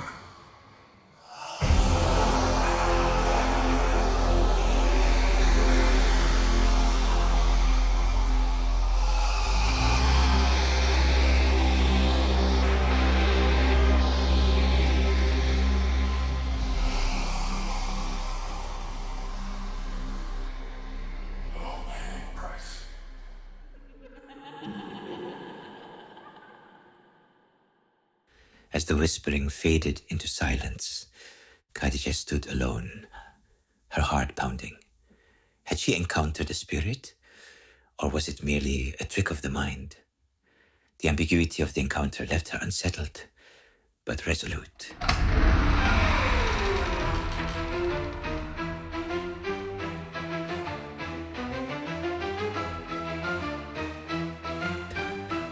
The grand halls of the palace were cloaked in an uneasy silence, the flickering torches casting long shadows against the intricately woven tapestries.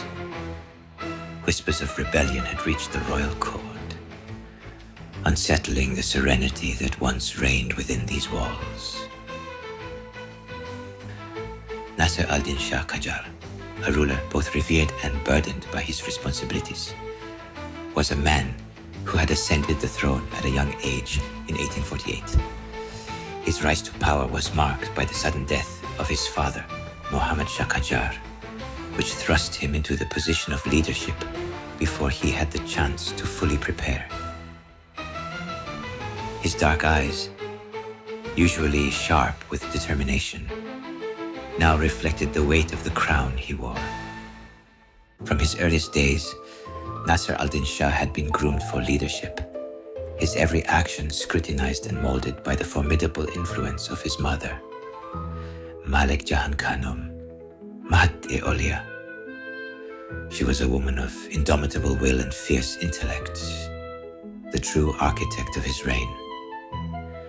Her authority extended far beyond the private chambers of the palace, her presence a constant looming force that shaped the very essence of his rule. Malik Jahan Khanum's expectations were relentless, her standards impossibly high. She instilled in him the values of strength, decisiveness, and an unwavering commitment to the throne.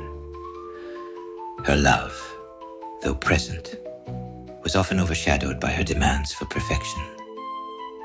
She taught him that a ruler must be both feared and respected, that weakness was a luxury he could ill afford. Under her tutelage, he learned to navigate the treacherous waters of the court, mastering the art of diplomacy and the strategies of war. Despite her stern exterior, Nasser al-Din Shah knew that his mother's harshness stemmed from a place of deep care for the kingdom. She had seen firsthand the perils that lay in wait for a weak ruler, and was determined that her son would not fall victim to them. Her legacy was one of power and resilience, a legacy that the Shah carried with him as both a shield and a burden. Among the many relationships that shaped Nasser al-Din Shah's life, none was more significant than that with Jairan, his favorite wife and confidant. Initially, Jairan had been viewed with disdain by Malek Jahan Khanum, especially because of the threat she posed to the mother's influence.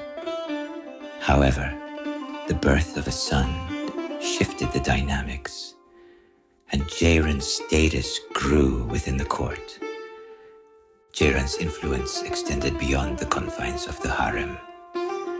She had the rare ability to offer counsel that balanced strength with compassion, guiding the Shah through the labyrinth of political intrigue and social unrest. Her advice was always measured, and her strategies were carefully crafted to ensure the stability of the realm. While his mother had been the architect of his strength, Jairan was the compass that guided his decisions, offering perspectives that balanced power with empathy.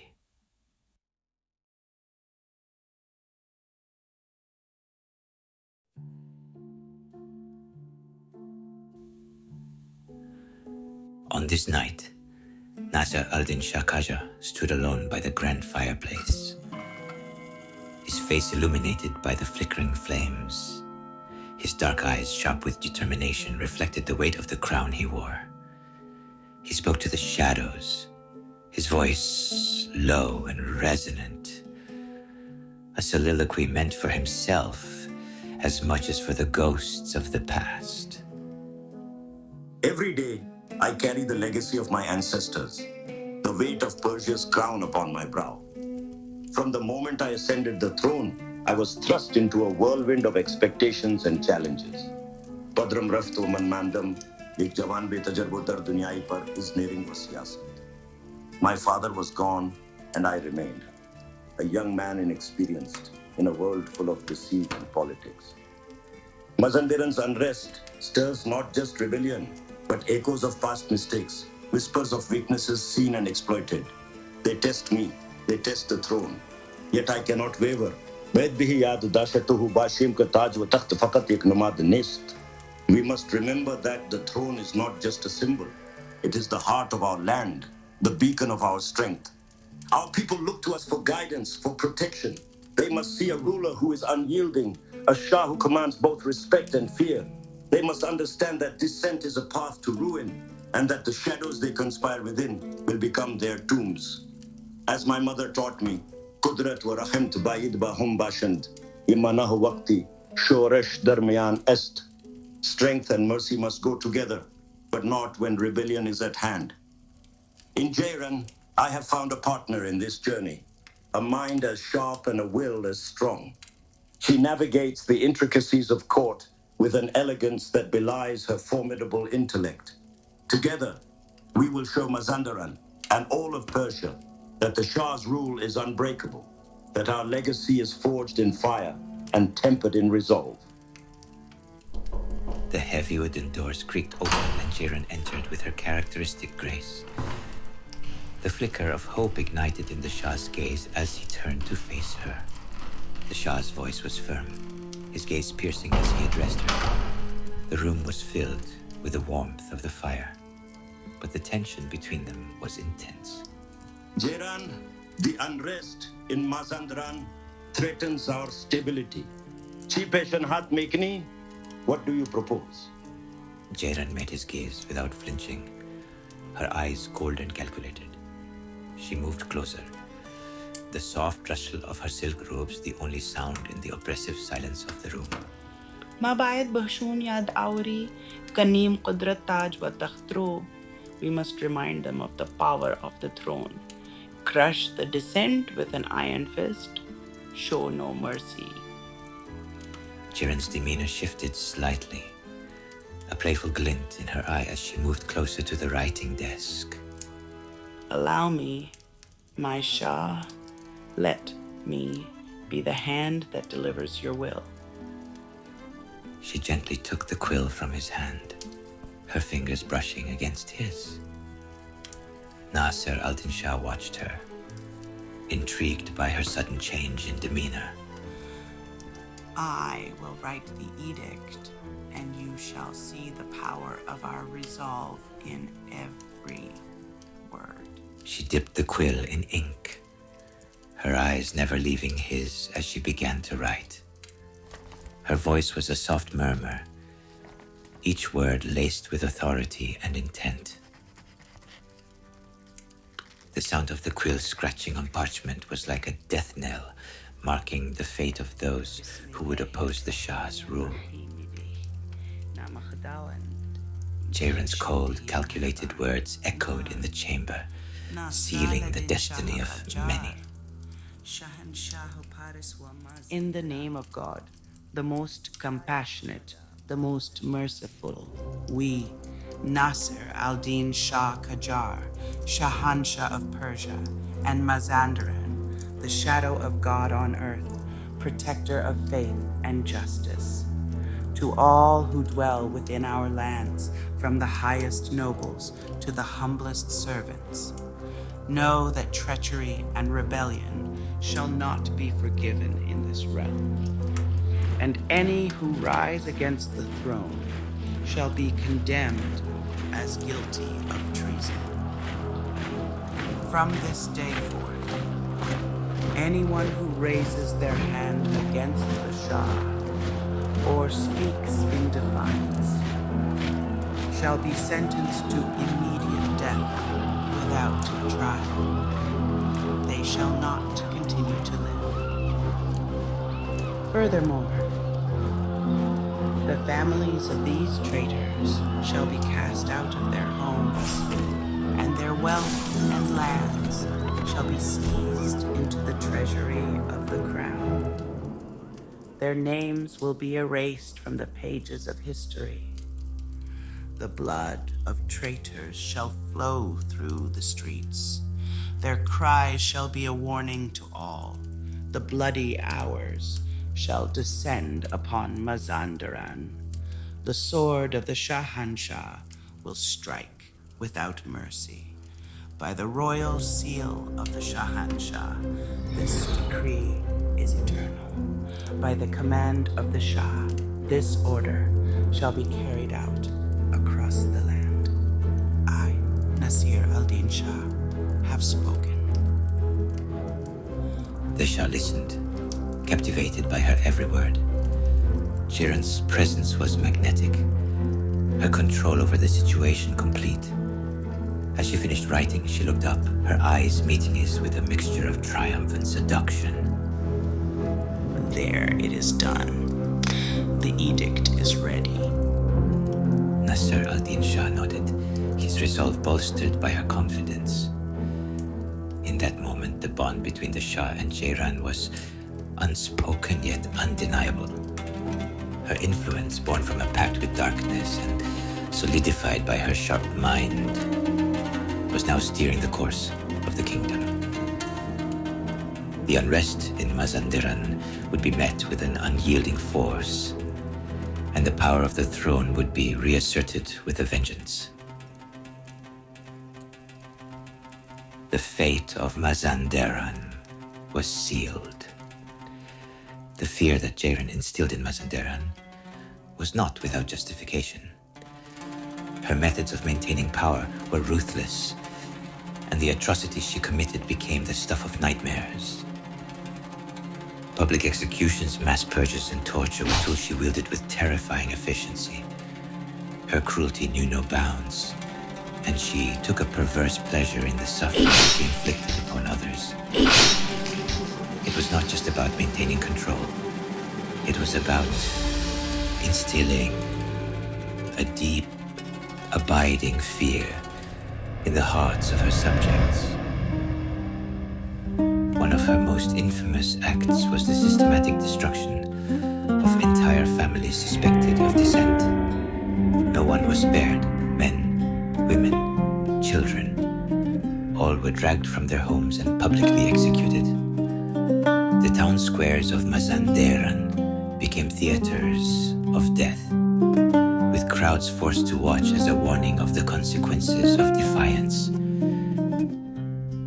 Dans les montagnes de Mazanderan, où les ombres dansent sous la lune, les murmures des âmes en peine racontent l'histoire des heures sanglantes.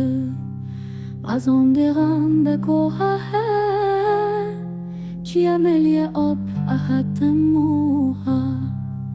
Haruto bahala faslun, bekarana izonunana. Les pleurs des innocents, les cris des opprimés résonnent encore dans les vallées oubliées, sous le joug de la terreur, dans la nuit sans fin, les heures sanglantes de Mazanderan. Amalie et Nassara, les cris des opprimés, Saltia, Kavala, Nuna, Margoka, Tahna, Dastarafinam, et Janaha, Narafinam. Amalie et Nassara, les cris des Saoula, Saltia, Kavala, Nuna, Margoka, Tahna, Dastarafinam, et Janaha, Narafinam. Jairan, la sorcière aux yeux de feu, avec un sourire de glace, mène la danse des ténèbres sous la bannière du chat. Jairan vadana jitacheha, ernade garana darchan, tachadarti adana saran. Les pleurs des innocents, les cris des opprimés résonnent encore dans les vallées oubliées, sous le joug de la terreur, dans la nuit sans fin, les heures sanglantes de Mazanderan. Amalie et Nassara, les cris des opprimés, Saltia, Kavala, Nuna, Margoha, Tahna, Dastarafinam, et Janaha, Narafinam.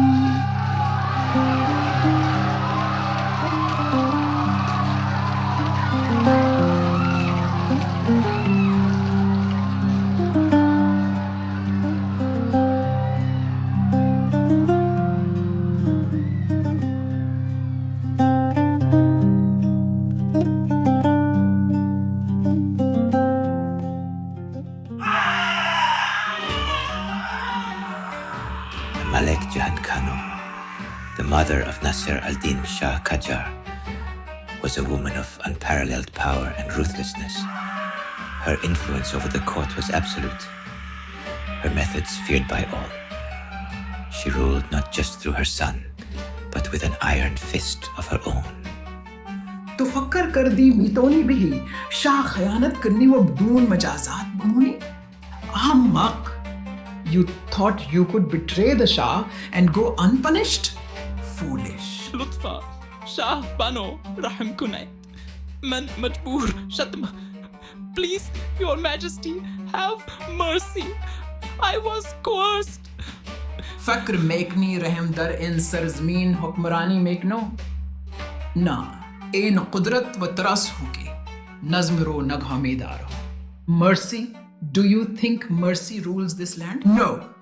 It is strength and fear that keep order. In this world, only the strong survive.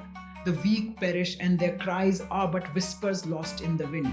Kidartu watras no rahim, kasani ka qadrat rana ghumedarin. Strength and fear, not mercy, hold power.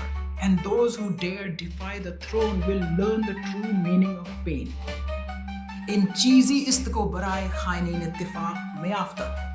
This is what happens to traitors. Their screams will echo through these halls as a warning to others. Bagzarid in dars bashad barai hammu kisani ke fikr magnan mitwanan qudrat shahara bahchalish bukshan. Let this be a lesson to all who think they can defy the Shah's authority. No one is above the wrath of the throne. The ground will soak with their blood, and their bodies will serve as a totem to the unforgiving nature of power.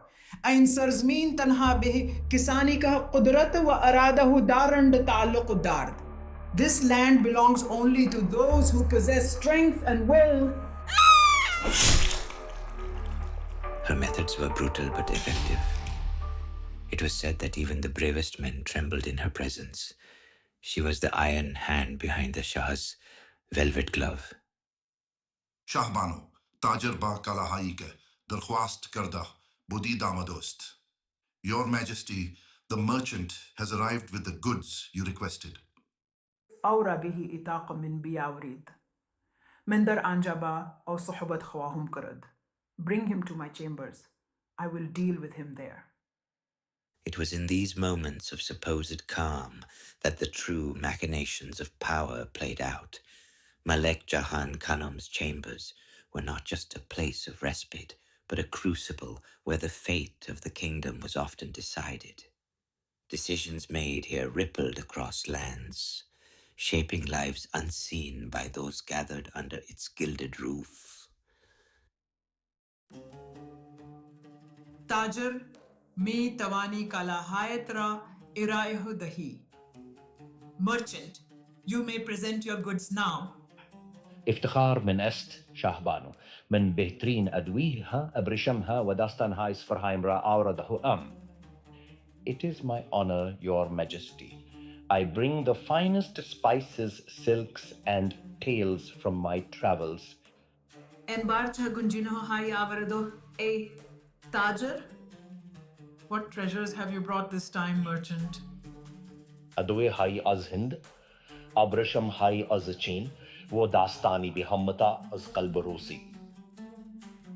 Spices from Hindustan, silks from Kathai, and a tale unmatched from the heart of Russia.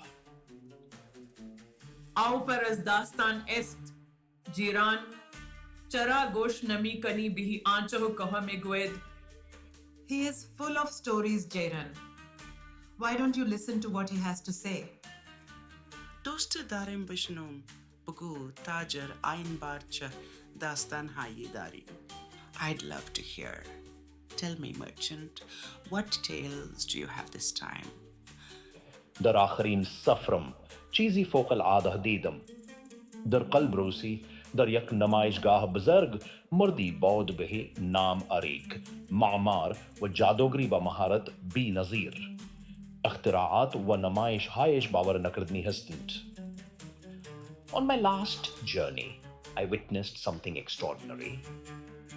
In the heart of Russia, at a grand fair, there was a man named Erik, an architect and magician of unparalleled skill. His inventions and performances defy belief.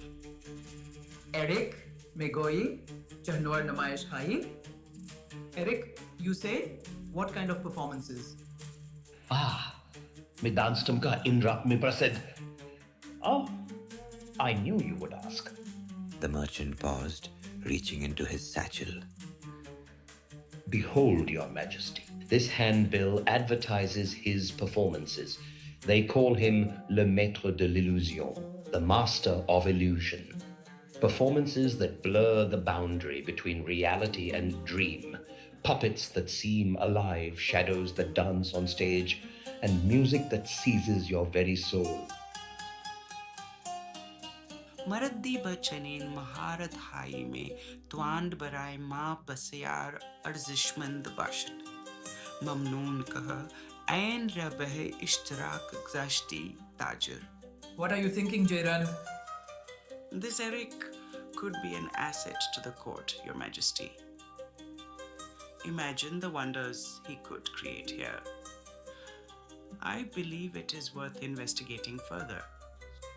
अगर फक्र में कन्नी अर्जशश रादार्द दनबाल कन अमा महतात बश मर्दान बा महारत हाय बजरग अगलब बा खतरात बजरग हमरा हस्तंद. If you think it is worthwhile, then pursue it. But be cautious. Men of great talent often come with great risks. من أنا رمديريت خواهم كرد شاهبانو ممنون تاجر داستان ممكن استبهي ما فرصة بزركي أورده باشد. I will handle it. Thank you, merchant. Your tale might have just brought us a great opportunity.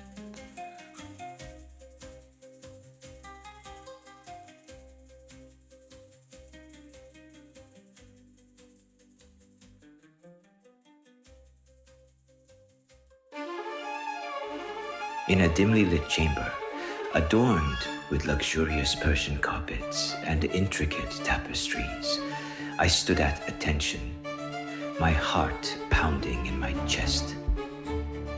Khadija Khanum Tajrishi, now known as Forough al-Sultana, paced back and forth like a lioness ready to strike. As the Shah's favorite wife and one of the most powerful women in the Persian court, her eyes, dark and piercing, burned with a determination that sent shivers down my spine.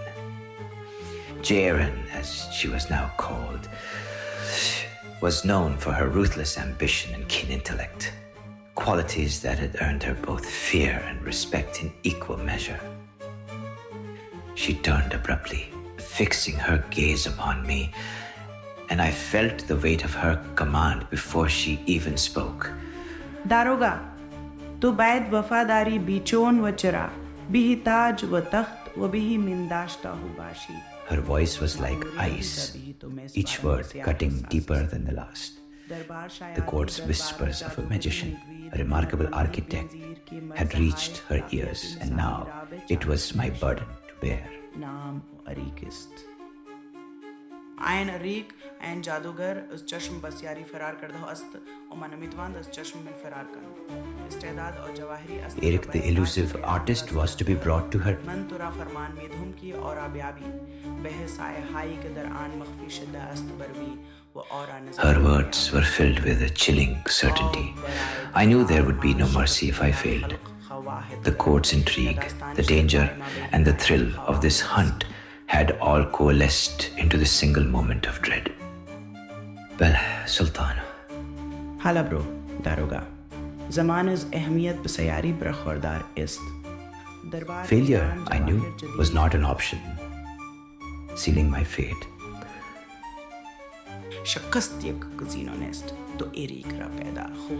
Her menacing tone left no room for doubt.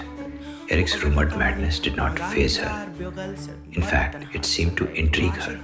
She wanted his genius, no matter the cost. And I was the one tasked with delivering him to her. With a dismissive wave, her audience with me was now finished. Her mind already racing with plans for the wonders Erik would create, the weight of her command pressed heavily upon me. I knew I had no choice but to succeed. The Persian court awaited its newest jewel, and I was the one who had to deliver it. As a daroga or police inspector, it was my duty to hunt down those who threatened the stability of the court. This responsibility was passed down from my father, who had served the Shah with unwavering dedication. Manhunting was part of my job, a task I had performed countless times before. My father always told me, in this line of work, you either catch the quarry or become the hunted. His wisdom guided me through each mission, reminding me that failure was never an option. Serving the whims of the Sultana often felt less like enforcing law and more like performing civil services. Lately, I felt more like an Amir al-Aman, what you might call a sort of insurance man, insuring against disasters of her making. Truly a ghastly profession, really. Though I do find civil service no less appealing.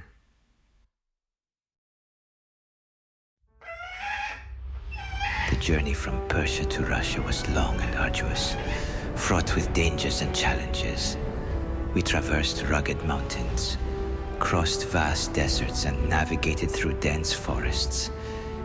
Each step brought us closer to our destination, but the path was never easy. We began our journey on horseback, leaving the familiar landscapes of Persia behind.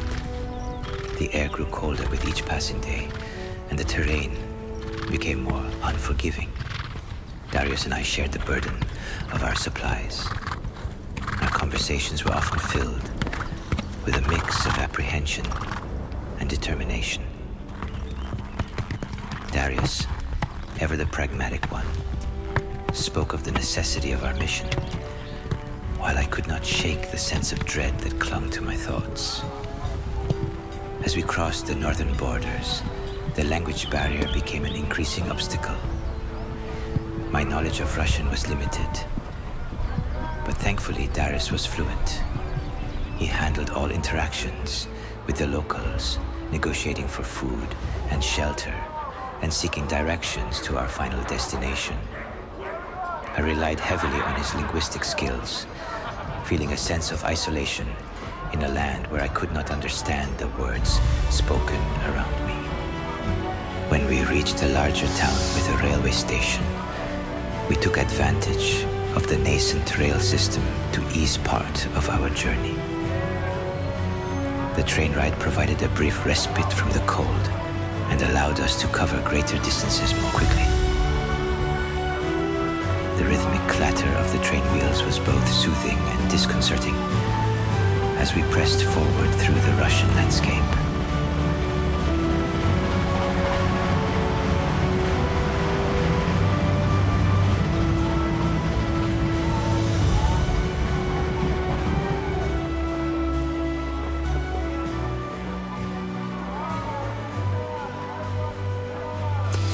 One evening we camped in a small village. The villagers were kind but wary, and Darius spent hours conversing with them, gathering information about the fair where Erik was said to perform. I watched the flickering firelight dance across their faces, my mind occupied with thoughts of the dark magician we were seeking. The villagers spoke in hushed tones, their expressions a mixture of fear and curiosity. It was clear that Erik's reputation had spread far and wide. Erik maskayi jadugar una bihim guftanu ya mardu bakhtur. Erik, the masked magician, they say, is a man of many talents. Na faqat jadugar balki ya musiki dan, muhandis wa sazandai ka khai khayal hai. He is not just a magician, but also a musician, an engineer, and a builder of palaces of illusion. Megan ke mordehra zindah kono, aras kon were automatan ra, mithl mawjudat zindah control kono. They say he can make the dead walk, control puppets and automata as if they were living beings. Badiha bahish Megan jadugar. Some call him a necromancer. Aun be sarzmine. दूर सफर कर दे हतीजापन उराज़ाई ज़्यादिर याद गिरफ्तों की hitch किस नितवानो फहमा. He has traveled to distant lands, even as far as Japan, learning secrets and acquiring knowledge that few can comprehend.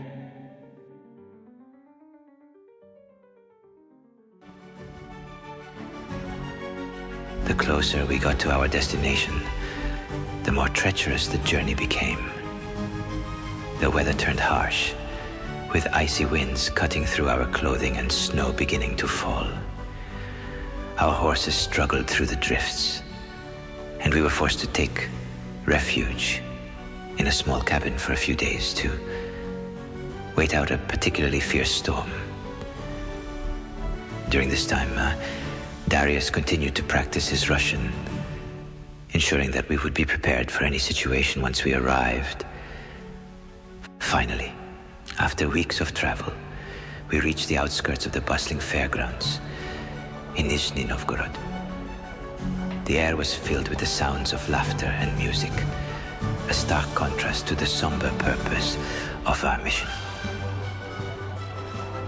We dismounted and made our way through the throngs of people, following the directions we had been given.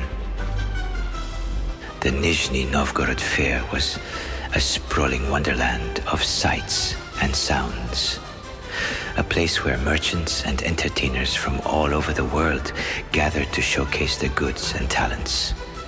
The air was thick with the scent of exotic spices, the chatter of various languages, and the vibrant colors of countless stalls and tents. Among the myriad of attractions, one name stood out: Erik, the masked magician, whose performances were whispered about with a mix of awe and fear. As I navigated through the crowded fairgrounds accompanied by Darius, I couldn't shake the feeling of unease. The further we ventured, the darker and more obscure the surroundings became. It was as if we were being drawn into another world, where shadows danced and secrets whispered in the wind. Darius found a Russian merchant and made inquiries. Здравствуйте, уважаемый. Как у вас дела сегодня? Добрый день. Все хорошо, спасибо. Чем могу помочь? Мы ищем известного музыканта и мага по имени Эрик. Вы не знаете, где его можно найти? Ах, Эрик. Да, конечно. Его шоу проходит в большом черном шатре, недалеко от центральной площади ярмарки. You're looking for the masked magician, Eric? Yes. Follow the path to the large black tent adorned with strange symbols. You can't miss it. Большое спасибо за вашу помощь. Thank you very much for your help. Не за что. Удачи вам. Let's not waste any more time. Lead the way, Darius. As we made our way through the fairgrounds, my eyes were drawn to a poster unlike any I had ever seen. It was a dark and haunting depiction, a glimpse into the world of Erik's performances. The artwork was intricate, almost gothic, with a blend of classical and eerie elements. The title, Erik et le spectacle des ombres sombres, was written in bold, elegant script, framed by ornate designs that seemed to pull you into another realm. The poster featured a masked figure, undoubtedly Erik, standing in the center with an aura of mystery and power. Around him, shadows of knights, ballerinas, and skeletal figures danced in a mesmerizing, almost hypnotic pattern. The background was painted with dark, swirling mists and hints of supernatural light, creating an atmosphere both beautiful and terrifying. At the bottom of the poster, in smaller print, were the words, "At the Fair of Nizhny Novgorod," accompanied by an official logo. It was clear that this was no ordinary performance.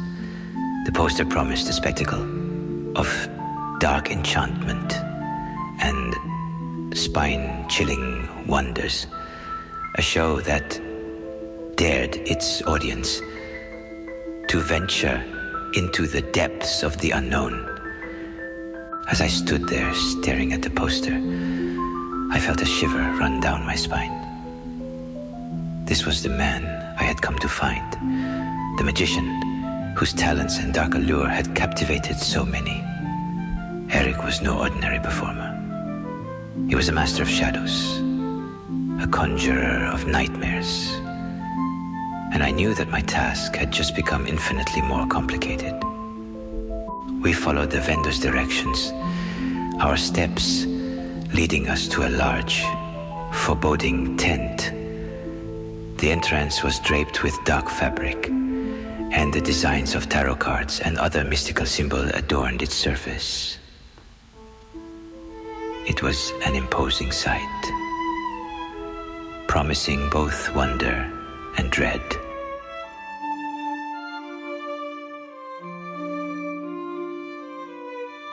We entered the tent, and the atmosphere inside was even more chilling. The walls were draped in heavy, dark fabric, and the air was thick with the scent of incense and something metallic, like blood. The stage was set with an elaborate backdrop of ancient ruins, mist swirling around the base, and flickering candlelight, casting long dancing shadows.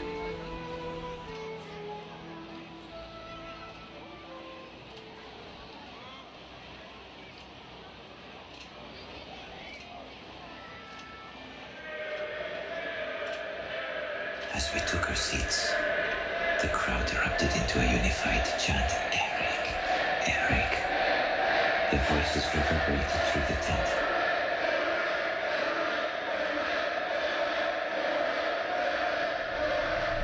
The show began with a howl. The lights dimmed, and a haunting melody began to play. From the shadows emerged a tall, gaunt figure. For the first time, we laid eyes on the man whose reputation had preceded him, and the reality was even more unsettling than the rumors.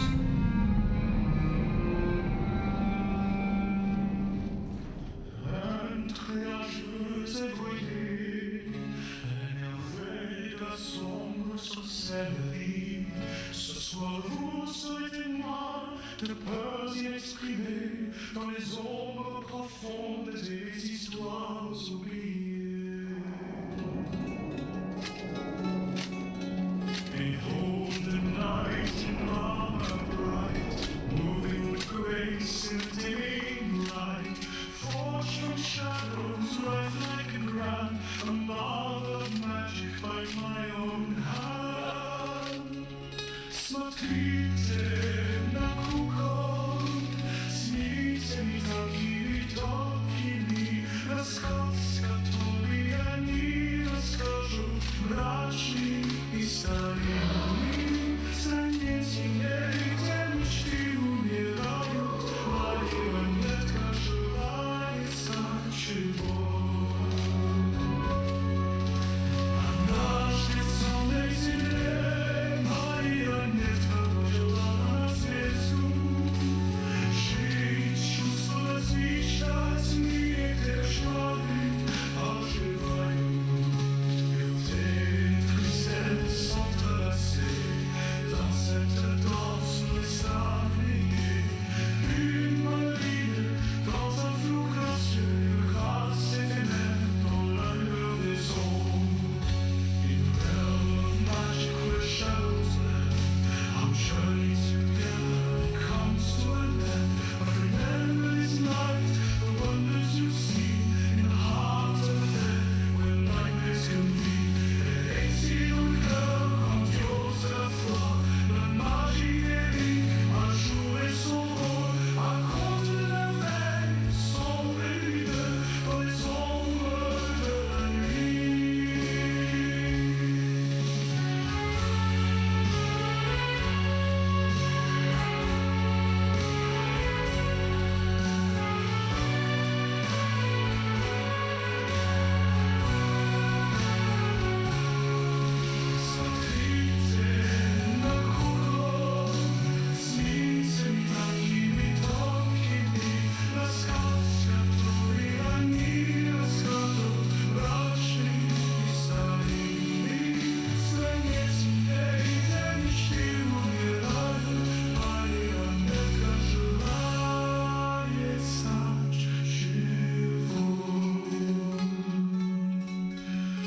Однажды в темной земле марионетка пожелала на звезду. Жить, чувствовать, мечтать в мире, где кошмары оживают. Suddenly a resounding shriek filled the air. The dead began to rise from their graves, brought to life by Eric's magic. The stage was filled with skeletal figures and ghostly apparitions moving with an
Persians moved with the haunting melody from Erik's violin, shifted to a more melancholic tune. From the shadows, a particularly macabre figure emerged. Lenore, a skeletal, bright puppet, dressed in a rotting wedding gown. Her decayed attire fluttered eerily as she seemed to glide across the stage.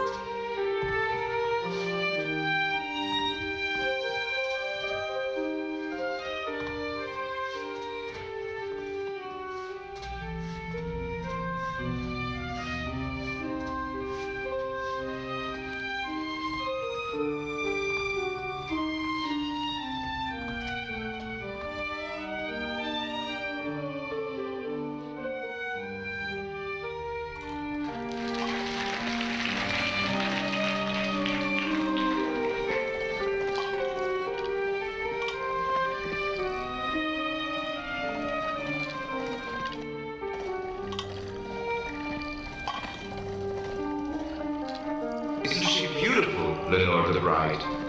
N'est-elle pas magnifique, Lenore la mariée? Разве она не прекрасна, Lenora, невеста? Forever destined to dance in the shadows. Destinée à danser dans l'ombre pour l'éternité. Навсегда обреченная танцевать в тенях.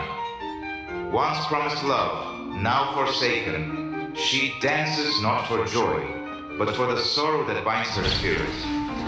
Promis à l'amour, maintenant abandonné, elle danse non par joie, mais par la tristesse qui lie son esprit.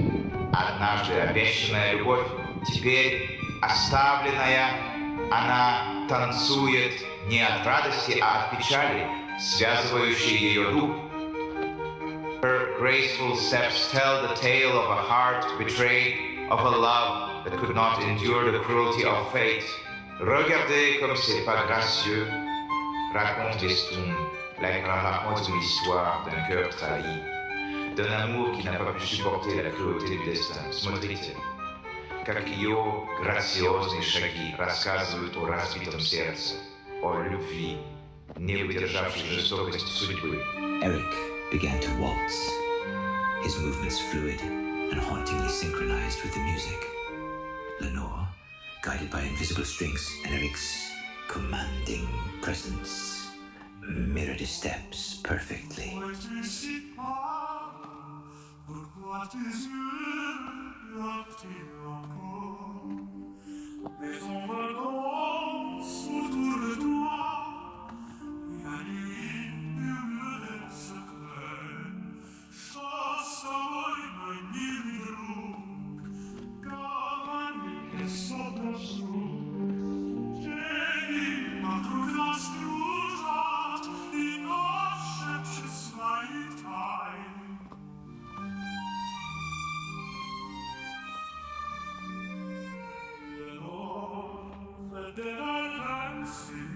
The shadows near war, through the moonlit halls advancing, its spectral gleam along.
я с собой, и это счастье, хоть и страшен, но жизной, мы танцуем в мире лёг.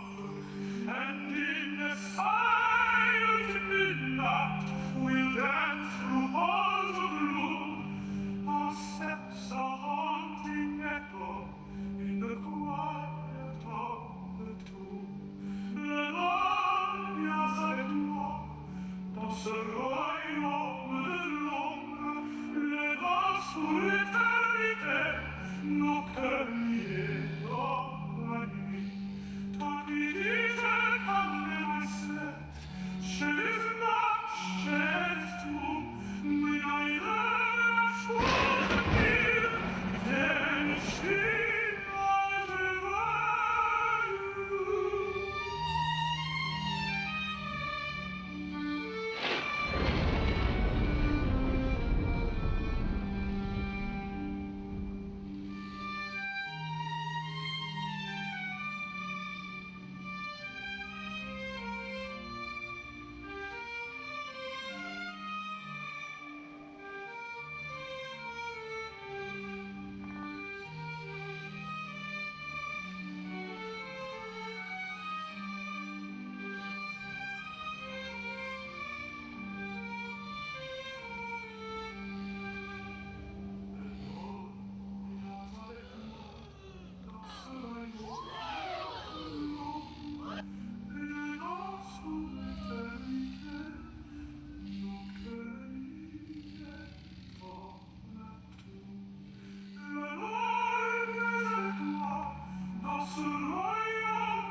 As the waltz reached its end, Lenore floated closer to Erik. With a delicate skeletal hand, she reached up and gently removed his mask, revealing his face to the audience. Erik's expression remained stoic, his eyes filled with a depth of emotion. At that moment, Lenore seemed to crumble, her form collapsing into itself. She fell through a trapdoor with a ghostly sigh, vanishing from sight and leaving only her tattered wedding dress fluttering to the ground. The audience gasped in horror as Erik's true face was revealed. He looked like a living corpse, his skin pale and stretched tight over his bones. For a moment, there was a stunned silence, and I found myself wondering if dying by the Sultana's hand would be so terrible. Seemed like a jinn, a creature of dark magic and unearthly power. Of course, the Sultana, the bitch queen of Babylon, would send me a good pious man to make a deal with a living demon of hell. Only she could conceive such depravity. And yet, I knew nothing of how deep her depravity ran. None of us did. Not yet. He then gazed at us, a sinister smile playing on his lips. The irony is palpable, I thought. The one who commands the dead is the one who lives. And yet there is a part of him that is more dead than alive. Erik's presence was a haunting reminder of the thin veil between life and death. A master of shadows who seemed to straddle both worlds with ease. And, it must be said, a distinctive style. The puppets and skeletal figures surrounded Erik, their presence almost protective. Slowly they helped him stand tall. Erik began to walk forward, his face now fully exposed. defiant, his gaze piercing. As Erik's blazing eyes scanned the crowd, I felt a chill run down my spine. I couldn't help but think of the stories my father told me as a child. Tales of dark spirits and malevolent forces that preyed on the living. And here I was, face to face with such a being, tasked with convincing him to aid the Sultana. Смотрите на это разбитое лицо, вы нежные и смелые. Взгляните на эту руину человека, по жизни жестоко насмехающегося. В глубоких тенях я ходил один, где свет не смеет вступать. Мое сердце, когда-то теплое, теперь превратилось в камень среди безмолвных мертвецов. Взгляните на меня здесь, как на живого мертвеца, среди этого призрачного бала, где призрачное эхо преследует ночь, и тьма покрывает все. Это царство, это ночь, это пустая сцена, сердце всего, что я знал. В этой опере ночи я правлю. Witness now this shattered visage, ye tender and ye bold. Gaze upon this ruin of man, by life's cruel jest so cold. In shadows deep I walked alone, where light dares not to tread. My heart, once warm, now turned to stone, amongst the silent dead. Behold me here, as l'amour vivant, amidst this spectral ball, where ghostly echoes haunt the night, and darkness covers all. This realm, this night, this hollow sea, is the heart of all I've known. In this opera of the night, I reign. As he moved upstage, the dead chorus began to sing again, their voices rising in a morbid and enchanting harmony. The skeletal figures and ghostly apparitions began to dance once more, their movements synchronized with the haunting melody. They moved across the front of the stage, their eerie grace contrasting with Erik's resolute presence upstage. The music swelled and the dead chorus filled the air with their morbid songs. The audience, captivated by the haunting beauty and emotional depth of the performance, watched in rapt silence. Erik, now unmasked and defiant, stood as the centerpiece of this spectral dance, his presence both intense and striking.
Je danse pour l'amour perdu, pour les rêves qui ne sont plus.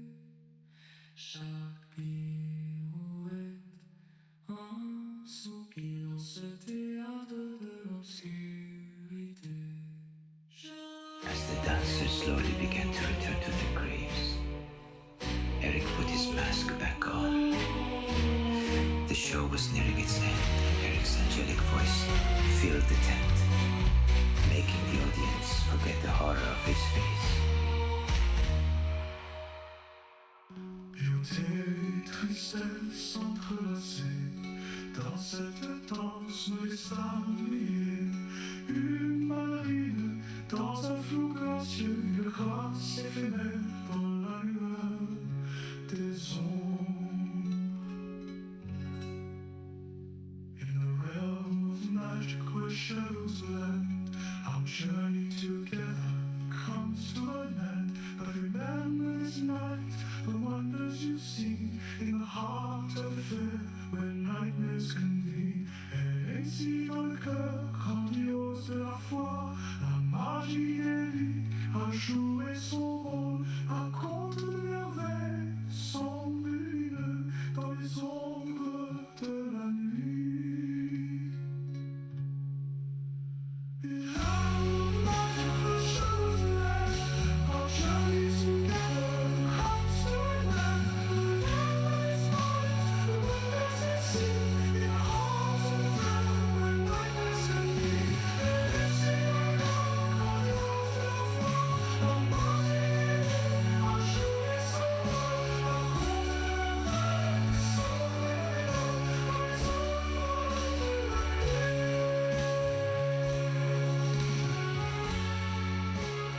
He sang the final lines, his voice resonating through the tent like a disembodied spirit. Et ici dans le cœur grandiose de la foi, la magie d'Erik a joué son rôle. Un conte de merveilles sombre et lumineux dans les ombres de la nuit.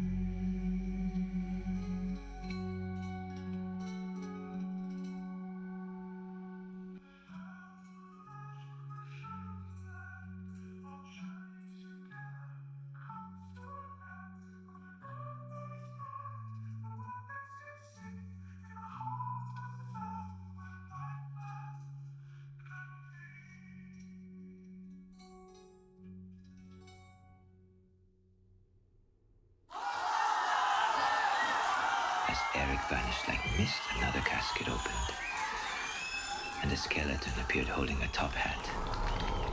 The skeleton turned it towards the audience, inviting them to place their gold inside the hat.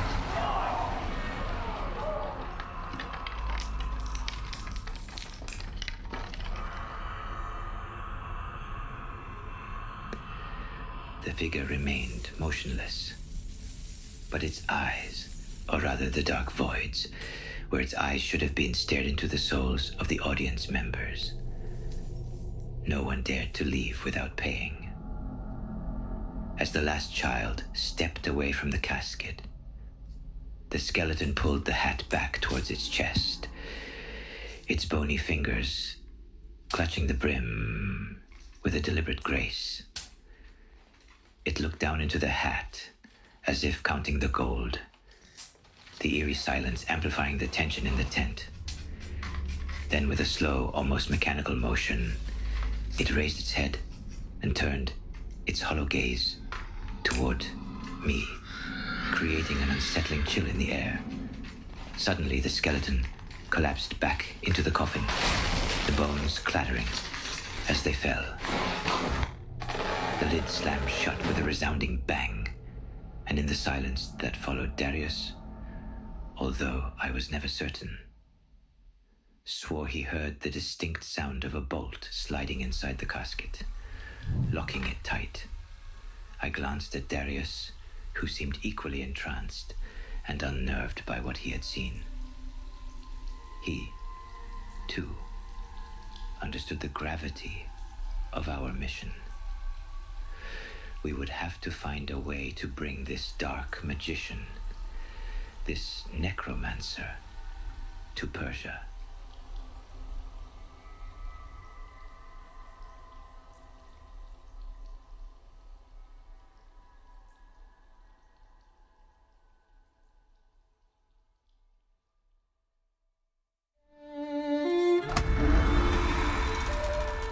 It was under the saffron skies of Mazandaran that Erik first arrived.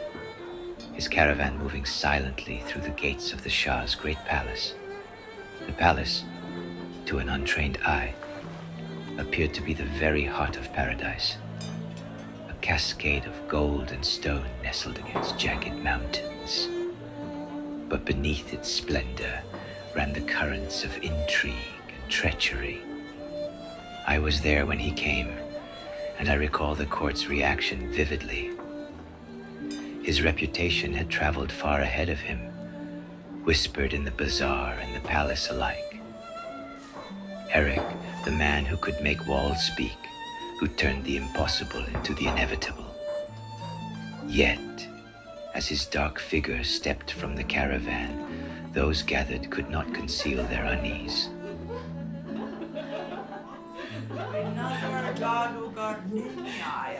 This is the man? He does not look like a magician. Jiran, shrewd, graceful, and dangerous as the wild rose, observed him like a predator watching prey. It was said she alone had convinced the Shah to summon Erik, though her reasons were locked behind those impenetrable eyes.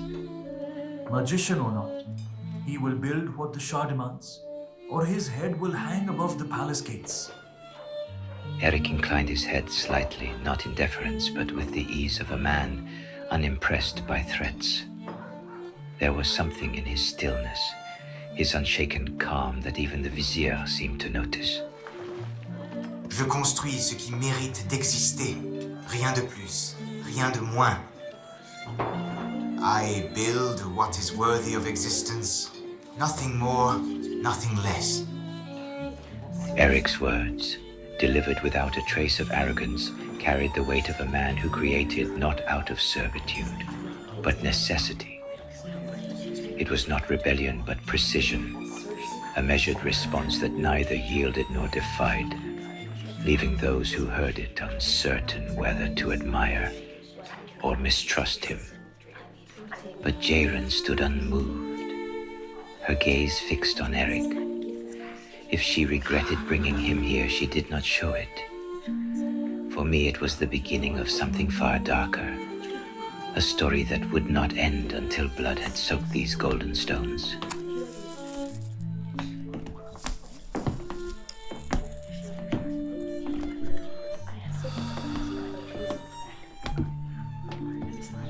The Shah of Mazandaran was a man whose very presence could stifle breath. To stand before him was to be stripped bare, every weakness exposed under the weight of his gaze. Yet when Erik entered the great audience hall, it was as if the air shifted. He moved with a deliberate calm, his figure cloaked in shadow. The Shah's audience chamber was the pinnacle of excess. Columns encrusted with lapis lazuli rose to a ceiling painted with scenes of conquest. The throne at its center was carved from emerald, a single block of stone so large it was said to be priceless. Yet none of the opulence mattered. All attention was on the man who now stood before the throne. Wah, Siren Gom, Due, Rai Aurdha. Shahansha, this is the magician we have brought before you? Erik stepped forward, his movements unhurried, his posture unbowed. Goftan ke to mitawani makan hai besazi ke asrar digar penhan namanand. Aya ain durost ast. They say you can build places where secrets no longer remain hidden. Is this true? Ce que je construis, Majesté, entend tout, voit tout et se souvient de tout. What I build, Majesty, hears everything, sees everything, and remembers everything. The Shah leaned forward, his fingers idly tapping the armrest of his throne. Erik's words intrigued him, but I could see the faint shadow of unease in his eyes. This was a man accustomed to wielding absolute power, and here stood one who offered a tool so sharp it might one day cut its wielder. Pareman kaki besas ke dar an, hichrazi biseda nabashad. Har harfi ke gofte shabad, bayad be gushe man beresad. Build me a palace where no secret is silent, Every word spoken must reach my ears. Votre palais ne sera pas seulement une forteresse, Majesté. Ce sera une oreille, un œil, un esprit qui veille sans relâche. Your palace will be more than a fortress, Majesty. It will be an ear, an eye, a mind that watches without rest. The court was silent, the weight of Erik's words pressing on every soul in the room. Even the Shah seemed momentarily unsettled, though his mask of control never slipped. Erik stood unmoving, his figure cloaked in certainty. He spoke not as a servant, but as a master of his craft, a man who had nothing left to fear. این جادوگر خاطرناک است عالی حضرات اما شاید این همان چیزی است که شما نیاز دارید. This magician is dangerous, your majesty, but perhaps that is exactly what you need. Jairan's voice cut through the silence like a blade. The Shah's gaze flicked toward her, his trusted consort who, with a single sentence, could shift the tides of his will. Erik did not move, but I saw a faint flicker in his eyes as if he understood how much power this woman wielded. Askare to shuru kon jadugar. Amma agar shekast bokhori in diwar ha shahde marge to khahan bud. Begin your work, magician, but if you fail, these walls will bear witness to your death. Je comprends, Majesté, mon œuvre ne faillit jamais. I understand, Majesty, my work never fails. And so it began. The Shah believed he had found the perfect weapon, one that could pierce through whispers and shadows alike. But in Mazandaran, no weapon, no matter how finely crafted, was allowed to outlast its master. The Shah's order was simple: to create a palace that could hear every secret and speak none. Yet Erik's vision for the project far exceeded even the Shah's demands. From the moment he took the first measurements, it became clear that his mind worked on a level we could scarcely comprehend. The court had been uneasy when Erik first arrived, but as his plans unfolded, unease turned to fear. He asked questions no man should ask, about the thickness of walls, the resonance of stone, the way sound traveled through air. To watch him work was to watch someone weaving threads only he could see. How will you build a palace so full of secrets? Ce ne sont pas les murs qui détiennent les secrets, madame, mais les hommes. Je ne fais qu'écouter. It is not the walls that hold the secrets, madame, but the men. I merely listen. Jairan's presence at the site was not unusual. She was the Shah's eyes and ears, trusted with ensuring his will was carried out. Yet, I noticed something in the way she watched Erik. Not the usual suspicion, but something far more dangerous: curiosity. दीवार high मुतहरिक मसीर high के सिडारा az ye gushe be gushe digar mere sanan. Einha jadonist, moving walls, passages that carry sound from one corner to another. Is this not sorcery? Appelez cela comme vous voulez, vizir. Moi je l'appelle l'ingéniosité. Call it what you like, vizier. I call it ingenuity. Erik's plans were beyond anything we could imagine. He spoke of hidden passageways that would allow a whisper to travel from one end of the palace to the Shah's private chambers. He designed walls that could shift, creating new rooms and trapping old ones, and in the center of it all, a single chamber, a place the Shah called his House of Whispers, where no secret could escape his grasp.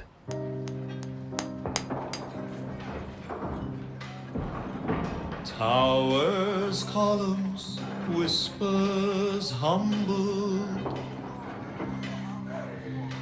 برج ها و زمزمه ها A fortress where no secret escapes. Pure gold shines, but it never hides the truth. No sound silenced, no shadow unseen. نه صدایی خاموش، نه سایه‌های پنهان. این است کاخ زمزمه ها. رازها تاج مرا می سازند، اما آیا مرا نابود می کنند؟ Every whisper tells a story, but will it write my end? Every stone in these walls carries the truth.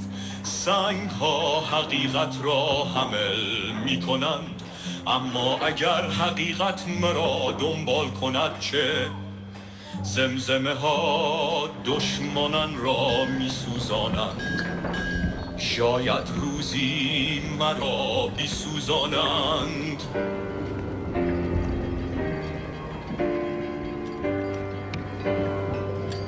My power lies in the silence of these walls, but silence, like shadows, is never loyal. اما سکوت مانند سایه ها بیوفاست. رازها تاج مرا می سازند، but can I trust this power? When the walls whisper, the truth is always revealed. زمزمه ها همیشه حقیقت را میگویند. برای دیگران زندان است، شاید برای من نیز. Secrets come and go, but the shadows always remain. اما سایه ها باقی میمانند. تاج و زنجیر من، کاخ زمزمه ها.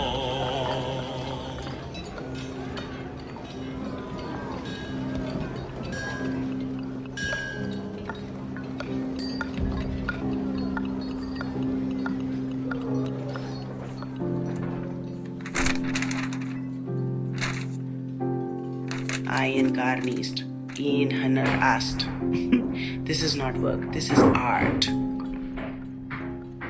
Vous avez un œil rare, madame. Peut voir au-delà de la pierre et du mortier. You have a rare eye, madame. Few see beyond the stone and mortar. میدانم که شاه روزی به تو پشت خواهد کرد. I know that one day the Shah will turn against you. Je le sais déjà, madame.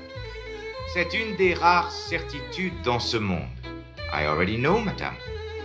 It is one of the few certainties in this world. Jaren's words, spoken in a voice barely above a whisper, should have unsettled Erik. But instead he turned to her with the faintest trace of amusement, as though betrayal was an old companion. For a moment their gazes locked, and it was as if two predators were circling one another, neither willing to strike first. बस चिरा इंजा हस्ती चिरा बरे मढ़ी car मिकोनी के मैदानी सरंजा में तो राकम खाहड़ जड. Then why are you here? Why work for a man you know will decide your end? Parce que je ne travaille pas pour lui. Je travaille pour moi-même. Because I do not work for him. I work for myself. There was something unsettling in Erik's voice, something that even Jaren seemed to recognize. He was not a servant of the Shah, nor of anyone else. Erik served only his own mind, his own genius, and in that there was both freedom and danger. Vavakti kar at tama'am shad. And when your work is done. Nous verrons, madame. Mais je doute que Mazanderan me manque. We shall see, madame. But I doubt I will miss Mazanderan. Jairan lingered a moment longer, watching as Erik returned to his blueprints. There was something in her eyes then, not pity, but something close to it. Perhaps she saw what none of us could yet see, that Erik's brilliance would shine too brightly, and in Masandaran, nothing bright was allowed to survive for long. The weeks turned into months, and Erik's palace rose from the sands like a living thing. It was beautiful, yes, but it was also terrifying, an entity unto itself, with its shifting walls and labyrinthine passages. The Shah, once proud of his vision, began to grow uneasy. He would pace the halls of his current palace, demanding updates from his vizier. His sleep became restless, his dreams filled with imagined betrayals. The very palace he had commissioned began to haunt him, even before it was finished.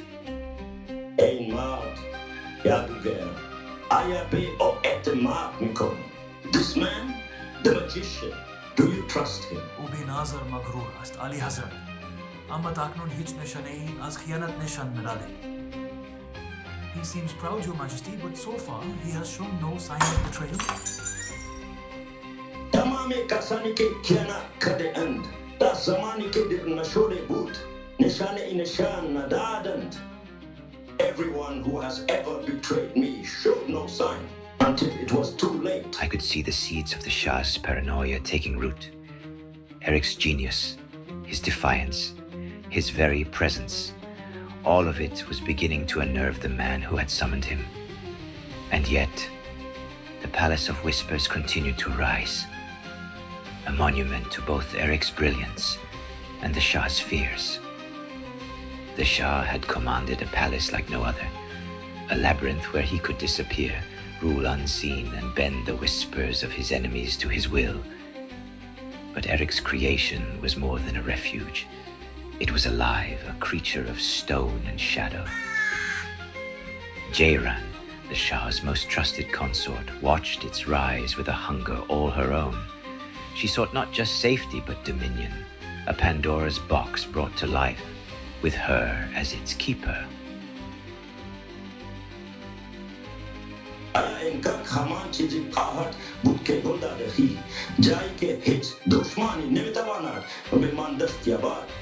Will this palace be what you promised?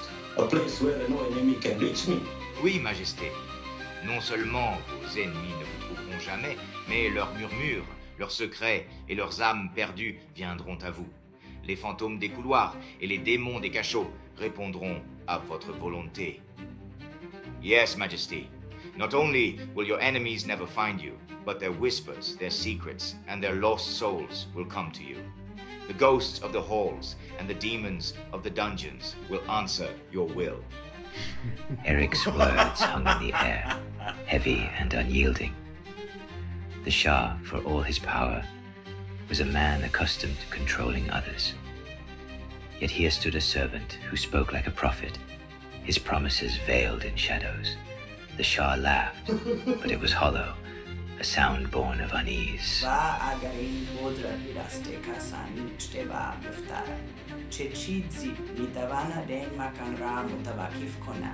And if this power falls into the wrong hands, what could stop this place then? Rien ne peut arrêter ce qui a été conçu pour régner, Madame. Mais tout pouvoir dépend de celui qui le tient. Nothing can stop what was designed to rule, Madame. But all power depends on the one who wields it. Shayad and Godrat idast im and Behtar Bashad. Perhaps this power would be better in my hands. Her words, though soft, carried the weight of a blade unsheathed. Erik said nothing, but I saw the faintest tilt of his head, as though he had already calculated her ambitions and dismissed them as inevitable. The Shah, oblivious to the quiet battle unfolding beside him, turned his gaze back to the towering structure. His eyes gleamed with a mix of awe and suspicion. He would not admit it aloud, but I knew he had begun to fear Erik, as much as he needed him. Zamani ke kach tamam shabad ma khahim dikke aya ubi golash amal mikonan. When the palace is complete, we will see if he keeps his word. It was a statement meant for Erik, but I could see the shadow of a decision forming in the Shah's mind. He was a man who trusted no one, least of all those whose brilliance outshone his own. Erik's life, I realized then, was forfeit the moment the palace stood finished.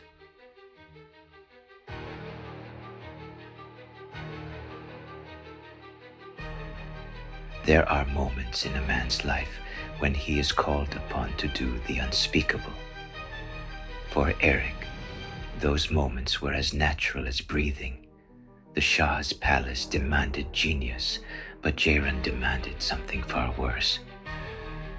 She sought not merely a room where secrets could be gathered, but a trap, a place that would devour her enemy's body and soul. Erik's task was to bring her vision to life, and in doing so, he would create one of his darkest works. Chira Max Bikoni, Achaye Jadugar, Enkach Fagat Sangva Malat Nist, En Radeyaman Ast. Why do you hesitate, magician? This palace is not merely stone and mortar. It is my will. Ce que vous demandez dépasse l'architecture, madame. C'est une machine pour briser l'âme. What you ask exceeds architecture, madame. It is a machine to break the soul. Les murs chanteront pour vous, madame. La chaleur les dévorera et leurs propres mots se transformeront en des spectres de leur esprit. Mais ce que vous demandez a un prix. The walls will sing for you, madame. The heat will devour them, and their own words will transform into phantoms of their mind. But what you ask comes at a price. Vagimatish Bareto Chist.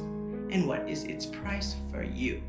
Ce prix est le sang qui coulera dans ces murs, et je ne doute pas qu'il coulera bientôt. The price, madame, is the blood that these walls will claim, and claim it they shall. Jayran did not flinch at Erik's words. If anything, they seemed to please her. She stepped closer, her footsteps soft against the stone, and placed a hand on the plans he had drawn. Erik did not look at her, but I could see the tension in his shoulders. A man who understood the weight of what he had created, but who could not or would not stop. Ino tak bidoshman ne man yad kha dad ke sokut kunan. Bare kasan ke zindagi manan. Ino tak bayane hame druga khahat bud. This room will teach my enemies to be silent.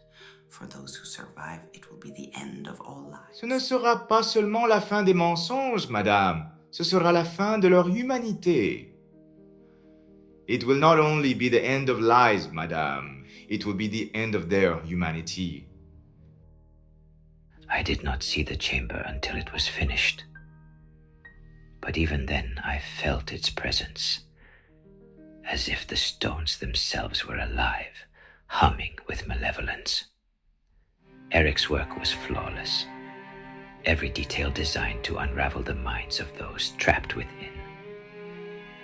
The mirrors reflected not only light, but fear. The walls magnified whispers until they became screams. And the heat. The heat was enough to drive a man mad. Jayran called it her Pandora's box, and Erik had given her the key. But Pandora's box does not close once opened. Jayran believed herself untouchable, the master of this creation. Yet Erik's warning lingered in my mind. The price of power is never paid by the builder alone. The bloody hours of Mazandaran claimed many lives. But even in a palace steeped in blood, some losses shook its very foundations.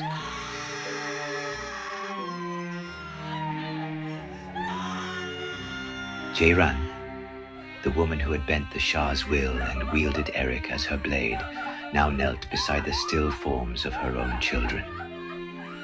Their deaths were sudden and shrouded in mystery.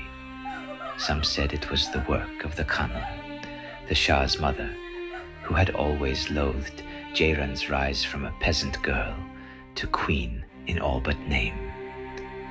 Others whispered of rival factions within the harem, jealous of her power, and there were those who believed the poison came from Jairan's own ambition, her pact with forces darker than even Erik's shadows. Nah, but Shahaif, man, ain't bayad. Etafak me of that. No, my children, this should not. I had seen Erik unmoved by horrors that would break lesser men. Yet as he stood in the doorway, even he seemed to falter. Perhaps he understood, in some distant corner of his mind, that Jairan's grief was not unlike his own, a wound that would never heal. La mort est une maîtresse cruelle, madame, mais elle ne fait jamais d'erreur.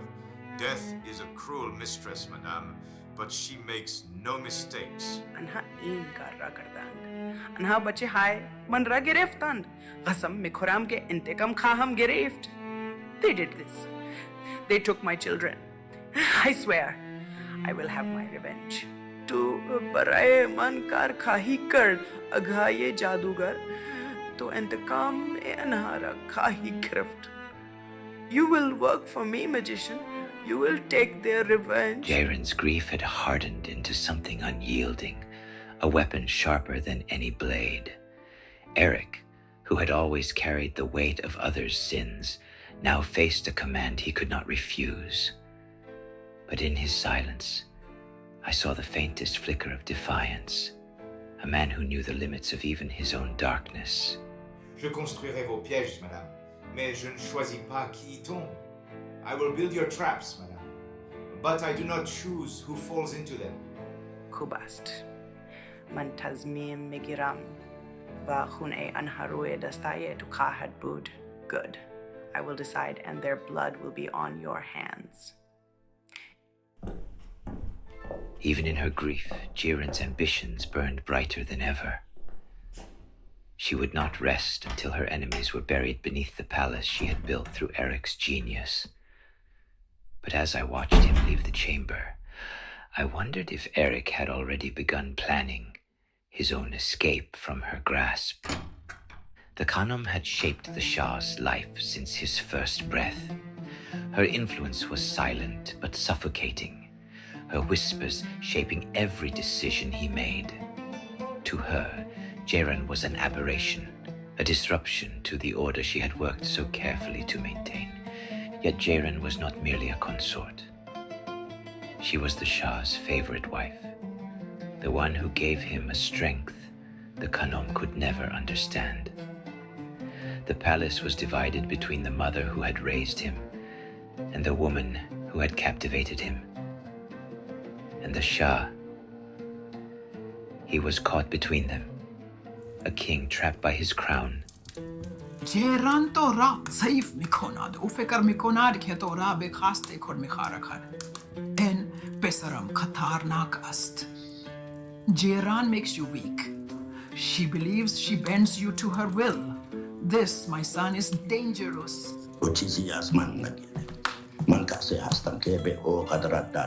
She has taken nothing from me. I am the one who gave her power.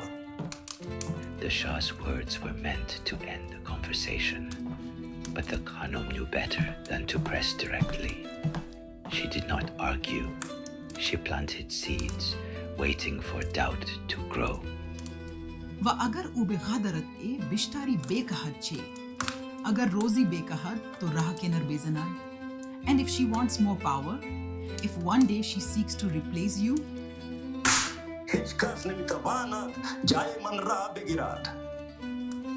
no one can take my place. The Shah left her chamber that day, but her words lingered. The Khanum did not need to push harder. She knew the cracks would deepen on their own. The palace was finished, and for a brief moment, I thought Erik might finally be left in peace. But peace is a fleeting thing in the Shah's court. The brilliance of what Erik had built only fed the Shah's cruelty, for he now had new ways to display his power. It began with a decree, one that left no room for refusal. Erik was ordered to design devices for executions, tools that would turn death into a spectacle, the Shah wanted the court to marvel as his enemies fell. Their ends delivered with an elegance that masked the horror.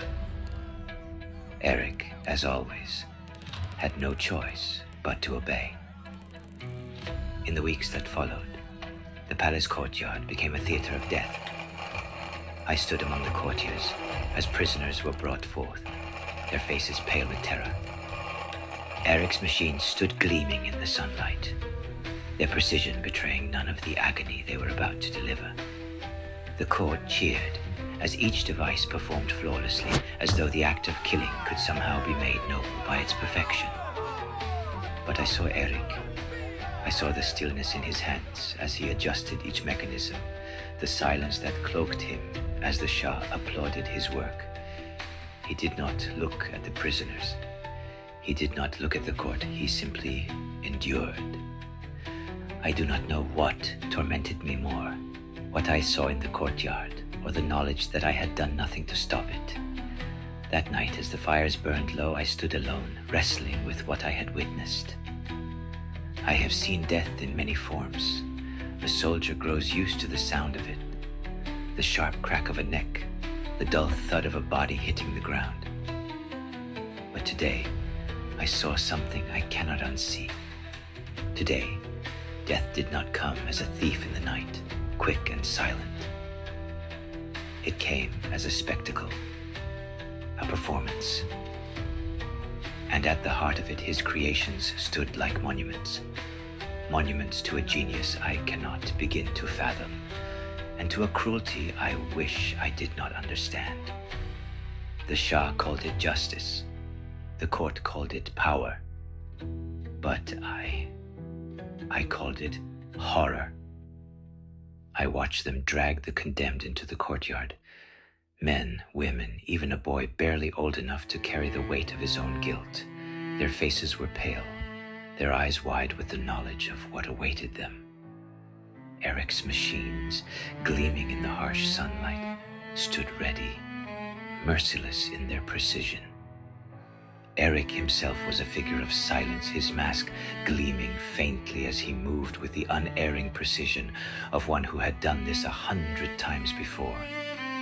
His hands adjusted the mechanisms without hesitation, every movement deliberate. He did not pause. He did not falter. I wanted to believe that beneath the mask, he felt something, regret, revulsion, even despair. But he gave no sign. The mask revealed nothing, and the man beneath it was as inscrutable as the machines he built.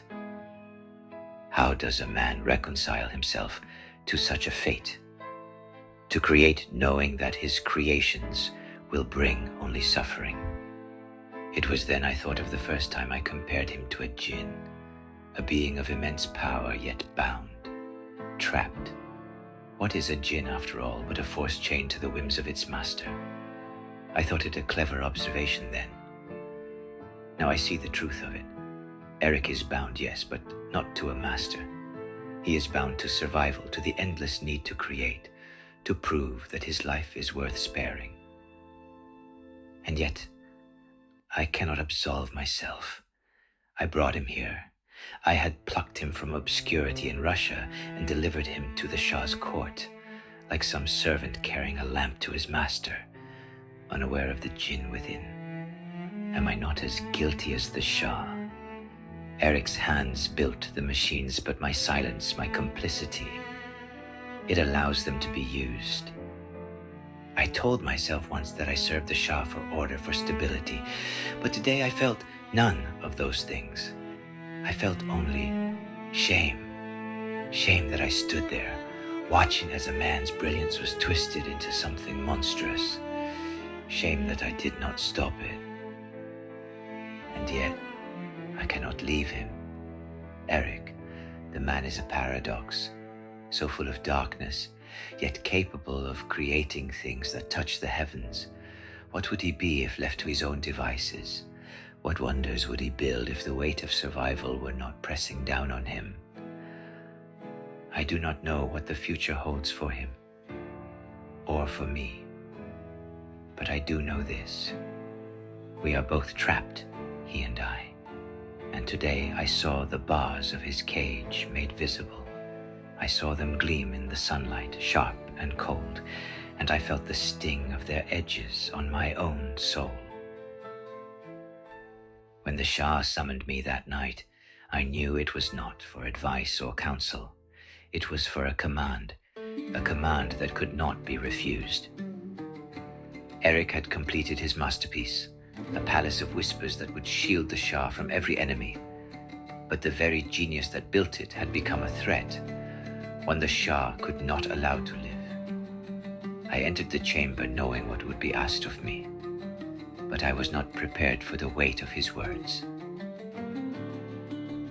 Jadugar Karash Robi Pian Resande, Amarazai Ke Umidanat, Nimitavanat Zende Bimand, Daroga. The magician has finished his work, but the secrets he knows cannot live with him. Ein Masale Mohem Nist, Bhakti Karash Tamam Shur, Cheshma Nashra Begir, Itminan Hasil Kon Ke Digar Hargez, Netavana Chizi Bisajar. This is not a matter for debate. Take his eyes, ensure he can never build again. Dastur e Shoma Anjam Kahad Shod Ali Hazrat. Your command will be carried out, Your Majesty. The Shah's words were absolute, and I bowed as I always did. But in my heart, I knew this was no ordinary command. To take Erik's eyes, to extinguish his gift, was to commit a crime greater than any I had ever witnessed. Yet I could not refuse, not then, not there. Etminan hasil konke in masale bepayan beresat en vazife yetost daroga. Ensure that this matter is ended. It is your duty, daroga. I left the chamber with the weight of the Shah's words clawing at my thoughts. Erik's brilliance had shaped the palace into a perfect snare, not for his enemies, but for himself. Yet, as I walked the silent corridors, I realized this snare was never just Erik's to escape. It was mine too.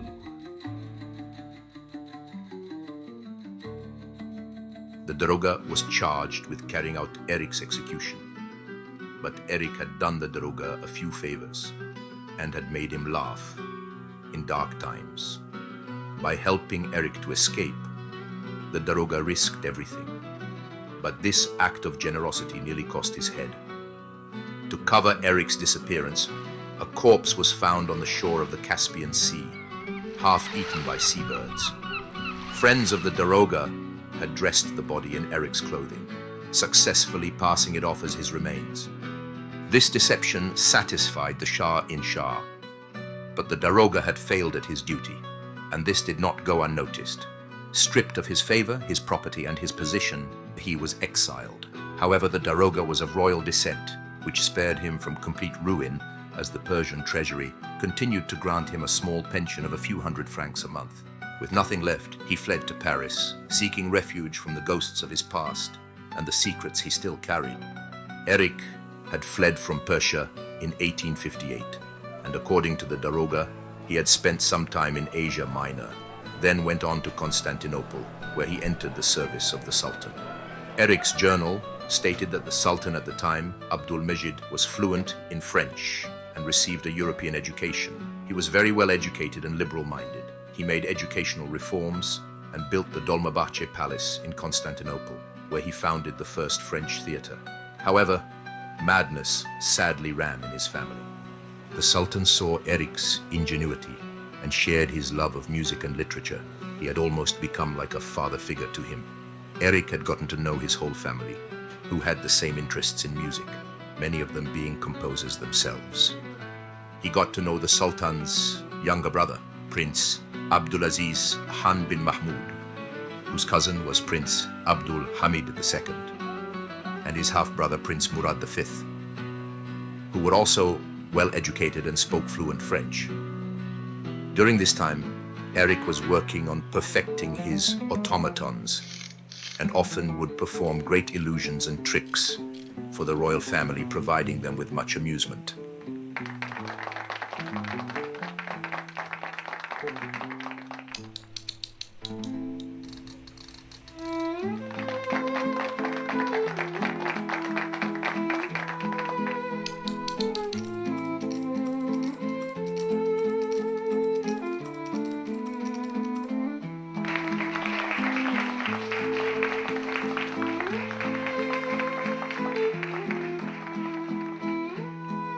Renovations had started at the Yildiz Palace. He had some expansions made, a summer palace and pavilions, often spending his summer there. During this time, Erik had grown close to the family.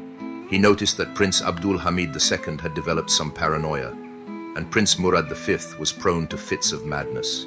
Prince Abdul Hamid constantly worried about his and his family's life. Erik suggested to the Sultan to build secret chambers while renovations were going on. That way no one would know about it in case of an attack on the family. He also suggested an escape route underground, down to the Bosphorus Sea.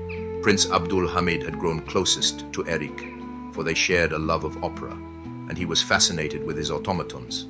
So Erik offered to build one that was an exact likeness of him, that he could use in place of himself. Thinking this was a brilliant idea, he asked Erik to build several for him, that could be placed throughout the palace. Prince Abdul Hamid would often stay at Yildiz Palace, which his father had built, overseeing the renovations. In the meantime, Prince Abdul Hamid would move his automatons around the palace and arrange them in such a way that his servants and staff would think that he was standing quietly in a room or reading a book in a chair, while he was actually asleep in another room. Sadly, in 1861, Sultan Abdul Meji died of tuberculosis, and his younger brother Abdulaziz succeeded him.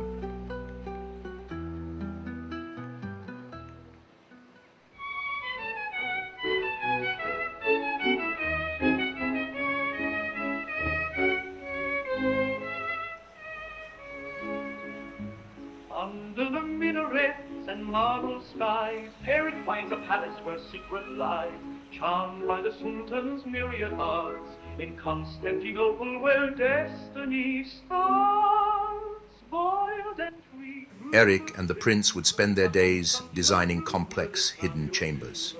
This pleased the prince so much that he would often hide behind the false walls Erik built and watch in childish glee as his staff was fooled. As Erik's renovations on the Yildiz Palace were coming to completion, the Sultan and Khalifa became paranoid, just as the Shah had.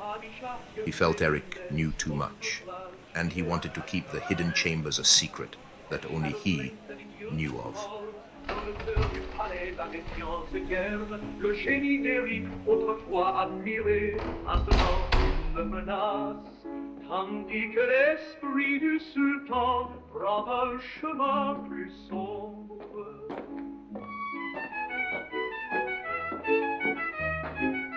Otomat yapımcısı ve mimarı Erik'in öldürülmesini istiyorum.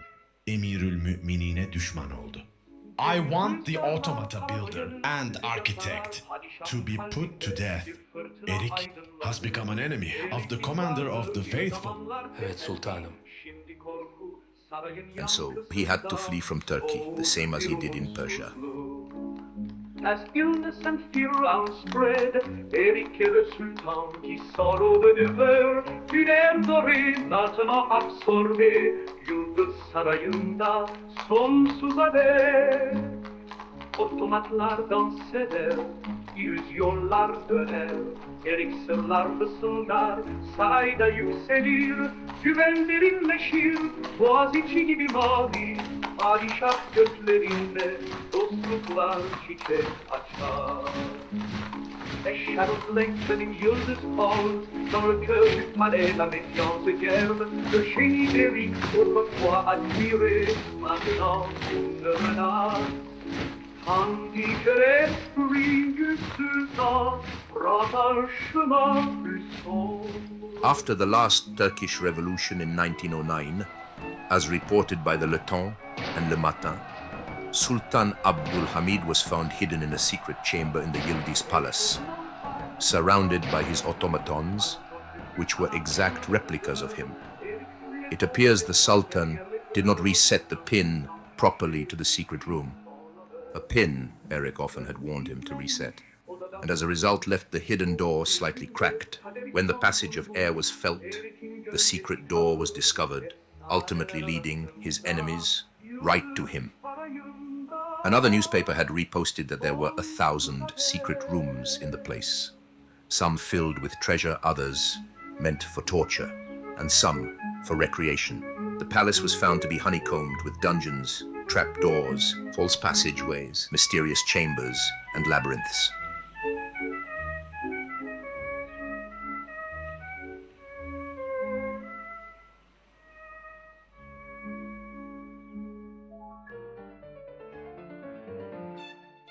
Erik had grown tired of his risky, extraordinary, and monstrous life. He wanted to become like everyone else.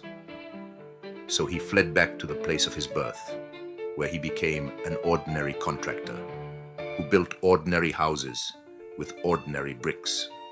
While working in Paris on a contracting job, Erik overheard that Emperor Napoleon had held a competition for designs for a new opera house. While reading the Revue Générale de l'Architecture, Erik saw that Charles Garnier had won and was to design the new Grand Opéra de Paris, and he soon would be looking for architects. Erik went and met with Charles Garnier and showed him some of his designs. He was hired immediately. The opera first broke ground on August 27, 1861.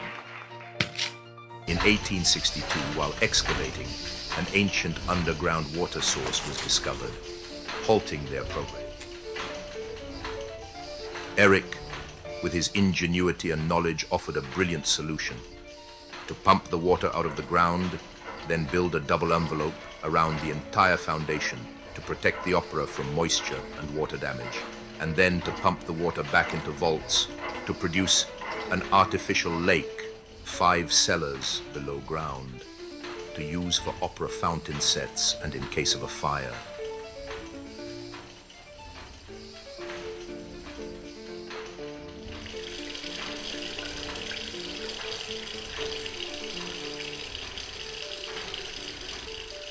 Charles Garnier contracted Erik to overlook the foundations of the opera. While in the bellows of the opera, his fancifully artistic mind took over. He had dreamed of creating a house that was unknown to the rest of the world, hidden from man's prying eyes. During the day, he did his normal contracting job, and at night, he worked secretly on his underground domain.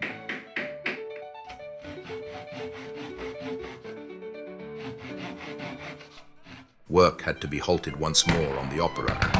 During the Paris Commune of 1871, when it was used as an ammunition warehouse, food storage, hospital, and the cellars below were converted into a dungeon for prisoners of the Commune. Charles Garnier got sick because of the conditions of the city during the siege and fled. There was some talk about replacing Charles Garnier with a new unknown architect, and this is when Erik went underground. He finished working on his subterranean house in secret, and on September 30th, 1871, construction resumed on the opera. The opera was formally inaugurated on January 5th, 1875, and Erik took to becoming a shadow in the now populated opera halls.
yet not there.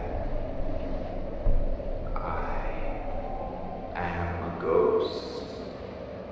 I am the shadow on the wall. I am the draft in the corridor. I am a ghost. I am the sigh through the keyhole. I am the flicker of light. I am the cry in the dark.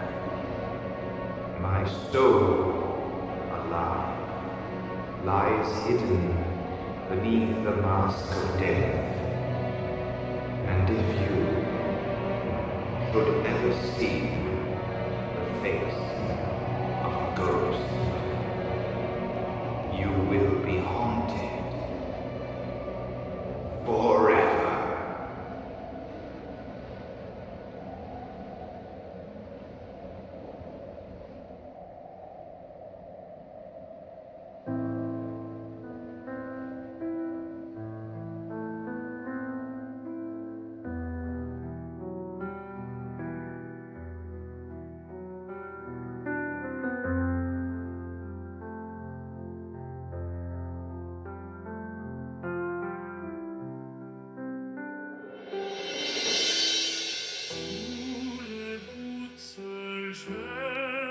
Dans les ombres qui dansent, miroir brisé, montrer ma peine. Dans ce labyrinthe sans couronne.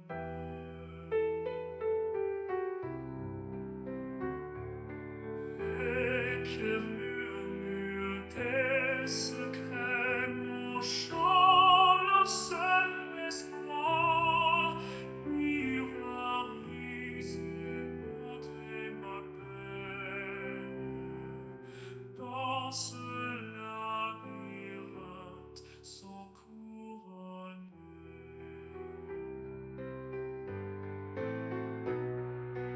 Au-delà de la solitude, mon écho sous le masque, miroir brisé, montrer ma peine.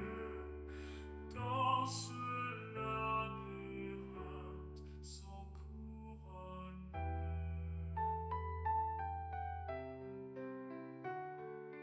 La nuit pleure sous les fleurs fanées. Éternel, je cherche la paix.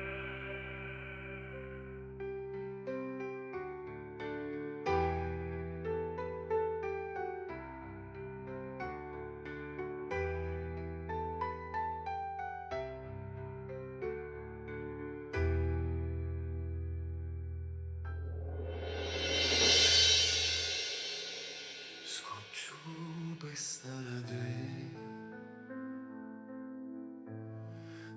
der koyarışı. Sen gene karardı, karadı, öksüz aşk. Scocciube sarade,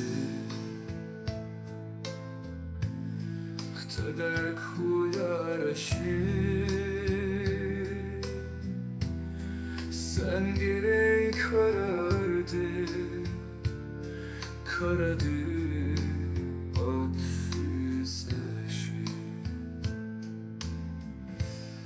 Kırdığını bir sana, kırdığını bedeli, kırdığını bir sana, kırdığını ben sana.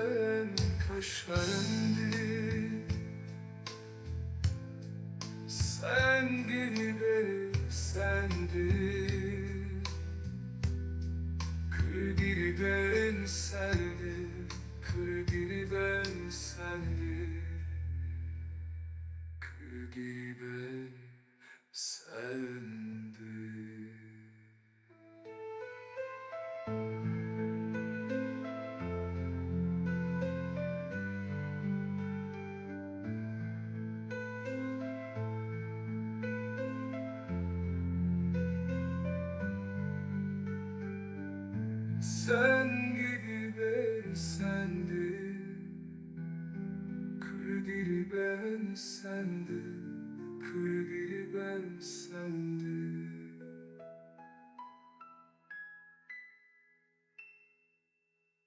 Kır dili ben sendim.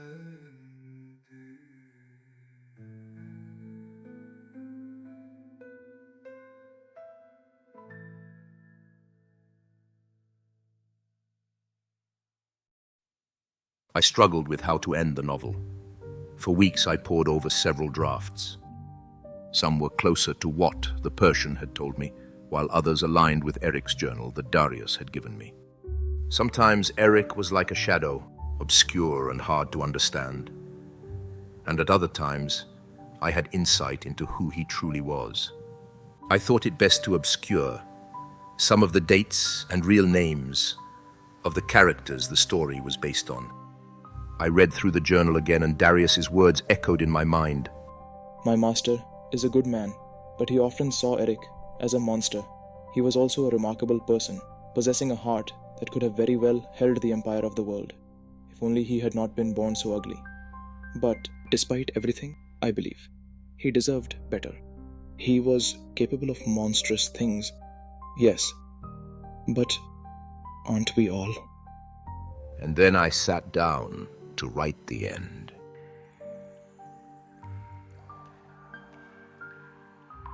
Erik's journey was drawing to a close. His body, frail and trembling, bore the weight of his years, his crimes, and his genius. He had created a world in shadows, built from dreams and from despair. But now, at the end, he faced it alone.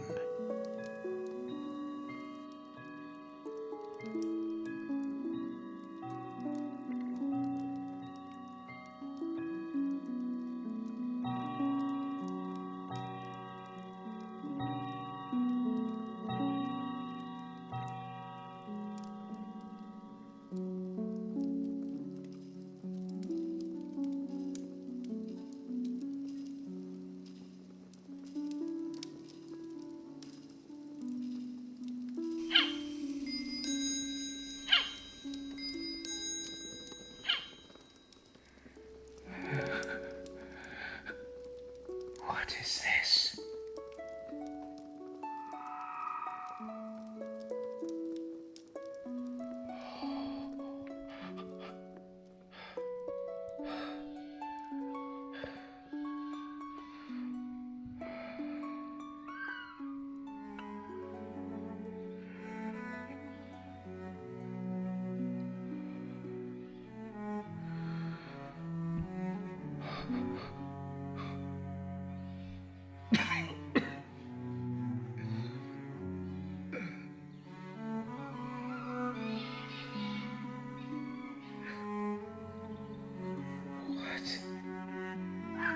What is that?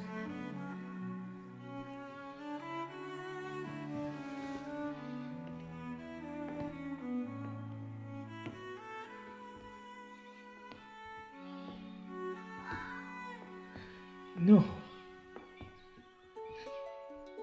It can't be. He knew the sound. It was the call of the foxes, a whisper from the past, drawing him closer. That after all these years.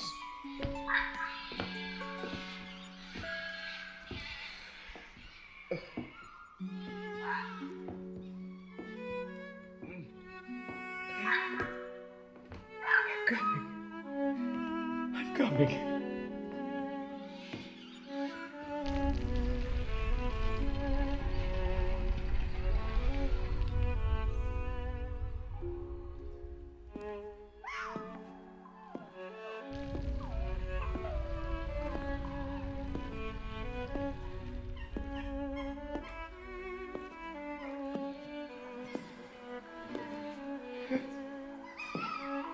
Wait.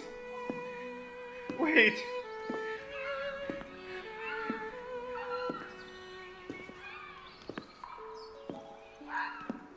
Don't Don't leave me, please. I can't.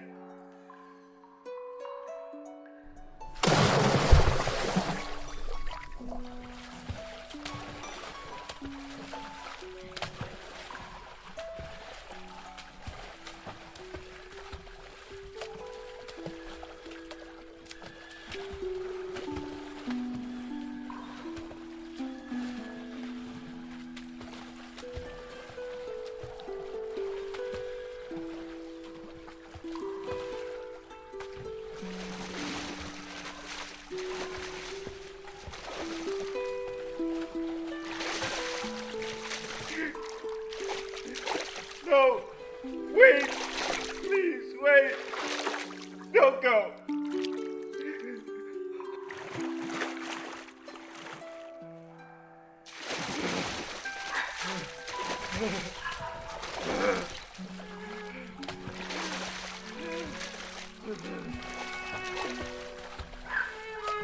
Wait.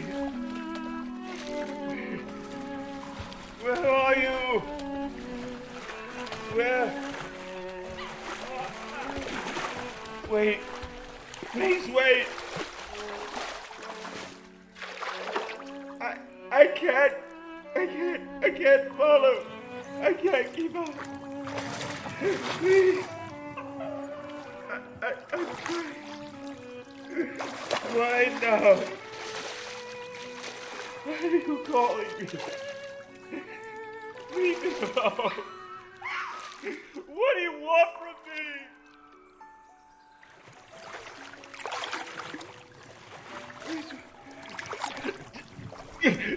Don't go. I'm coming. I'm coming. Please.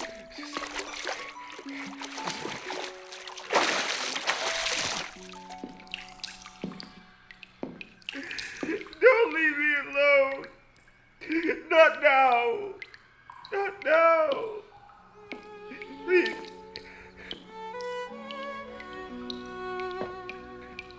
I'm here. Please. Don't leave me, please.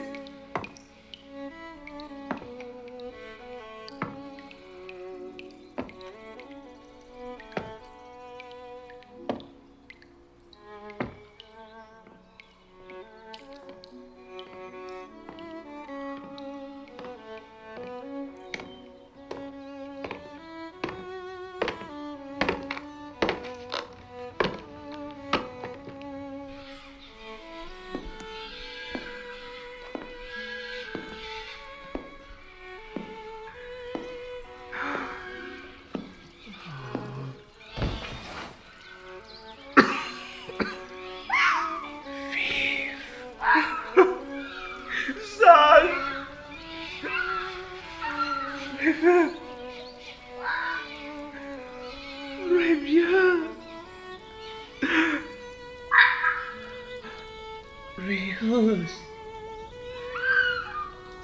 Come. Ici. We know. But man.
poor, unfortunate Erik. Its theme is echoed all throughout this incredible and yet true story. Should we pity him? Should we curse him? He only wanted to be someone, like everyone else, but he was too ugly. He was forced to play tricks and to hide his genius, when, with an ordinary face, he could have been one of the noblest of the human race. He had a heart capable of holding the empire of the world, and in the end, he had to settle for a cellar. Certainly we must pity le fantôme de l'opéra.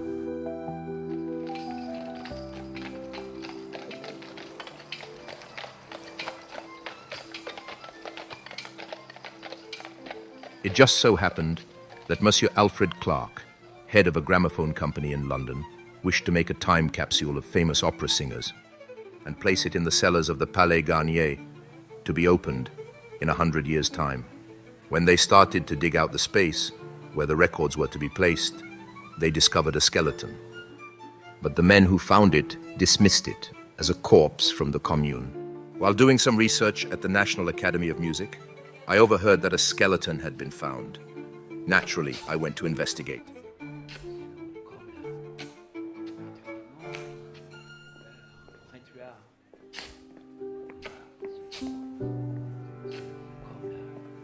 The skeleton looked like any other corpse that had been dead for as long as this one had.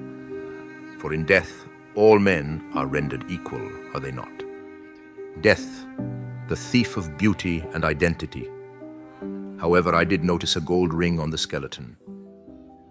Perhaps it was the very gold ring that Christine Daae had come to slip on his finger before burying him, as she had promised. I was told the skeleton was found lying next to a little fountain. This must have been the location where the angel of music had first held the fainting Christine in his trembling arms when he led her into the depths of the theater. I prayed over his remains, that despite his crimes, God may have mercy on him. Why did God make a man as ugly as this? What will they do with this skeleton? They cannot just throw it into a common grave. I would say the only place for the skeleton of Le Fantôme de l'Opéra is in the archives of the National Academy of Music. For this is no ordinary skeleton.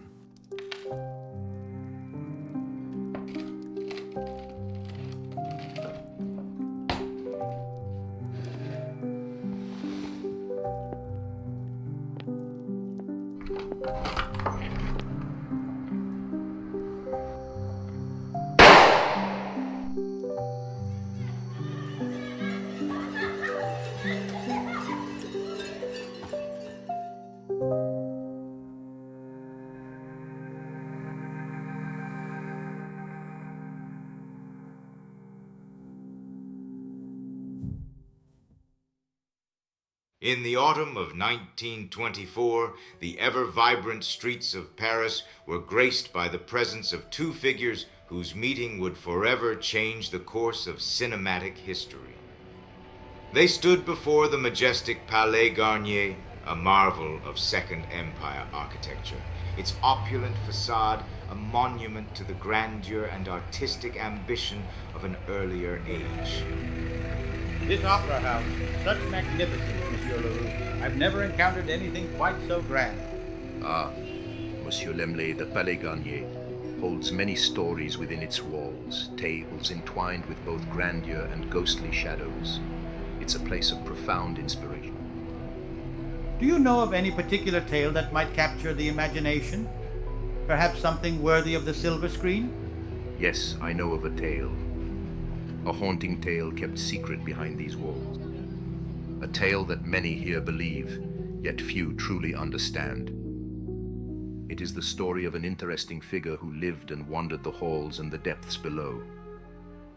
A shadow that was said to have a death's head and terrified many members of the corps de ballet. A shadow with an all-too-human heart and a voice of an angel. Le Fantôme de l'Opéra. A mysterious shadow? Sounds intriguing, but is it merely a ghost story? Or is there more to it? This is my novel, Le Fantôme de l'Opéra. Spend the night with it, monsieur, and you may begin to understand. This tale is not for the faint of heart or those who seek mere diversion. If you bring it to life, it must be with reverence and with depth.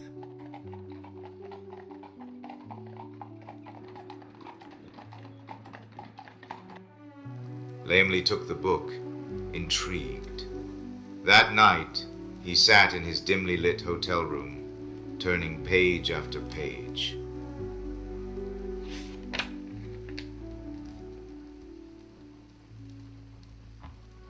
Leroux's writing drew him into a world of intrigue and shadows, of unseen dangers, and a love that lingered just out of reach, flickering like a flame threatened by wind.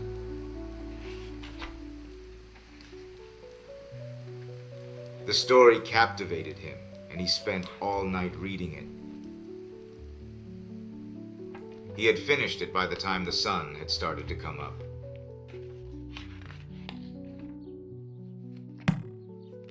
This is it. This story must be brought to life. And there's only one man who can embody Erik, Lon Chaney. Without him, it simply cannot be done. As the sunlight filtered through the Parisian streets, Lemley's vision began to take shape. He envisioned Erik's disfigured visage and haunting presence on screen, brought to life by the unparalleled talent of Lon Chaney, known for his transformative performances and mastery of makeup.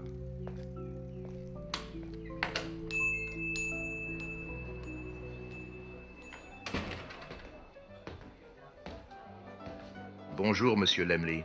How did you like the novel? Well, Monsieur Leroux, I have 3 words for you. Poor, unfortunate Erik. I stayed up all night reading your book. It is extraordinary. We must make this film, and I know just the actor for Erik, Lon Chaney. I had a feeling you would see its potential. I look forward to seeing Erik come to life on the silver screen. But Leroux, a seasoned journalist and a meticulous author, needed assurance that his story would be treated with the respect and depth it deserved.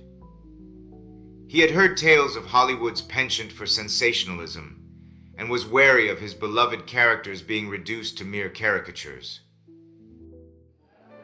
Monsieur Lemley, this story is not merely a tale of a mysterious figure.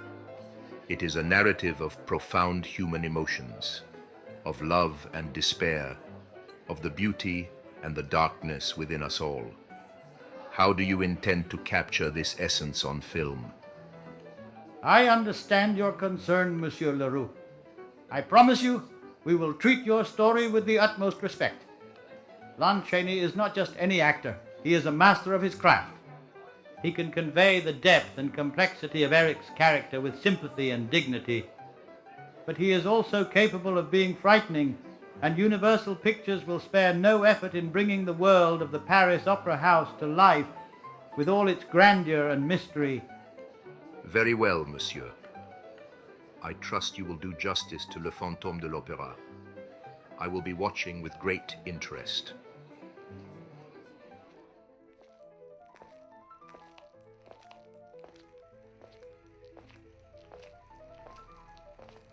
And so, a pact was forged on the steps of the Palais Garnier, one that would lead to the creation of a cinematic masterpiece. Carl Laemmle, with the visionary spark ignited by Gaston Leroux's tale, set forth to immortalize the ghost in the opera house, ensuring that Erik's haunting legacy would endure for generations to come. Monsieur Leroux, Monsieur Laemmle, may I take your picture? Oui. Carl Laemmle, with the visionary spark ignited by Gaston Leroux's tale, set forth to immortalize the ghost in the opera house, ensuring that Erik's haunting legacy would endure for generations to come. Not much later, a young man, Kenneth Landis, a passionate admirer of the burgeoning film industry, sat down to pen a letter to one of the leading figures in Hollywood, Mr. Carl Laemmle of Universal Pictures.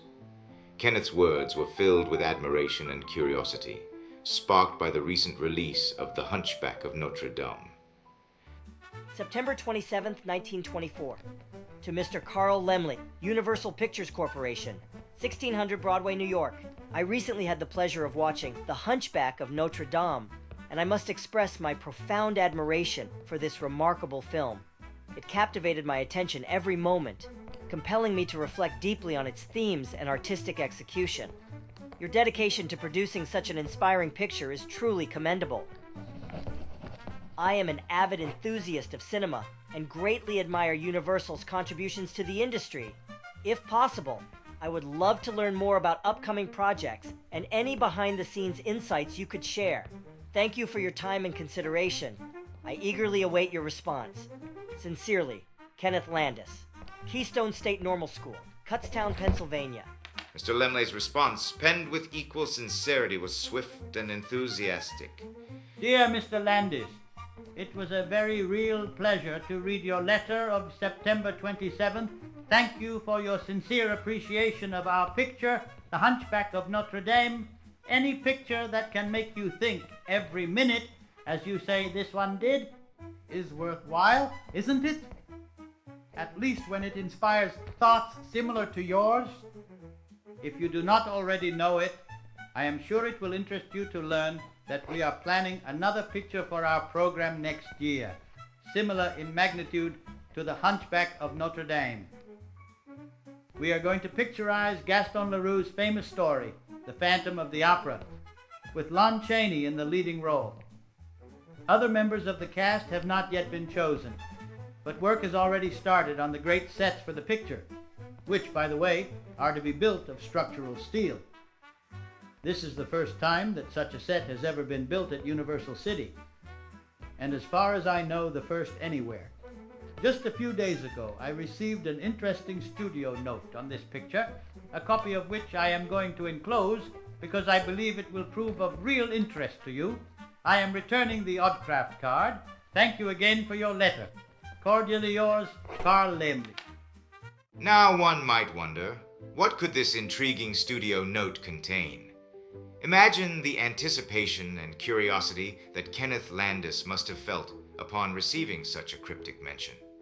In those days, studio notes were often filled with fascinating details, hints of the magic being conjured behind the scenes. Let us speculate with a touch of imagination what that studio note might have revealed. The note might have detailed the ambitious scope of the production, describing the construction of the enormous, elaborate sets. These sets, designed to replicate the grandeur and opulence of the Paris Opera House, were to be built using structural steel, an unprecedented approach that underscored Universal's commitment to realism and spectacle. It could have included insights into the technical innovations being employed. Perhaps it mentioned the use of advanced lighting techniques to create the eerie, shadow-filled atmosphere that would become synonymous with the cellars of the opera house.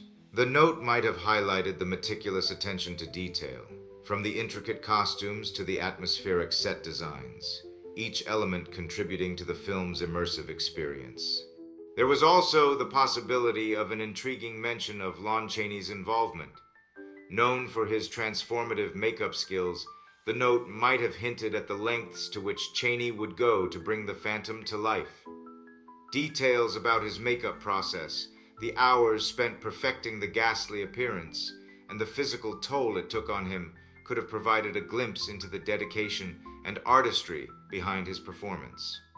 Although these sorts of things were strictly kept secret by Mr. Chaney, it is highly possible that a slightly less revealing aspect could have been mentioned in this note, perhaps concerning the design of the Phantom's mask itself, for example. Who knows? When the studio began the work of bringing Leroux's novel to the silver screen, they turned to a man whose life was steeped in the grandeur of the Paris Opera House. This man was Ben Carré, a French art director with an intimate knowledge of the very place that would serve as the heart of the Phantom's domain. Carré's experience at the Paris Opera House made him the ideal choice to design the film's sets. He created 24 detailed charcoal sketches that captured the essence of the Opera House's architectural splendor and eerie underground labyrinths. These sketches became the blueprint for the film's iconic sets, from the majestic grand staircase to the ominous shadowy lairs beneath the opera house. Interestingly, Carré's contribution to the film extended far beyond the sets themselves. His designs brought an authenticity and grandeur that elevated the entire production, immersing audiences in a world that was both beautiful and terrifying. Yet, despite his pivotal role, Carré did not see the finished film for many years. It wasn't until the 1970s, long after the film had cemented its place in cinematic history, that he finally viewed the movie and saw how his vision had been brought to life. As the final scenes of The Phantom of the Opera played out on the silver screen, audiences around the world were captivated by Lon Chaney's haunting performance. The film not only cemented Chaney's reputation as the man of 1,000 faces, but also brought Leroux's vision to life in a way that resonated deeply with viewers. Can you imagine? The year is 1925, a grand palace of cinema. The audience sits in hushed anticipation, the flickering light of the screen casting shadows across their faces. On the screen, Lon Chaney, as Erik the Phantom, sits at the organ, playing the haunting strains of Don Juan Triumphant, as Mary Philbin's Christine slowly, inexorably creeps up behind him.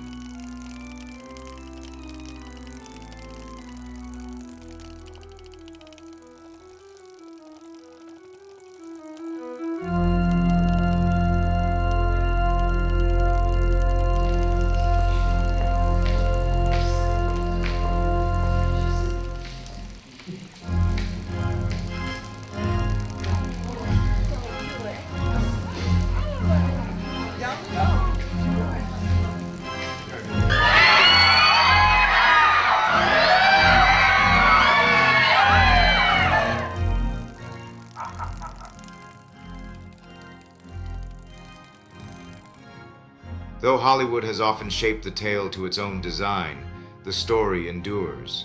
It has been told on screens, on stages, and now, as we reach its final note, the story rests with you.